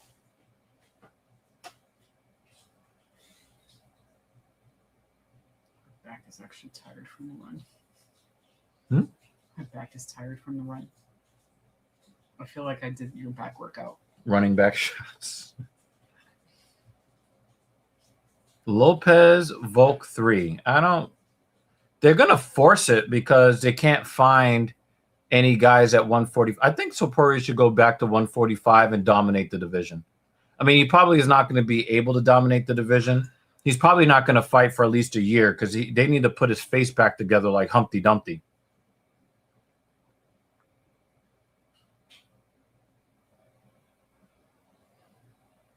That was a nice blitz. I mean, he didn't land many of those shots, but yeah, nice skills. Overwhelming. Yeah. Oh, he's hurt. He's limping. Oliveira. Left leg. Yeah, he doesn't seem to want to commit to a stance. Yeah. He's hiding it well now, but I did catch when he began limping. So the thing is, I don't think that he's hiding it well, because if he was hiding it well, his striking flow would have remained close to the same. But as he keeps trying to go back to southpaw, and he can't really do it the way that he wants to, he can't throw. He's not a southpaw fighter. See, look, he's doing all of this, trying to hide his leg so that he can go back to orthodox.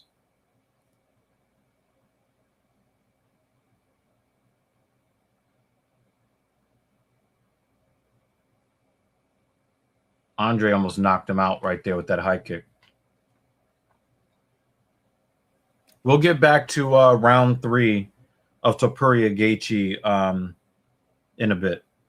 Oh! Ow, oh! Ow. Don't back off. Oh, the liver shot. You got to survive 75 seconds. Oh! No, he's not. He's not rushing it.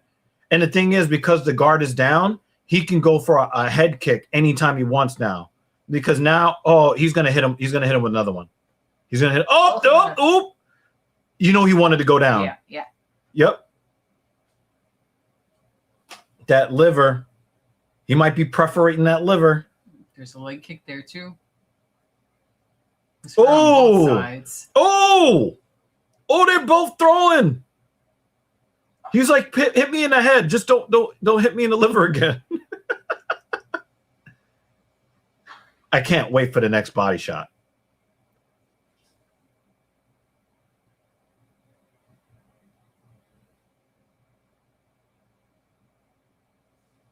Oh, nice level change defense from Andre.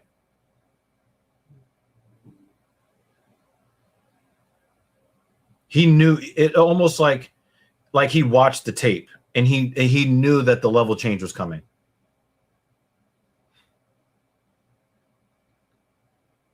Yeah, I don't think that he let him off the hook, because when the guard came down, he kicked him in the head twice.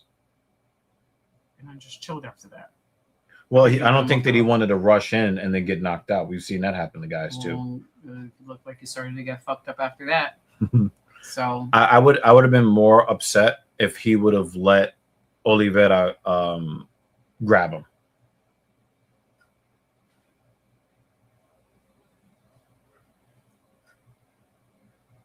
I got Feely winning round 1.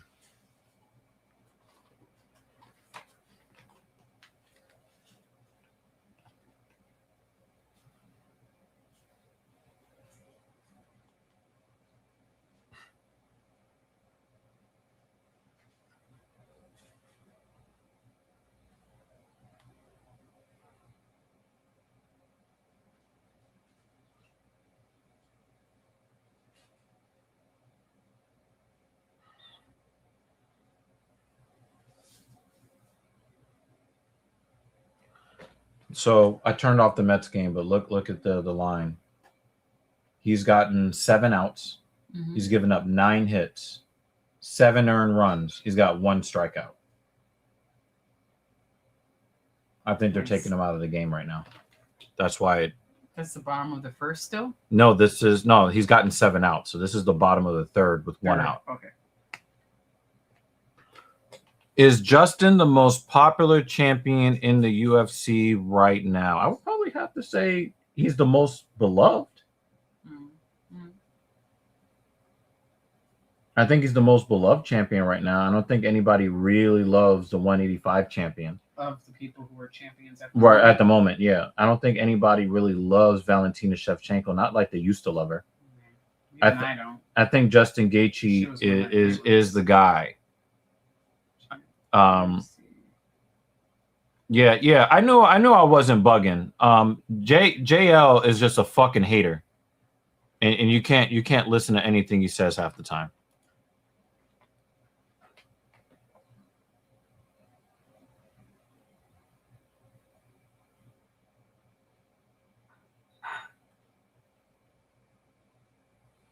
It looks like he recovered from that liver shot. Most guys don't recover. Of the champions, I would say the most likable? The most likable, yeah, I would say was Gaethje. And the next one would be Joshua Van. Got Van, yeah. I like Volk. Yeah. But I'm also very much a fan of Volkanovski's social media antics. Okay. He's a very likable person outside the ring. I would say on par with Angela Hill, like the type of comedic making fun of each other over themselves. I hear he's very skilled in the kitchen. Yes. I think he owns his own restaurant or something like that. But yeah, a lot of his content is of his cooking, or like anytime someone tries to make fun of him, he'll use that as content. So for me, he's in there as well. It's just like a likable person. Oh, what a slam! He slammed him on his head! Oh my god! And they both got up like nothing. What the fuck was that? I mean, but look at the fucking protection he has built into the top of his head. Yeah. Oh, Vinicius has some combos. He's got some real fucking skill, man. If he loses, that's on him. Yeah, for real. That dude hurt. Yeah. His leg was hurting. He cried out. And the liver shot came with 75 seconds left in the round. This is what I mean. Yeah. I don't think that was patience. We're at 3:27 of the third round, so we haven't seen any doctors yet. We're about to see. We paused the fight because this fight is actually very interesting.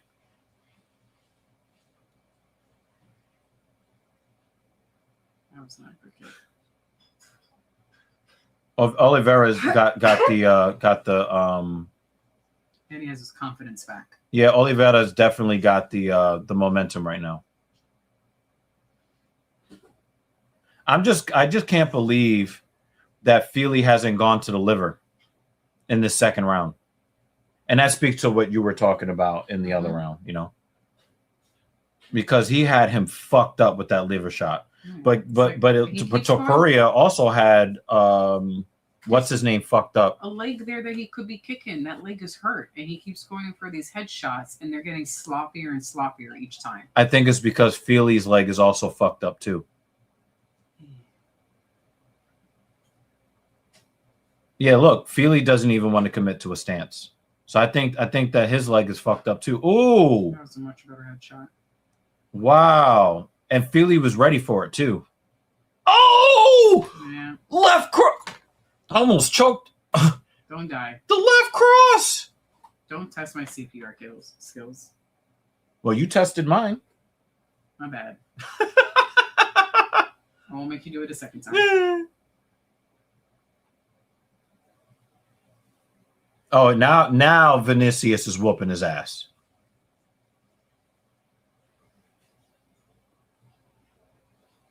You're the least objective guy here. Oh, he's waxing that ass. Yeah.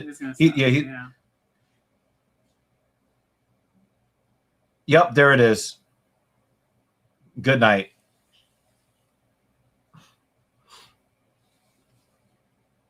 It ain't a 10-8. It's a TKO. You're very far behind.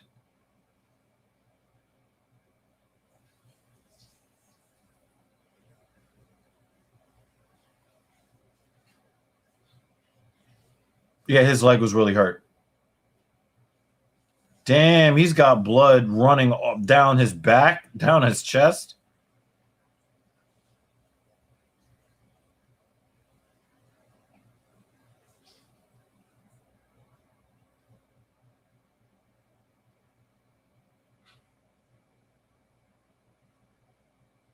I like the skill set. No, you were not correct when you said that Oliveira was kicking his ass. Not in that moment. Yeah, you were wrong at that time. It's like what I meant was in the next Nah, round. I knew he was going to pull this shit. But yeah, once he got the momentum, oh my God, you are a hater.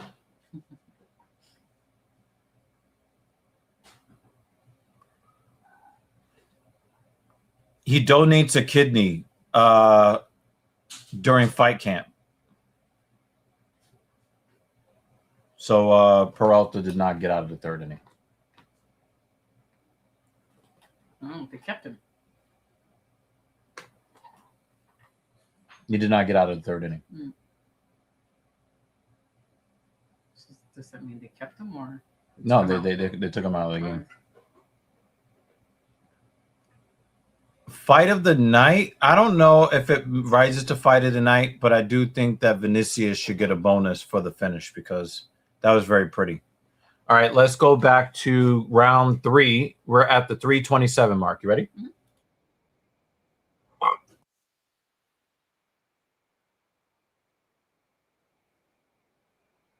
All right, right now, before they announce, the winner that we already know, we know that Vinicius won the fight by TKO in the second round.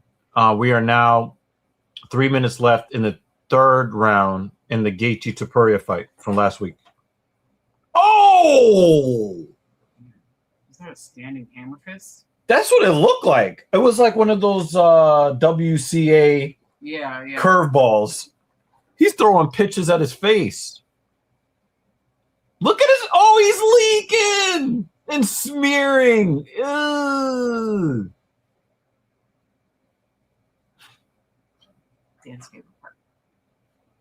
Oh, look at him leaking.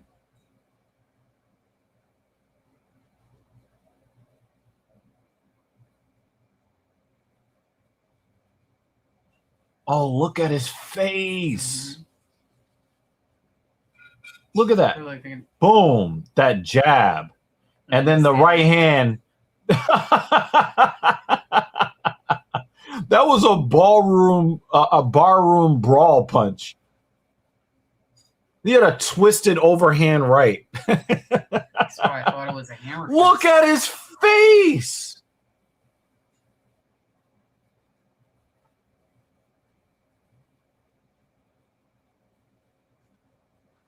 Topuria is a real man, though, because look at him. Mm-hmm.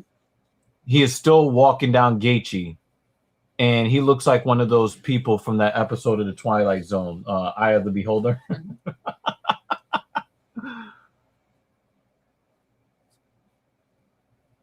Oh, he gave up a home run. It's 11-0 in the third inning. This probably ends the Mets season, and it's still June.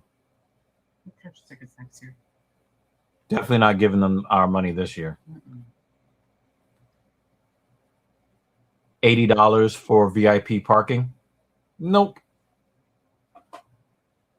Not at all. If you guys are wondering, we are in between fights right now, but since we did not cover last week's event, we are watching this is the end of round 3 here. I got to give a lot of credit to Topuria. Topuria is getting killed by every shot he gets hit with, but it looks like he's outstriking Gaethje by the numbers. But it just seems like Gaethje is just more, his shots are just more potent, or he's hitting them at the right angle that's causing like the injuries that you said. It was some pretty bad injuries to his face on both sides. Normally we see an orbital injury on one side in the fight, it usually the injury is there. But you said that there was a fractured orbital on both sides.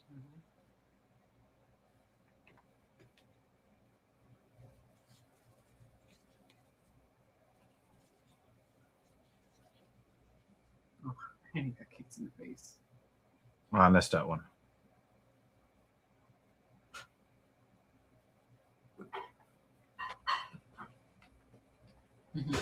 This Gaethje hits like a truck. Yeah, Khabib said that Gaethje is the fighter that hit him the hardest. Ooh, look how wide his nose is. Oh my God, he looks like a black man. Oh my God, look at his fucking face. He looks like one of those Clay-Doh. Oh my God. He punched him right in the eye there. He looks like somebody on Robot Chicken. Right in the nose. Look at his face.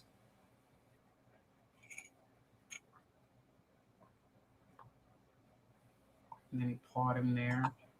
Yeah, I think his face is probably already broken here. We know the nose. No, it's definitely he's already fucked. That's why they're checking out his face.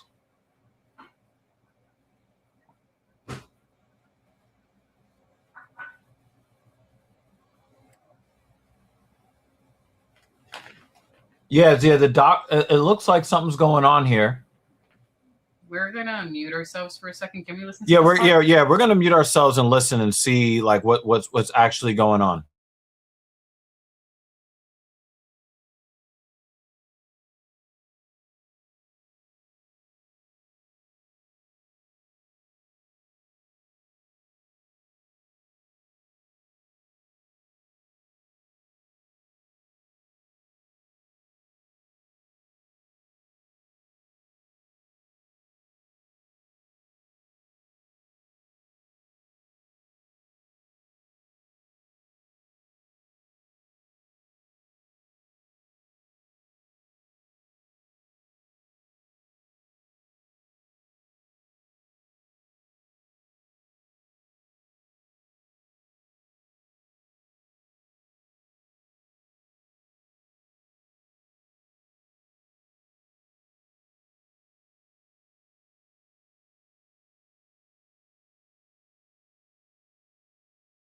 But the doctor didn't actually call it. No, he was saying that he wanted to stop the fight.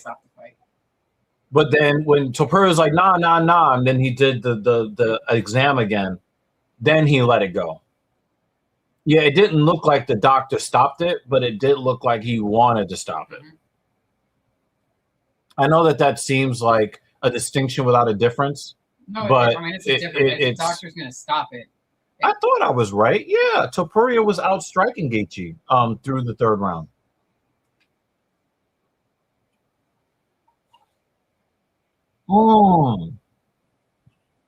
That was a nice slam from Gaethje. Oh, that knee might have broken his face. Did you see that? Yeah. I think there was that knee that broke his face on that side. Holy crap.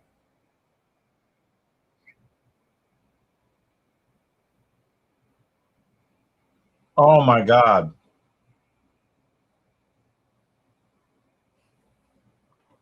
Nah, yeah, the doctor wanted to stop it, but the thing is, once the doctor does officially stop it, because they were having a discussion. Yeah. They were having a discussion, and because usually the doctors wait. If the doctor says no definitively, they waive it off. It looked like the doctor saw that there was something up, but it was right when it was time for the next round to start. Oh, his face. And then he's looked at him a second time, and that's why the commentators are like, oh, but he got an extra minute. Yeah. If it was in the middle of the rounds, and they, had the doctors come in, I mean, that it would have been the same thing, which anyway. Right. To answer your question, Fiziev was very close to the title. So Fiziev also has a very difficult strength of schedule. So his 1-4 might still be worth more than somebody else's 4-1, depending on who he lost to and who the other guy beat. Topuria says no Moss in the 4th round. Listen close. Oh, I heard that the corner stopped it, not Topuria. So Topuria is the one that did not get up. I thought it was so. I heard that the corner stopped the fight. I heard the same thing. I heard the corner. So I immediately got scared that wow, Topuria had 73% striking accuracy and was still getting his ass whooped. You see him blinking it off? Yeah. Oh, he looks like he's in so much pain. Oh yeah, absolutely. But the thing is, usually they don't wear it on their face like that. But no, even his facial expression. No, that's not a facial expression. I know, but you know what I mean. That's like pizza face. He can't. The thing is, he does not. He's so swelled up. He can't make a face to show you an emotion. Oh, he actually did say no mas. So I was told that the corner stopped the fight. Well, we're about to find out. But so the reason why I say that is it always makes me scared that a fighter. Oh wow, he slammed Gaethje right on his head. It makes me scared that the fighter will fire his corner and not work with them anymore, because fighters have said that I don't want anybody to stop my fights, and if you stop the fight for me. Look, he's in mount position with a face we don't recognize. You may not like Topuria. Like I said, I don't like Topuria. That I respect the fuck out of this guy, 100%. He's actually turned me into a fan, like dead ass.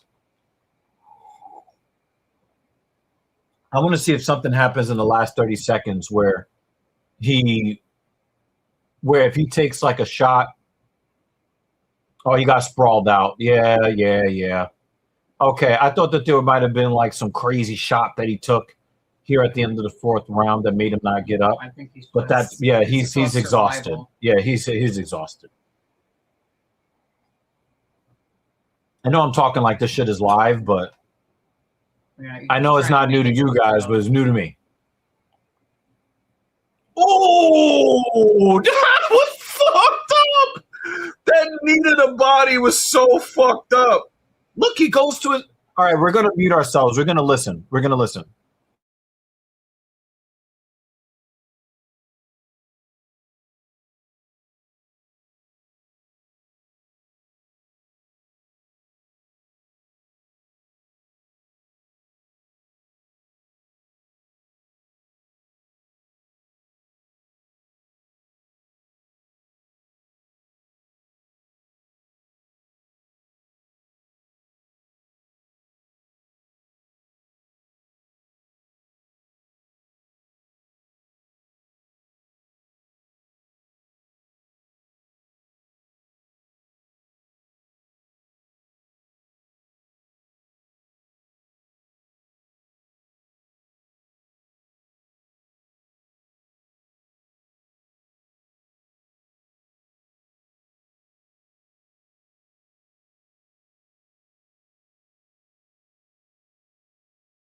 Yeah, they're doing the Donald Trump thing, so we had to let that go. Wow, that was Yeah, we saw the quit on the. He barely got on the stool. We had to help him on the stool. It looked like he was on his feet when he went to the stool, and I think that needed a body, because I was looking for an event, but I thought that it was when he got sprawled out that he just, because anytime somebody panic wrestles and they get sprawled out, usually they just lose. They just they're mentally broken at that point. But I think that needed a body to the side that you always ask them to do when somebody turtles. That was especially violent. Yeah.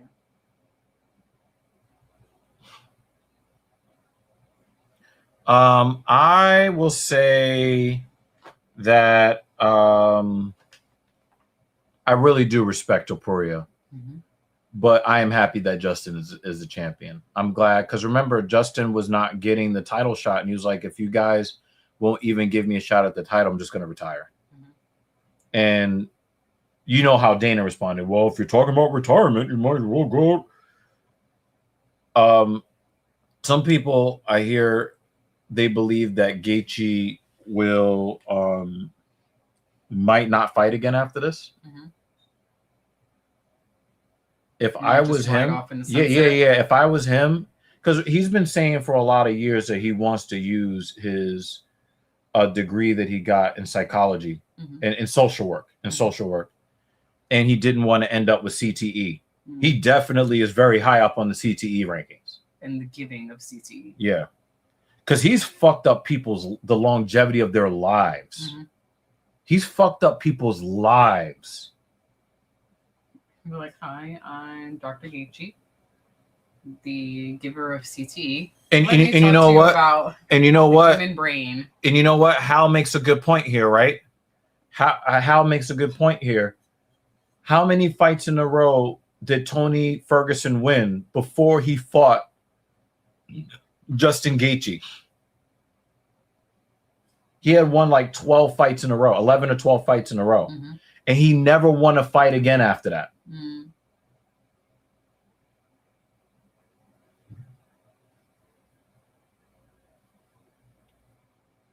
So I am interested in seeing what he might want to do from here on.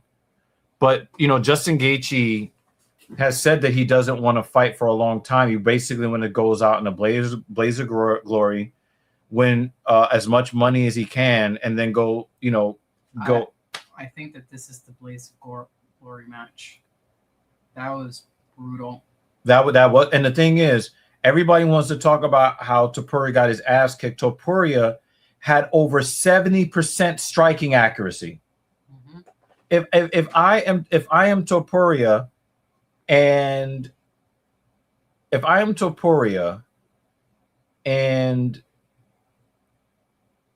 I've got striking accuracy at the time of 75%. What do you mean I can't see? Every time I swing, I'm hitting them. Yeah.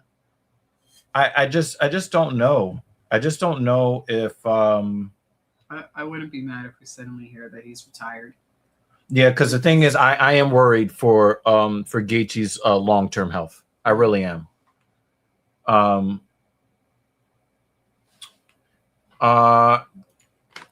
This is actually true. I don't know about the Topuria, but Ferguson definitely overtrained. And then his overtraining got worse and worse and worse the more fights he kept losing.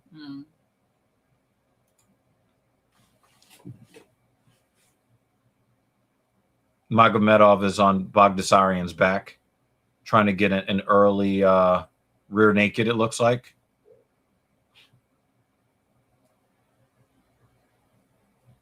As badly as Ilia Topuria he made him tap. he made him tap. What the fuck kind of submission was that? What was that? I don't know. Even he looked shocked. He was like, oh, yes.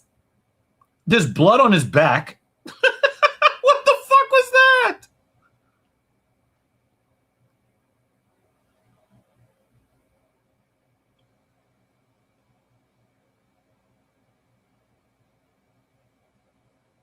I don't know. I don't think it's possible for a man to kidnap his kid. If that is your kid, I know that we have laws that favor women in child custody cases. I don't think it is possible to kidnap your own kid. I'm sorry. So yeah, look. Let me see. I don't understand.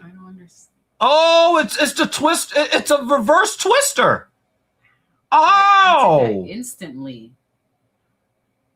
It looks like it's got to be a modified, because it's not the same twister that we saw. This is the first time oh my God. Oh my God.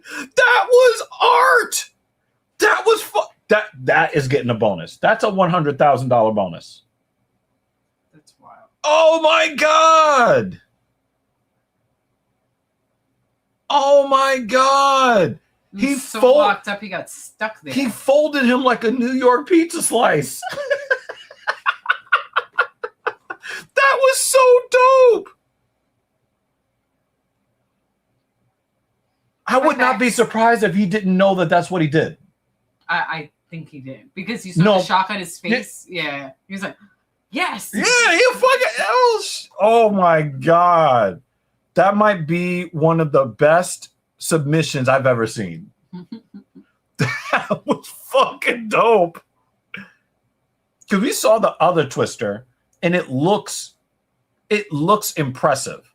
But this one just looks like algebra. It looks like calculus in the cage. Why would you say that the move would become illegal? I don't know about that, Hal. I don't know about that. And can you please go back to AI Hal 9000, please? I have a hard enough time keeping track of people.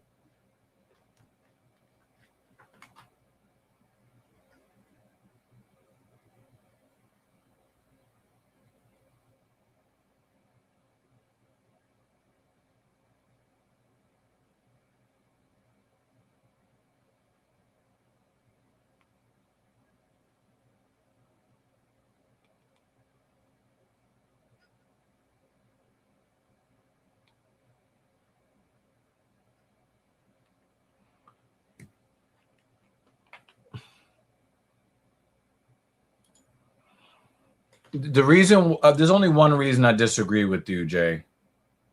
If the roles were reversed, would they call it kidnapping? No. So that's how I judge these situations. If it was her in his position and him in her position, would they call it kidnapping? The answer is no. So if it's not kidnapping, if a woman would do it, then it's not kidnapping when a man in the same situation would do it.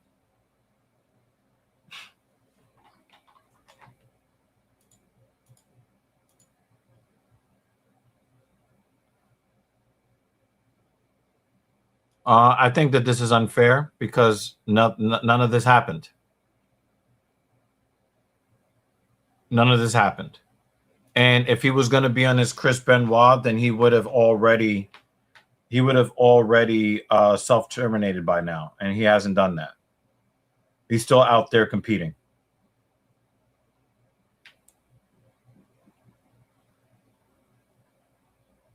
Look at the submission again. Does Bogdasarian ever come back? I would be so. I would be. Can you see? Yeah. I would be. BJ Penn is a real problem. We agree on BJ Penn. We do not agree on Tony Ferguson. At least not yet, until, there's a reason for me to agree.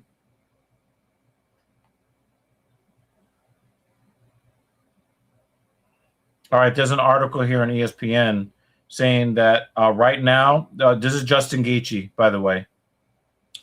He says during a taped interview on the Joe Rogan Experience, which was released Saturday, there's not something natural in me that feels like it's over.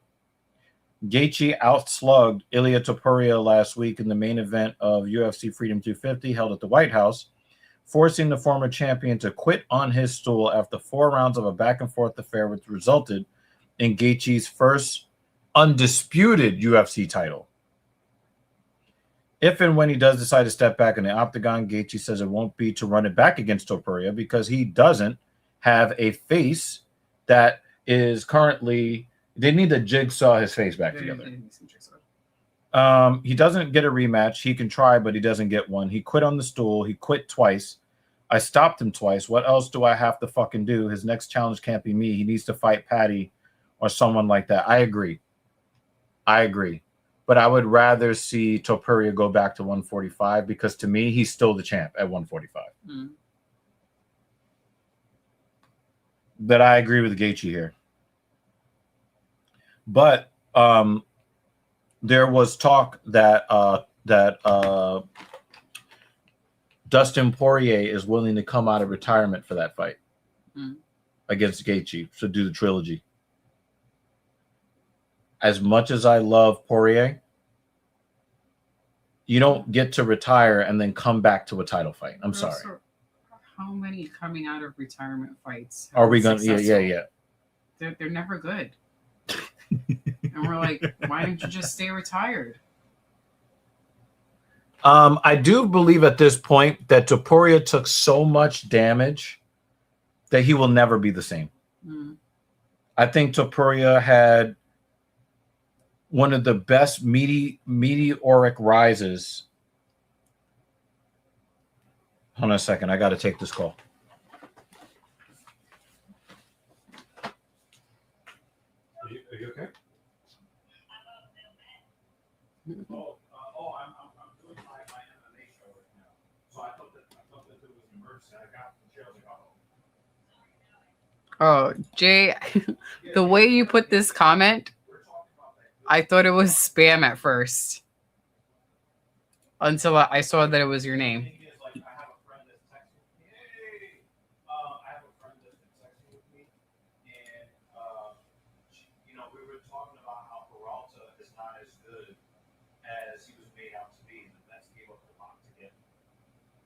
He wanted a long-term contract and all that, but they wanted to see how he's going to perform. And now we see how he performs. Oh, no. It's fine. But, but I was really scared because normally we're not, Oh, yeah. I was like, uh-oh. Do I need to drive the Philly and fuck somebody up? Okay. No. But I'm actually paying attention to the score because I got the score on live. The score is live streaming on my phone. My phone live streaming. So I am peeking at it, but we're knee deep in some MMA right now. Oh yeah, I was just like, nah, I'm not gonna. At least we didn't get shut out.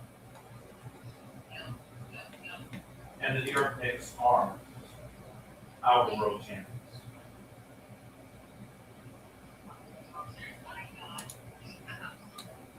Ooh, we have an early show next week. Yay. 9 a.m. our time. Usman, you said July 18th?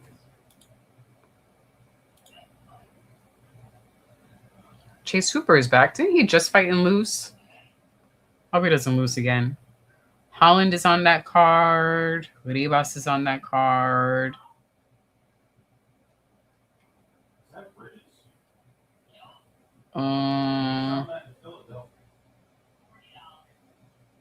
They have, if they, Jared Cannonier is also on that one, on that card. Oh, and it is pretty distressed, just like you like it. Oh, wow. Did somebody make that by hand?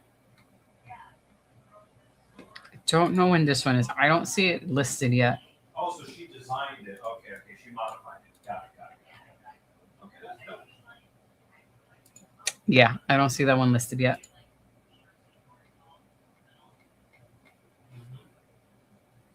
That's good. That's actually very good. Sorry. Yeah, I'll catch up with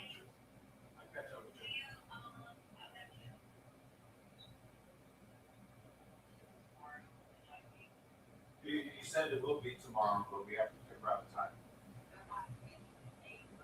Yeah, your sister is already taking 8 p.m. tomorrow. So just know that she's got 8. Wait, did she take 7? Wait, let me.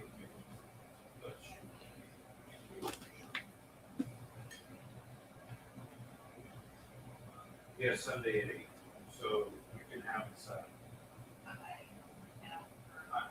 probably, but it might be one of those things where I have to move you a bit earlier because I may have an opportunity to get a session and a half pay from it's easier to pick some them and then bring some over here. Then I get that time and a half pay. So you know how that. Yeah, we'll call on the fly. All right. Peace. Oh, that was scary. I know. Yeah, my client who never calls me on Saturday evening called me, so I thought it was an emergency, and she was just trolling me because the Mets are getting ass raped.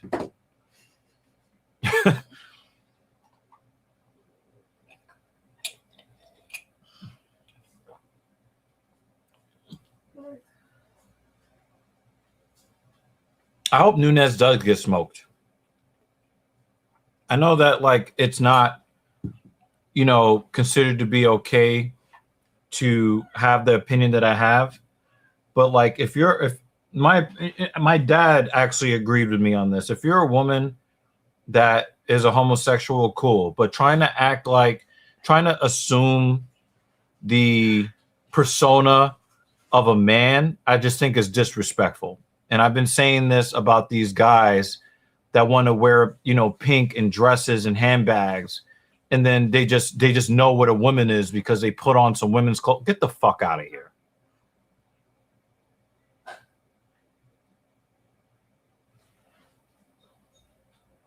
I don't like if you're gonna do like the homosexual thing, do your thing, but to try to act like you're a better man than a man, nah, I'm not with that. I'm not with that, and I just don't like it.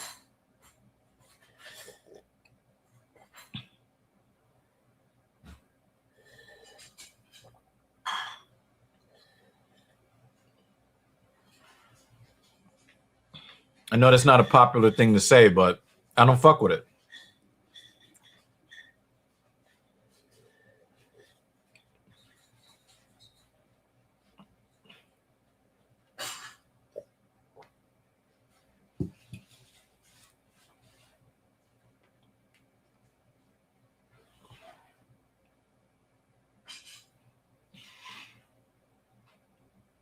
I hope you're not ahead of me on the stream. Let me make sure. He calls himself the Hurricane. Christian Rodriguez. I like Christian Rodriguez.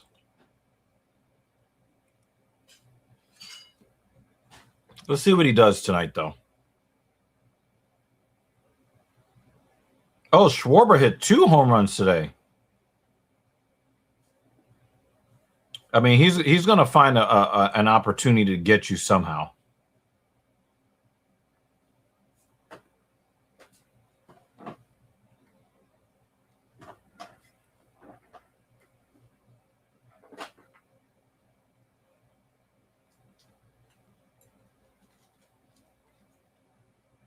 Oh, they got rid of Smotherman? Oh, the UFC dropped Smotherman.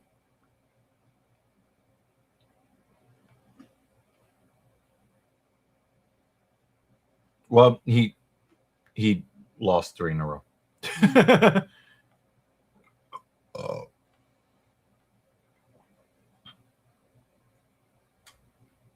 Damn.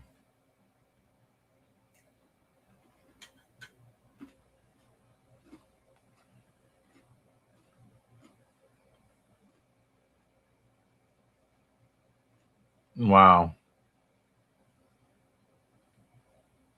Well, we got Chase Hooper and Nicole Main in July. Yep.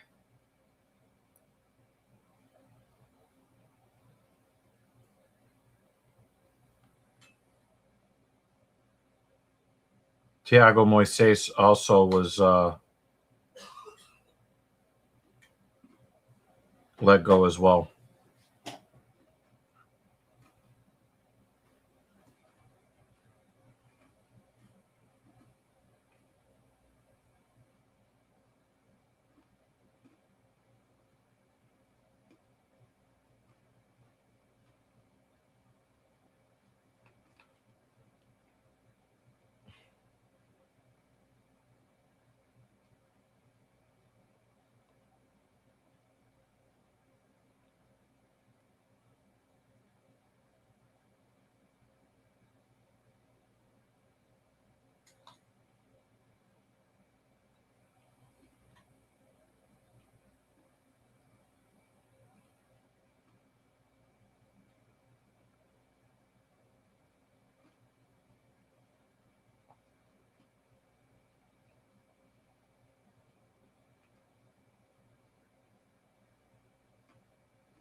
weight loss drugs / risk of 4 types of cancer by 50% or more. All of us are going to be on Ozempic just to avoid cancer.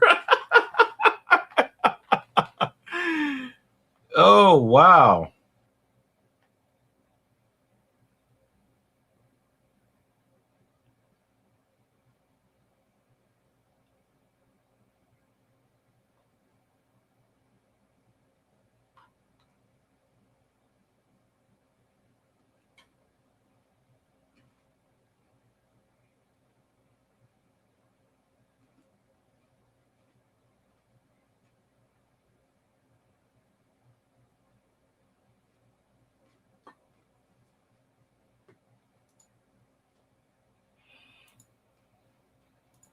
Christian Rodriguez is a 2-1 favorite. Perhaps it's because of what Hal said about the recklessness of, or the non-existent striking defense.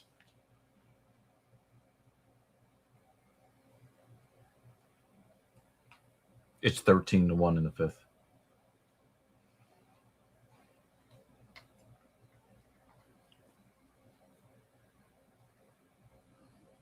I should probably go order some Ozempic. Somebody says, you're not fat. I don't want to die of cancer.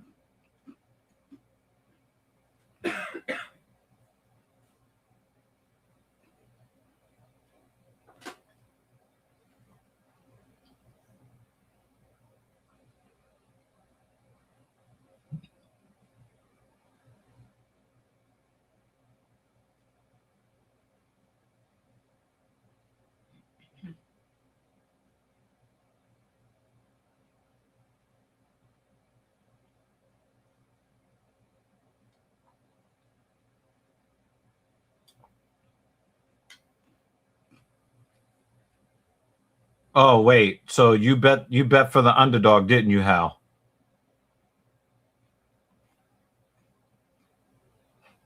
People taking GLP-1 weight loss drugs like Ozempic started moving less. Of course.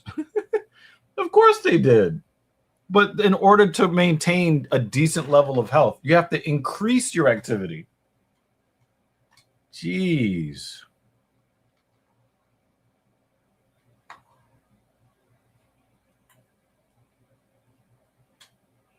What do you have against Christian Rodriguez?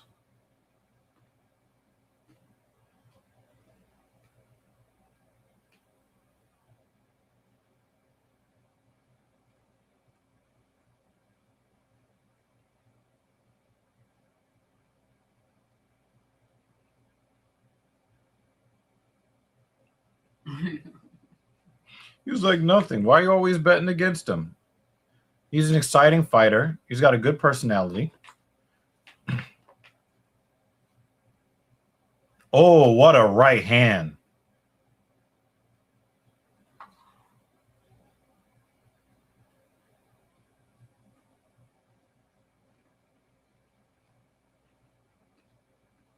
Ooh, look at that 1-2.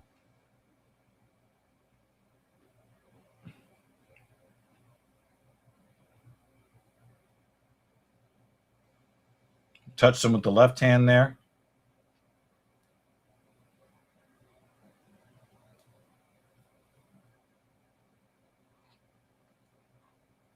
It looked like he tried to poke him in the eye with his big toe.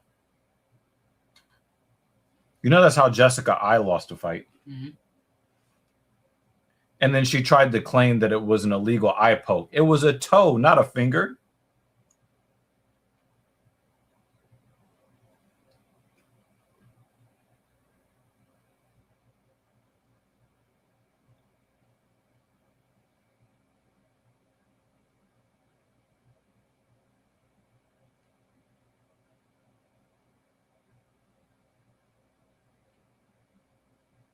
Good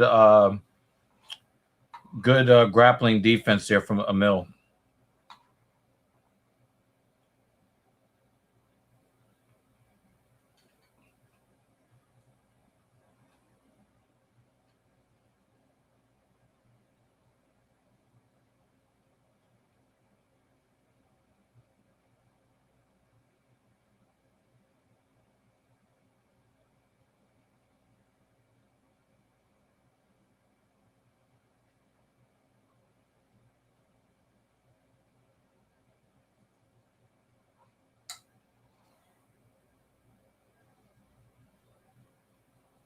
Another nice combination from Rodriguez.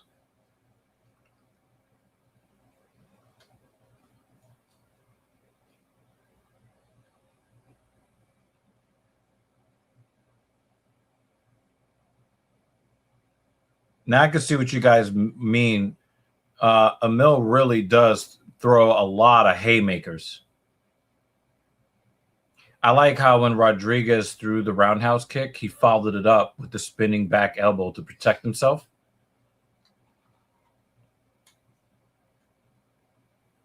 Oh! Oh my God, that head kick! Oh my God!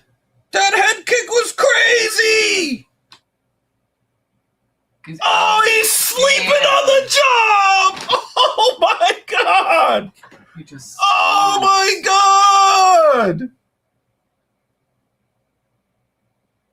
That dude is having. Who had a worse day? The modified twister guy or Hyder Mill? Modified twister guy. Woo! That was fucking pretty. That was pretty as fuck. Oh, shin to chin. Oh my God. Woo! Boom! Hold that, son. Ooh!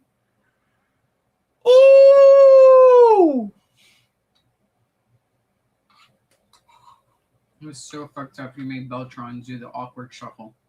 Woo!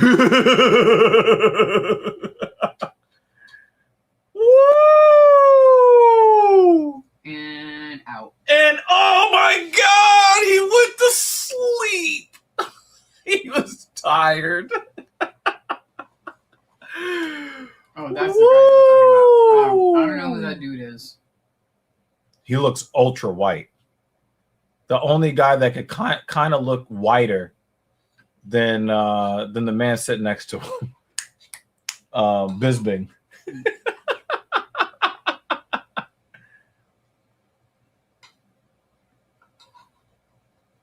I gotta say, these I'm only saying this on stream. You've already heard me say this. This Jackass movie is so beyond worthless. The reason why Jackass worked on MTV is because we never really knew what was going on. We didn't really understand the setup. Mm-hmm. So the punchline always hits you. Mm-hmm. Now we already know exactly what the play is. Somebody's going to get unexpectedly punched in the head or something's going to hit them in the balls. And it's the same fucking thing. We did not need this movie. There seems to be a stream of films going after our generation specifically that are just not needed. An attempt at a money grab where people are not going to give you money. I know what you did last summer. Scream. That scary movie that not even worth it. They're all part of when millennials were teenagers, of the age range who enjoyed those films when they were out at the time. Yep. They're trying to get our money again. Yep. And we're like, you did it already, and we enjoyed it when they were out the first 5 times, depending on which film you're talking about. Mm-hmm. And I watched the latest So You Think You Could... I almost said So You Think You Could Dance. I Know What You Did Last Summer and Scream, because you just have to watch them. They were useless films. Yep. A waste of everybody's time and money. I could not agree with you more. Same with Jackass. And the scary movie films, it was only funny the first time. It's not funny second. We already know. We already know what you're gonna do before you do it.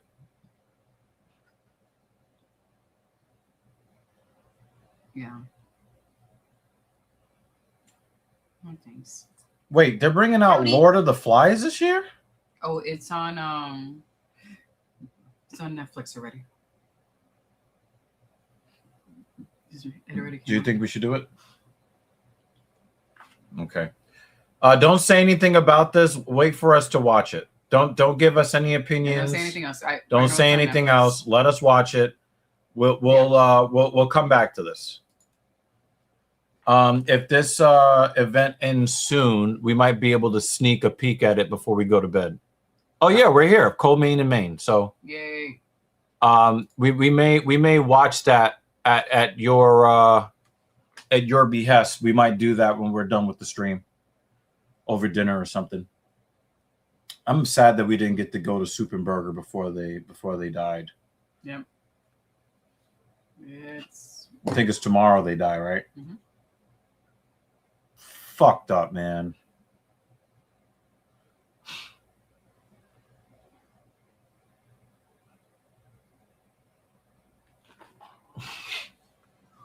Hold on a second.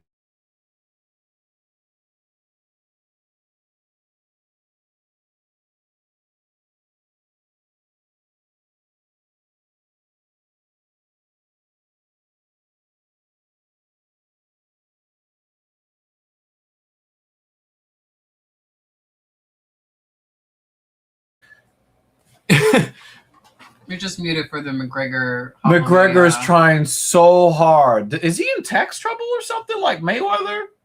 Because he's trying to create. Number one, you're not going to get a Jose Aldo reaction out of Max Holloway.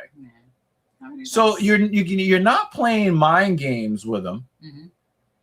And like, first of all, he looks like he's roided up. Mm-hmm. He looks like he weighs 220 pounds. Oh yeah. Dude, this is what happens when you have kids. They think that you have to remind them that there is nothing new under the sun.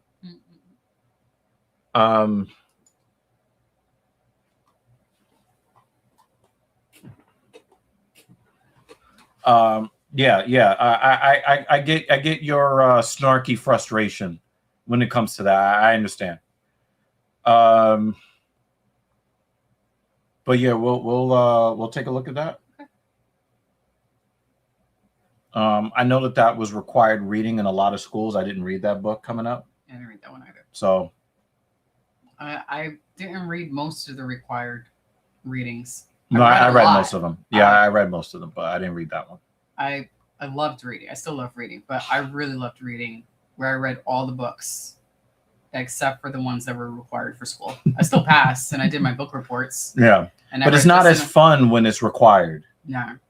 I was a kid who owed way too much money at the library because I kept my books for too long. And I would come out with like stacks of books like this. And it's not like I couldn't return them. They were like 5 blocks away.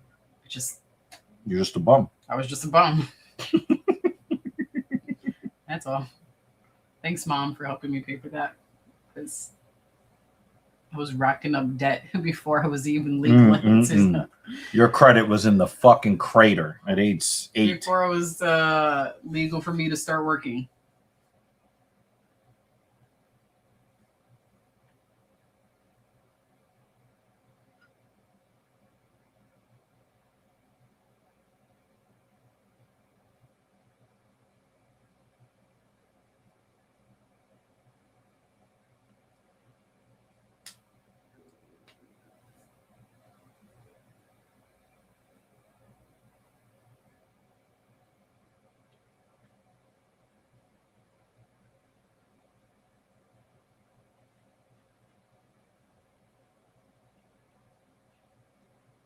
Yeah, Christian. There's a reason why I like Christian Rodriguez. There's a reason. Like he just seems like a dope dude.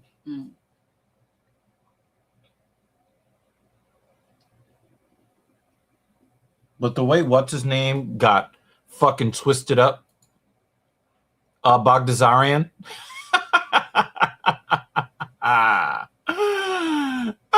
The way he got twisted up. He's like another. Yeah, he's. In his defense, he didn't dislike him. Yeah. He was neutral. He was neutral. Yeah, but he's a dude. He's a real dude. You know. He's a dude. World duty. Yeah. There's got to be a Second. reference. Yeah. There's got to be a reference. That's dude, he's a dude, she's a dude, we're all dudes. Yeah. It's from Nickelodeon.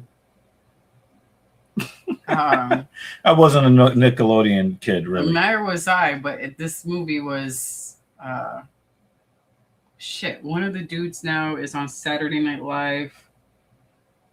Kenan Thompson? Yes. Oh, it's really funny.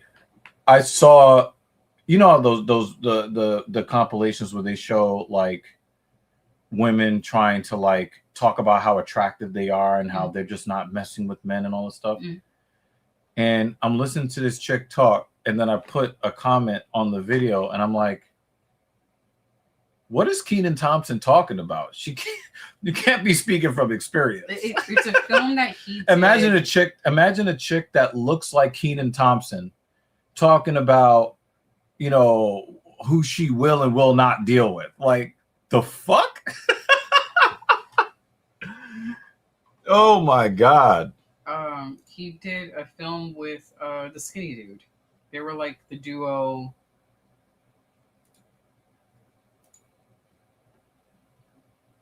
Keenan and Kel. Yeah, Keenan and Kel. Good Burger. Good Burger. He said that. Oh, I didn't see. Whoa, it wasn't on the screen yet. Yes, it was. No, but when I was talking to you, this was the last thing on screen. I was looking at my phone. Yes, Good Burger. Yeah, give Hal his flowers. Yes, I will. Just AI I was Hal. looking at you when I said that. See, guys. She was looking at I me. was distracted. She was distracted by the. I don't know. That's after the show.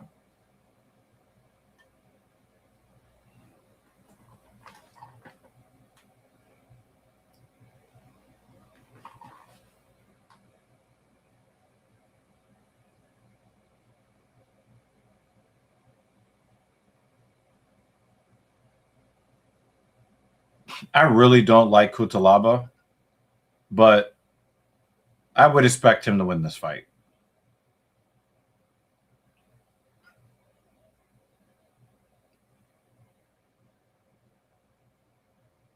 It is really crazy how Horiguchi just came back to the UFC and he's already ranked 5th. And Manel Kape is one of the most disappointing talents, and he's ranked number 2. They really do need to revamp the rankings.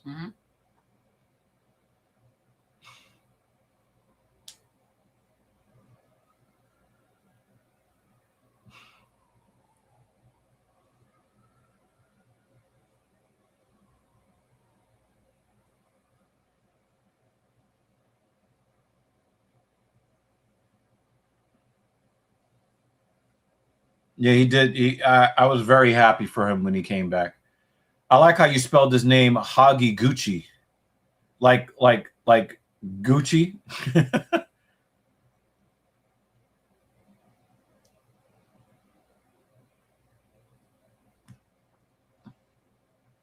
like a knockoff luxury brand.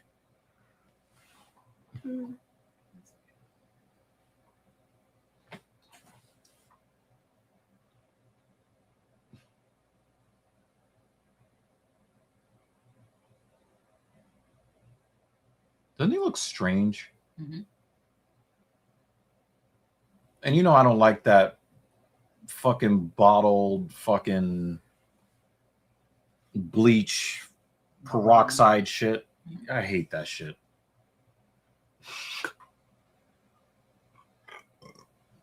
That's a trend that's almost strictly male that I hate.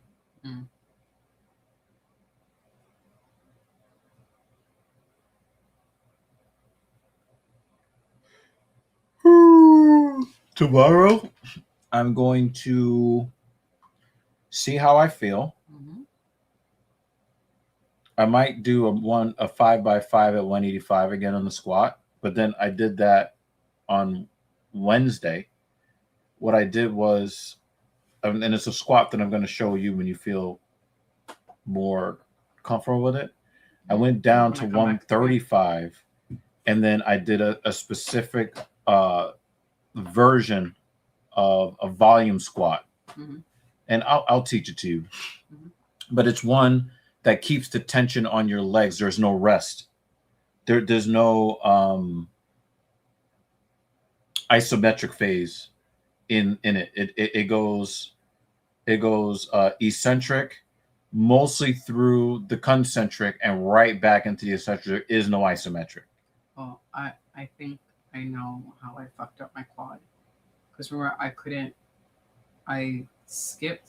we skipped squat. You skip, we all skip. Pretty much a few weeks ago. And then we did hip hinge instead because I was like, just standing up, I could feel that I'm compromised and not able to work properly.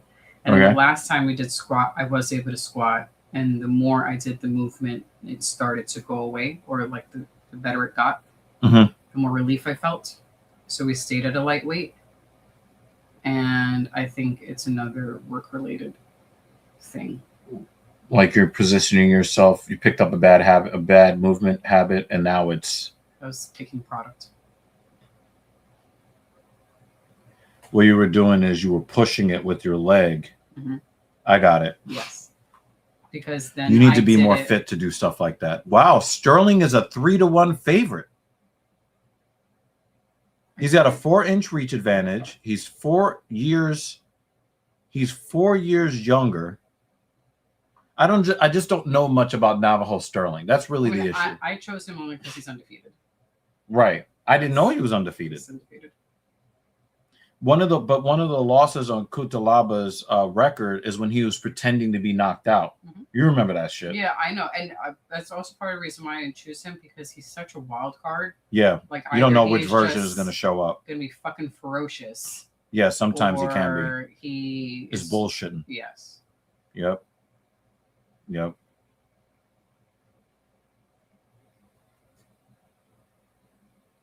Why did they do that? Know. It was weird.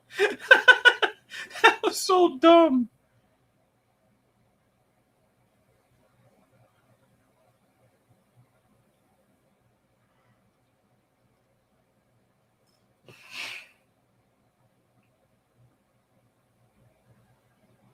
It looks like he's had his nose broken a few times.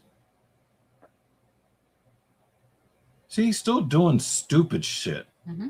He's so hard. He's so difficult to like. Because then he'll do that shit and lose. You're like, okay, well. Oh, Carson Bench just hit a home run. That's dope. We'll take that. I want to see as much offense from the Mets in this loss as possible.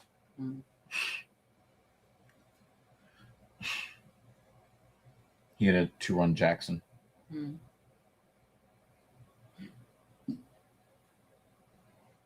Yeah, Eon Kutalaba is a crash out. Dead ass. To the point where he's fucking annoying.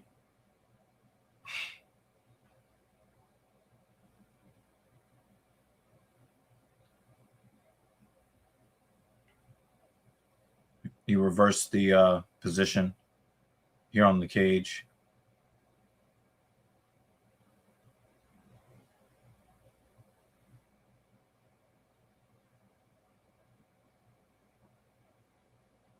Yeah, you let him get his hands locked. You're really dumb, Sterling. He did the right thing to start, but then he brought his body down and then let him lock his hands. The way he put his left arm down, I thought he was out. Yeah, and just being dragged. I didn't see the other arm still up. Yep, this is it. Damn. Sterling, you're one of the stupidest people in the world.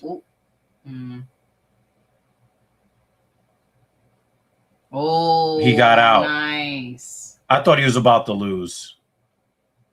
I was about to say, like, yours. If you, I was like, wow, you're this really is where dumb. You break your streak. I'm not saying that Kutalaba is a bad fighter, but Sterling did some low IQ shit.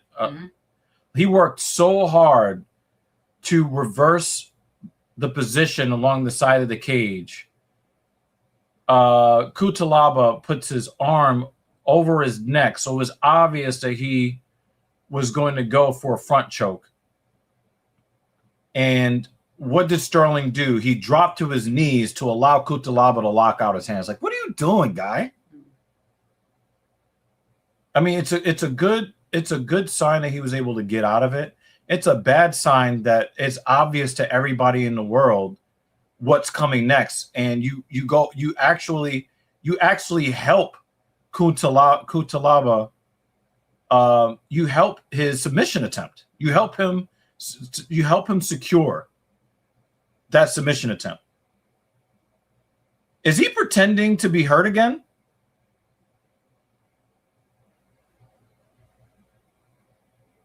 You can never tell with Kutalaba these days.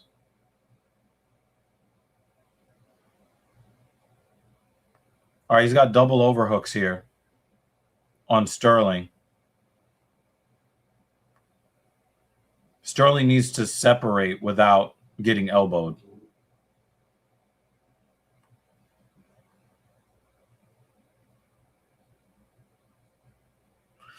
You see that the failed judo throw, hip toss attempt that Kutalaba just did? Why does it always work on women and never works on men? Women, their center of gravity for women is so much better than men. Their lower body strength compared to their upper body strength is, ratio wise, is so much better than men. Mm. But they get caught with that fucking hip toss time and time and time and time and time again. Yeah. And you almost never see a guy get hit with that. I never understand it. I got Kutalaba winning round 1 if there's no stoppage. Yeah, same. Now, I got to say that I am impressed with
It's UFC on Paramount, and I keep reading it UFC on Paramount.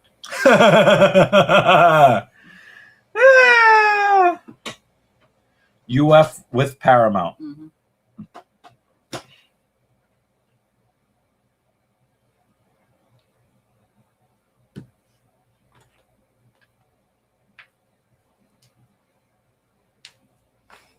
I would have to watch the fight. I would have to watch the fight in order to tell whether or not Pereira should get a rematch. All I saw were still shots of him getting hit in the back of the head. but it is possible that there were a lot of legal shots and the illegal shots came at the end. But if he got knocked down by a jab, It seemed like the knockdown that was legal. Like, yes, he was in trouble. It was the follow up to that, right? And then the stoppage came after that, right? That's would be my problem. Just like tainted the whole thing, right? That would be my problem with, and I think, but also remember too that Cyril Gane now has a reputation of being a dirty fighter.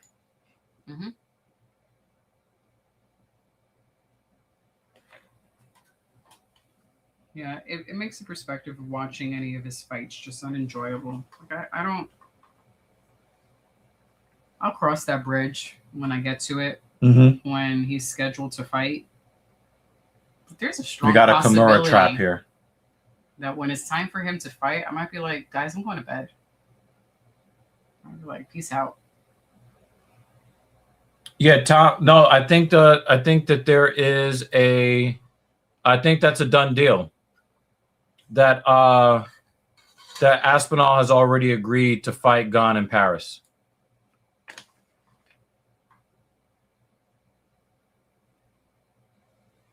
I would just see he's hitting him in the back of the head. I would like to see if Cyril Gane is going to beat Tom Aspinall, I would want it to be because he fought fair and didn't, I mean, some of these fouls are starting to look intentional. I'm just gonna call it what it is. There are way too many of them, way too often. And like I was telling you, if you're at a point where you need to keep pausing the tape to say that one's legal, but that one isn't, but these three are legal, but then the next one isn't. You're fucking questionable. All within 30 seconds. Yep. I don't really want to watch any of your fights. Because now I'm just looking to see which one's the illegal strike. Right, exactly. I'd rather go do something else. And do you know who ruined Cyril Gane's reputation? Cyril Gane. Cyril Gane? Cyril. He says Horiguchi wins by sub, and JL said cop round. So one of you is going to be right. I starred them both. Wow. Wasn't this? Oh, look at that elbow! Wow. Oh! It seemed like he just sat there and took it. Yeah. Hey, yo. Whoa! You saw what I saw. Was he waiting for the ref to? I don't know. I don't know what he was doing. Because that was to the top. These are legal, right? Yes. Yeah. So you're just gonna sit there. Yo, dude, I'm asking the same fucking question. Because he's in dominant position here. What happened? Did he get injured? Did he have an injury? It seemed more like he gave up. Because then he just sat there and took it. He might have gotten an injury trying to get that takedown.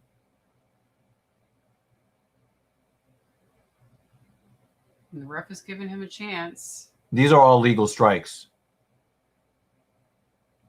Nah, I think he might have gotten hurt when he landed the takedown. No. I picked Navajo to win.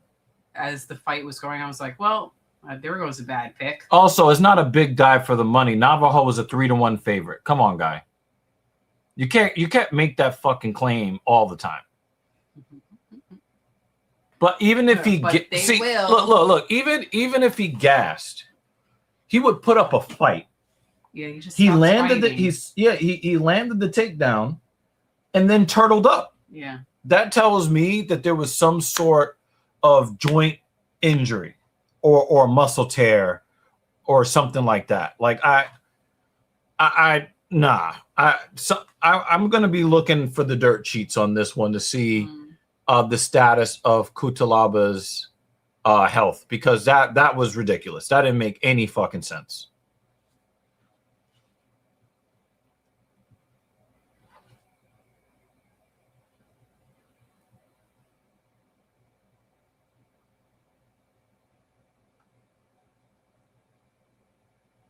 Damn, 15-3.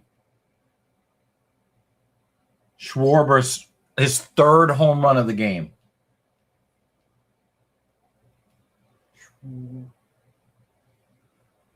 Oh my God.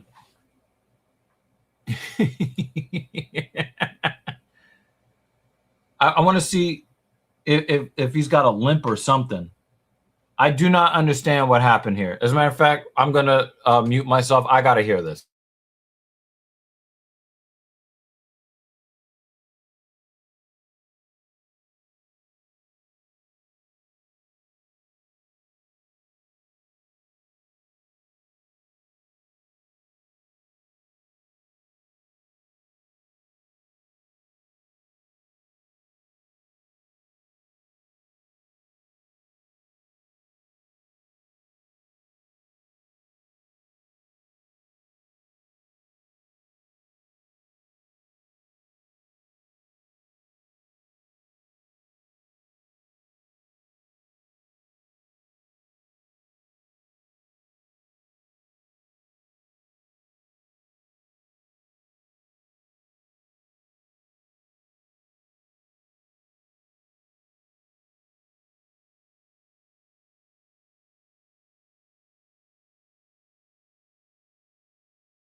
My nigga, Sneeko is light skinned. What are you talking about? That was so dumb. Oh man. I don't have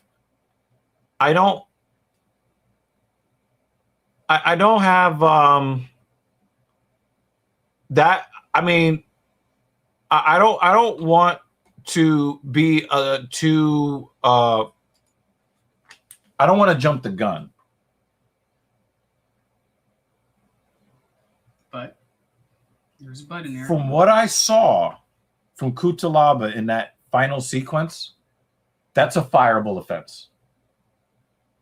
You land the takedown, you scoot to the cage, not injured, and then because I was looking for a limp.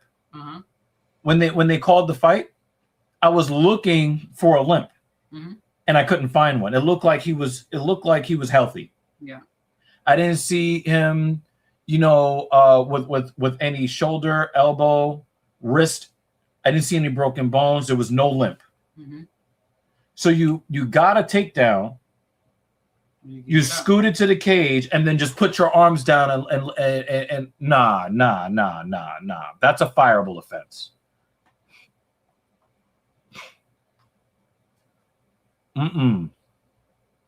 Kutalaba has to go.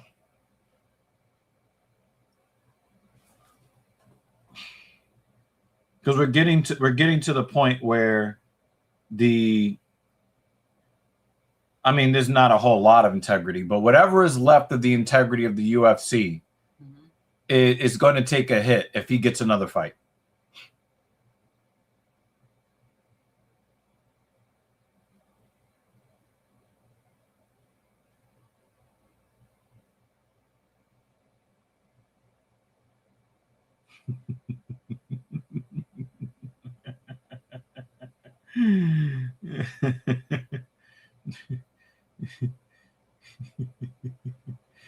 Oh man. You're gonna troll me, I'm gonna troll you.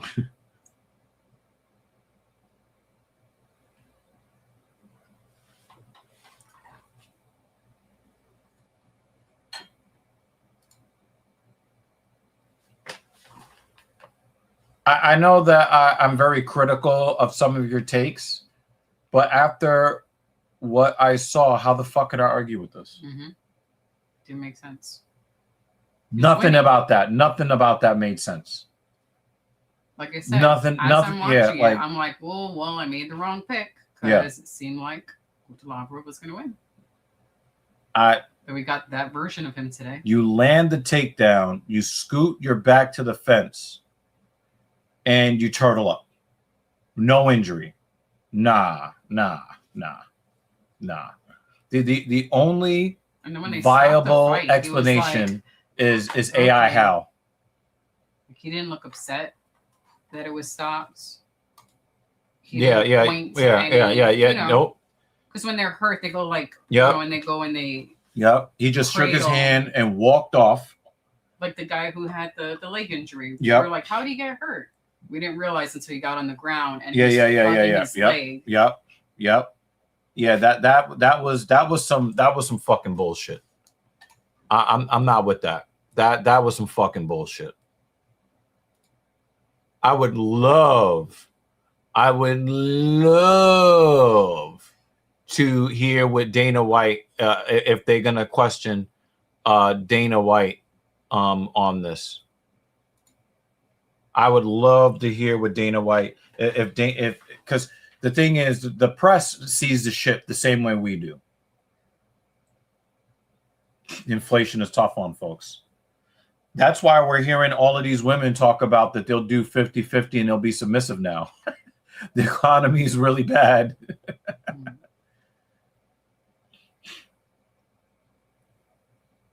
Yeah, it's that Bidenomics, right? The Bidenomics administration that we're under right now. Yeah.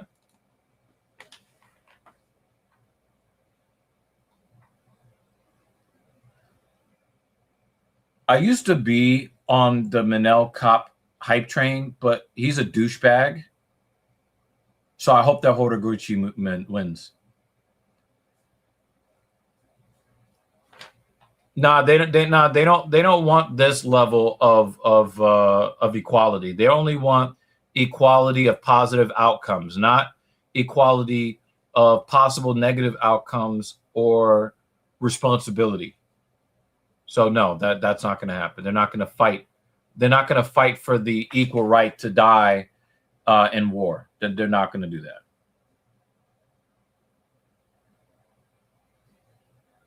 They will fight to get into the military during peacetime, but they will not fight to get drafted in an actual world war combat event. We are not the only ones saying this.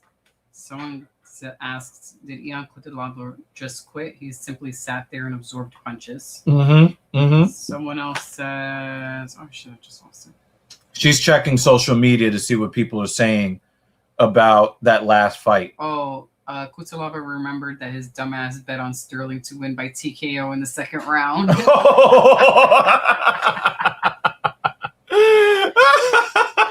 lot of these are not in English. They're trying to get to the English. Hey man.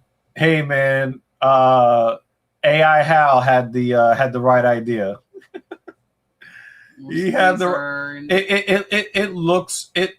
I need a member of the MMA media or the press to ask Dana White about the ending of that fight. Absolutely. I need it. I need to hear, because this is one of those situations where you got to call in the FBI to do an investigation, and you cannot allow Ion Cutelaba to fight. You cannot grant him another fight until this has been thoroughly investigated.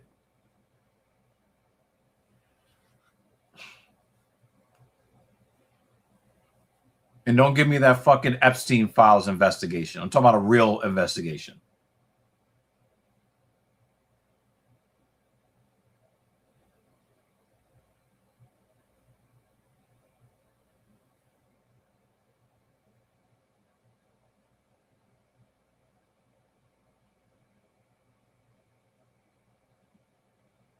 Yeah, there's so many posts in Japanese. It's like overwhelming.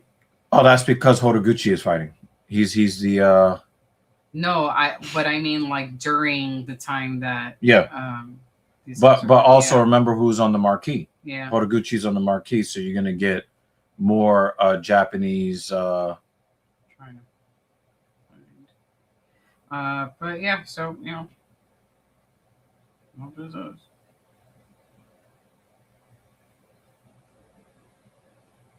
Yeah, that was bad. That was really bad, and I need to know. I need to know if there was some tomfoolery, fuckery, and what's your favorite word? Shenanigans. Shenanigans. I need to know. Oh, the Mets have a position player pitching.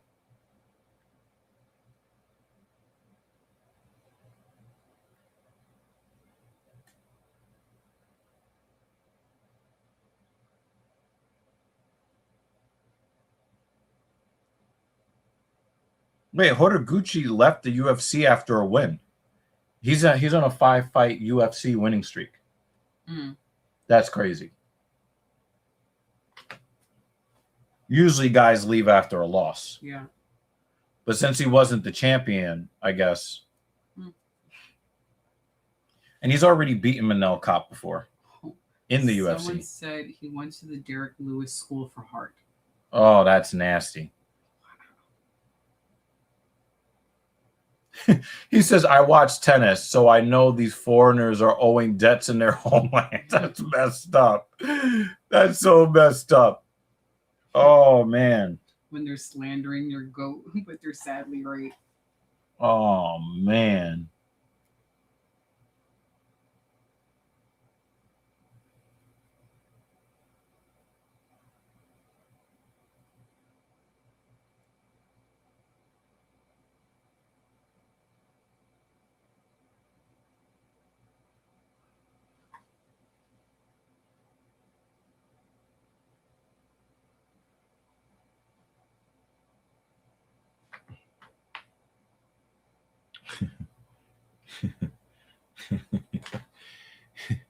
The only guy with a clean inning was Zach Short, the new backup infielder. He's the only one that pitched a clean inning. Oh, my God. Fucking terrible, man. Manel Kape is coming in with Japanese. I hate this motherfucker. I'm starting to really hate this nigga, man. He's coming in with what? Yeah, look at how he shows up to the cake. Yeah. Man, man. I hope he gets his ass whooped. He probably won't because I want him to lose, but.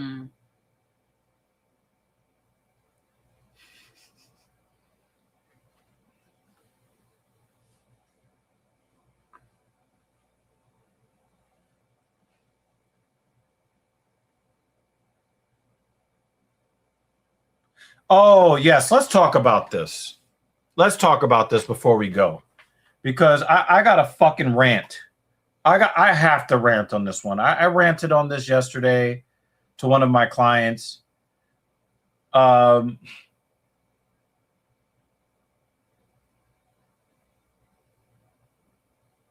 We have gotten to a place in society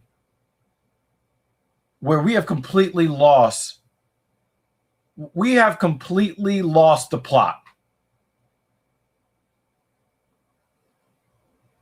This is a rare W for the Donald Trump Department of Justice.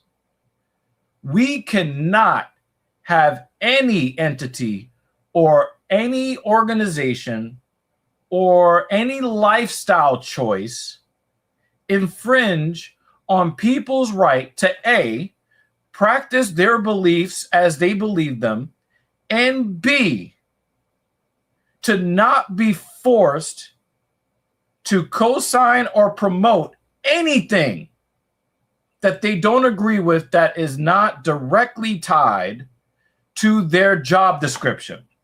The 3 San Francisco Giant players are not, they did not sign contracts promising that they would promote homosexuality on demand.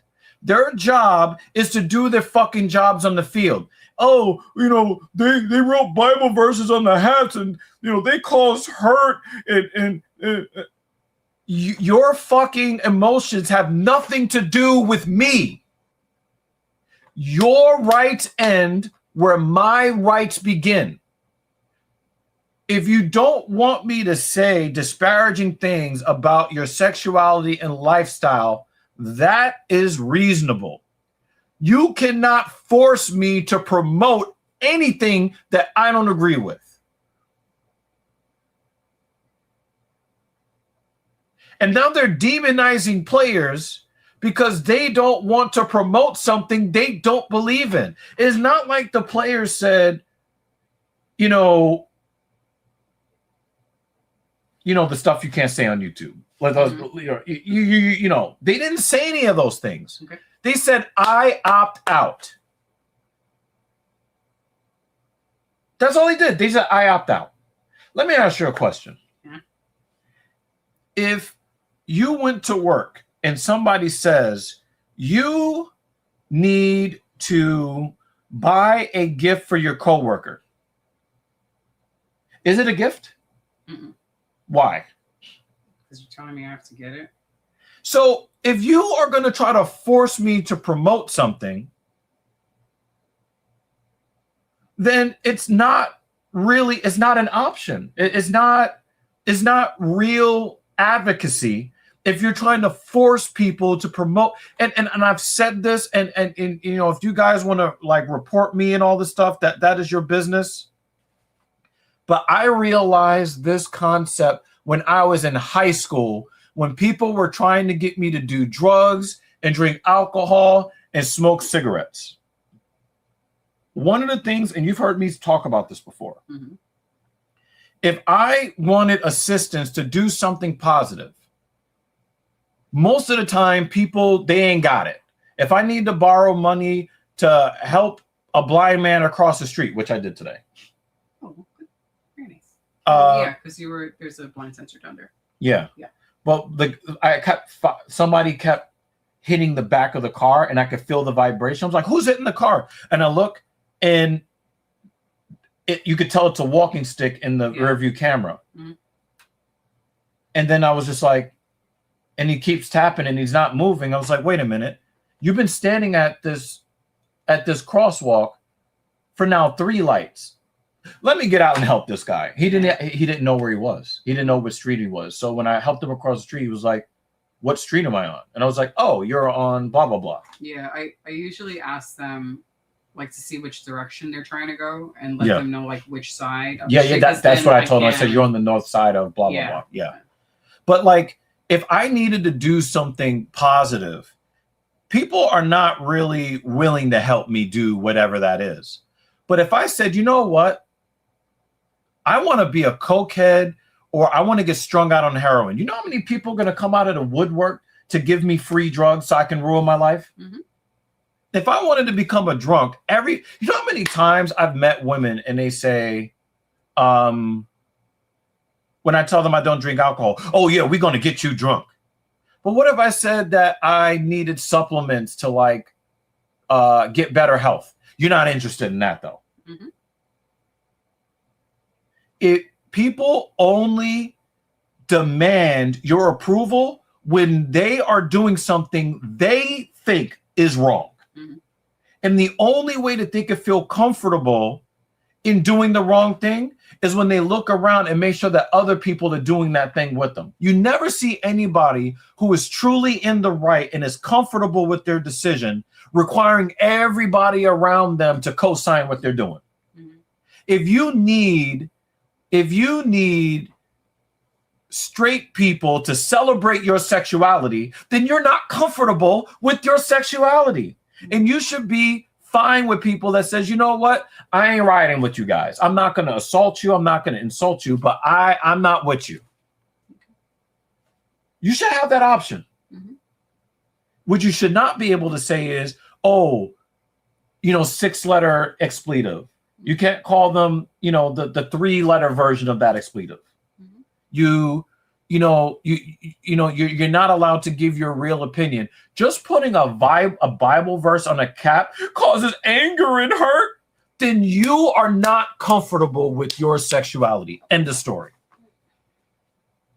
You don't need my approval. If you require my approval, you already lost. Fuck off. Nobody has the right to decide the beliefs of anybody else. Nobody has that right.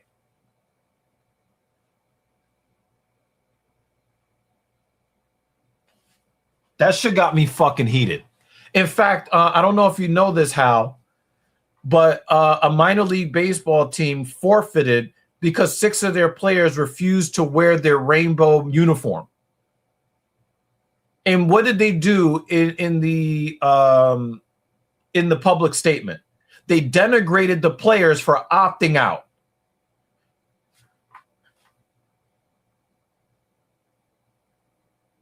Fuck off with that shit, man. That shit really pissed me off. If you need my approval, then you don't have your approval. And you know, I've told this to people that I've met over the years. I believe that human beings only have the capacity to control only one. Each human being has the capacity to control just one person at a time. So if someone who is not you is attempting to control you, they're out of control. If somebody wants to decide for you what you agree with, then they don't even support their own cause. We've been living non-monogamously for how many years now? 17? Mrs. Evil? How long have we been non-monogamous? What, 17 years?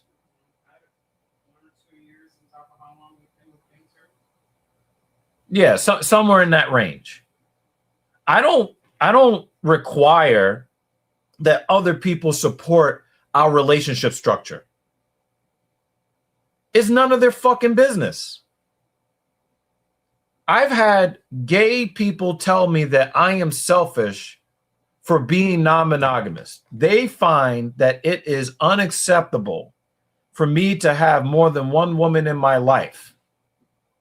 I had a girl that I used to date that told me she thought it was more natural for a man to be with a man than for a man to be with 2 women. I swear it. I to this day, anytime I talk to her, I still remind her of that dumb shit she said. But you know what it is? I take it in stride because I understand that we live in a world that monogamy or the concept of monogamy is the default.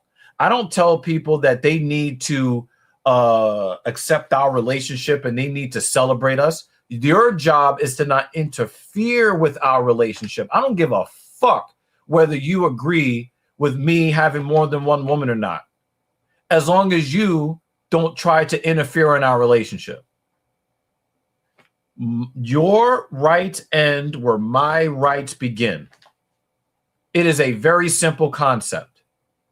If you're a dude that put on a dress and got a pink handbag and you say that you're a woman, you have every right to call yourself a woman. You don't have the right to tell me that I have to see you as such.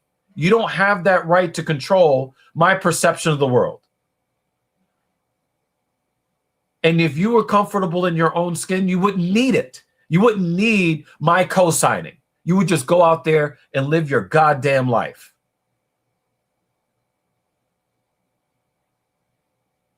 So while I'm not a religious person,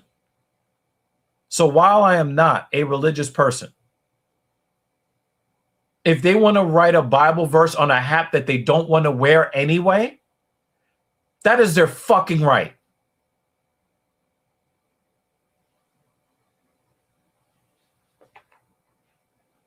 The NHL handle it properly. Get rid of all of that fucking Get rid of all of that bullshit. And if you want to run a gay pride night or whatever, and you want to run that, but don't force that on the players and don't force that on the fans. That would be the equivalent of them putting rainbow shirts on all of the seats in the stands and then forcing the paying fans to wear the shirt. Nah.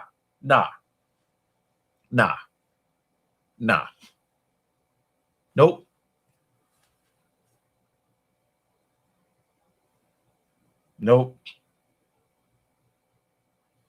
So TLDR, I stand with the 3 San Francisco Giants players as a person who does not believe in religion. I'm very anti-religion, but I will defend to the death. I will defend to the death their right to practice their beliefs. My watch is going to go up and say. Nah, that shit got me fucking heated. I know. And I can feel it in my left temple. So we're good now? Guess what he could feel in his left temple? Horiguchi's fist. Thank you for reminding me about that, Hal. That shit got me fucking heated. And you know what? My client, when I was talking to my client about this yesterday, she says, and I reminded her this and she agreed. Do you think that this is going to get people to be more supportive of the Libiquita community, or are they going to rebel and become less supportive of the Libiquita community?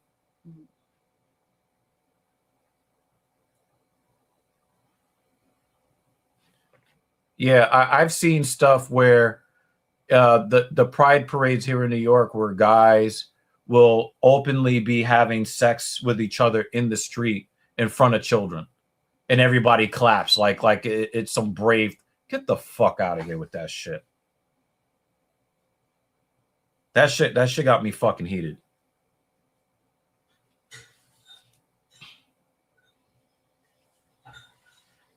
Horiguchi's dominating on the ground, so some people seem to not. There's not really a consensus on who won the round 1, but it looks like Horiguchi is doing a really good job of controlling Kape here in round 2. So I'm gonna say that Horiguchi is getting round 2 unless he does something really stupid and gets submitted from top position.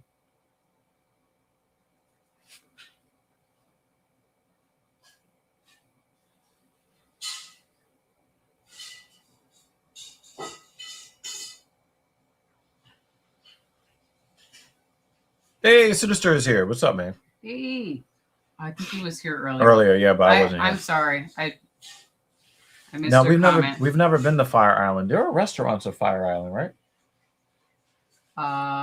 Fire Island is a hotspot for gay folks. Oh, I thought that was that place where the seafood restaurants are. The thing is like right there. No, that is near Orchard Beach. It's a different island. City Island. Got it. Fire Island is along Long Island.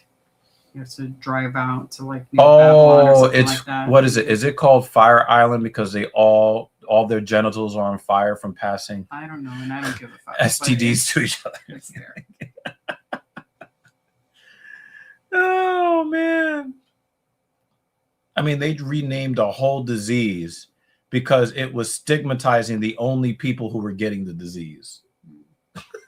Like you're trying to like gaslight us from obvious reality.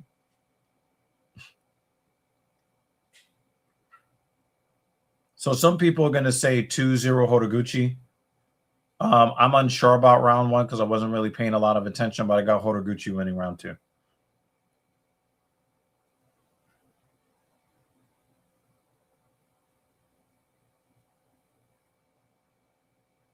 I don't know what Pete Town is. What is Pete Town? You ever heard of that? I don't know what Pete Town is. He says it's New York's Pete Town. So that means that Pete Town is somewhere else. But I don't know what it is. Yeah, I don't know what that is. Maybe that's where he lives. Oh, so JL has Horiguchi winning round 1 and round 2.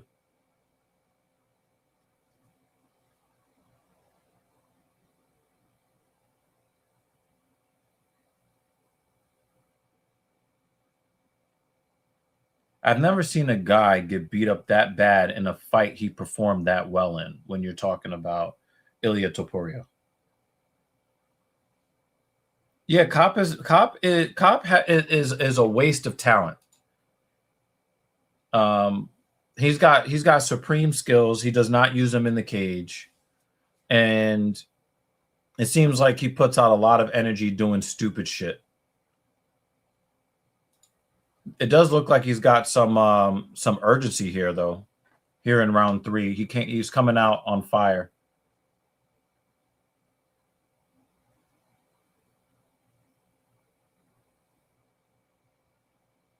Oh, nice check left hook from Horiguchi. Oh, right cross.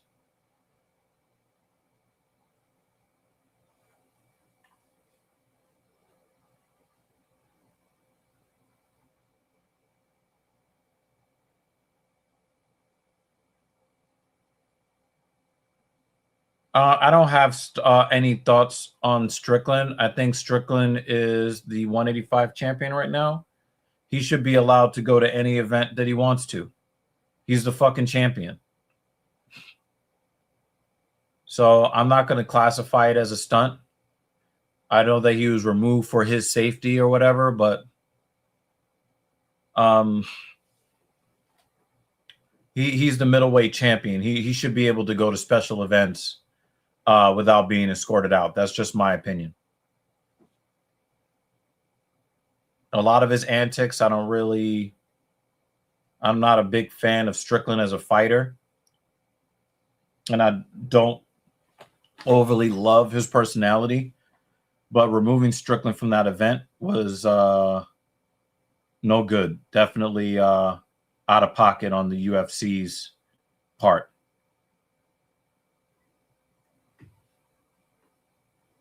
Oh, we got Breeze back. Yep. Yeah. Was that a knockdown? Was that a knockdown? I don't know. I'm busy reading shenanigans. Yeah, that's going to be his new nickname. Shenanigans.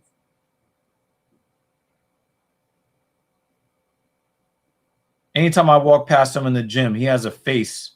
He has, oh, no, not the chicken dance. No, Horiguchi's losing the fight. He's going to lose. Oh, yeah. He got caught. Oh. That uppercut that made him face plant. I'm not mad at stoppage.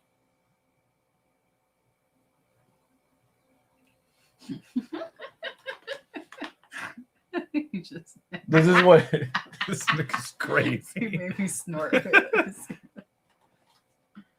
Oh my god, it's a legitimate thing. That's nasty. Oh man. Sorry. Yeah, Brooklyn Breeze just texted me some rage bait. I'm not having sweet. That's nasty. Whap. Oh yeah, he got him below the ear. Look at him. Look there. Once he yeah. It was a perfect spot. Yeah, it was the spot. Yeah, yep. Look him sliding. Shit. Yeah. Damn, man. That's nasty. And look, and then boop. Yeah. That sucks, man. Ooh, boop. Yep. Nope. That sucks. No more abuse is needed. Oh, we're not even gonna listen to him talk. We're not even gonna listen to Manel Kape talk. I have no reason or no desire to hear him say anything. That was a very well placed right hook. Yeah. We're gonna give him the credit for landing the shot and putting himself in position to land that shot. But I don't, as far as I'm concerned, I can just stop killing my iPad battery. Yeah. Okay, so Lord of the Flies. Also, thank you for filling in for me in the beginning. I spent 3 hours doing horizontal squeeze work, back, back work. I could still feel it, but I did a good job. So I'm gonna eat some dinner, people. I'm going to rest up, and then I have to squat and I have to chest press tomorrow. So I will we're gonna he's trying to pause on horizontal. Nah, nigga. Nah. Yeah, that was a stretch. That was a stretch, son. All right. So thank you for everybody that came by. Thank you to Dan for at least popping in to say hi. He did. And giving us an update. Yep. What was the update? He started treatments. He said he's all right now. We are going to increase the dosage starting next week. So he's going to become the Incredible Hulk. So he's all right for now. It has begun. Right. So let's hope. Let's hope for the best here. So shout out to Dan. Dan has been supporting us for a long time. That's nasty. I'm not putting that up on the screen. Okay. And that, thank you per usual for stopping in. Cop round 1 KO. Incorrect, but correct enough. And AI Hal was just plain wrong. But the most important comment of the stream is this one right here. We have to give the deference and the respect to Dan Jensen, and in his honor, Sinister is bringing us to the finish. Pause. Everybody out there, be safe out there in the real world. We'll catch you. Next event is next week, right? Next week, and it starts at 9 a.m. Oh, that means that I'll have to go to the gym at 4 a.m. Figure that out next week. Goodbye. All right. Peace, y'all. Peace.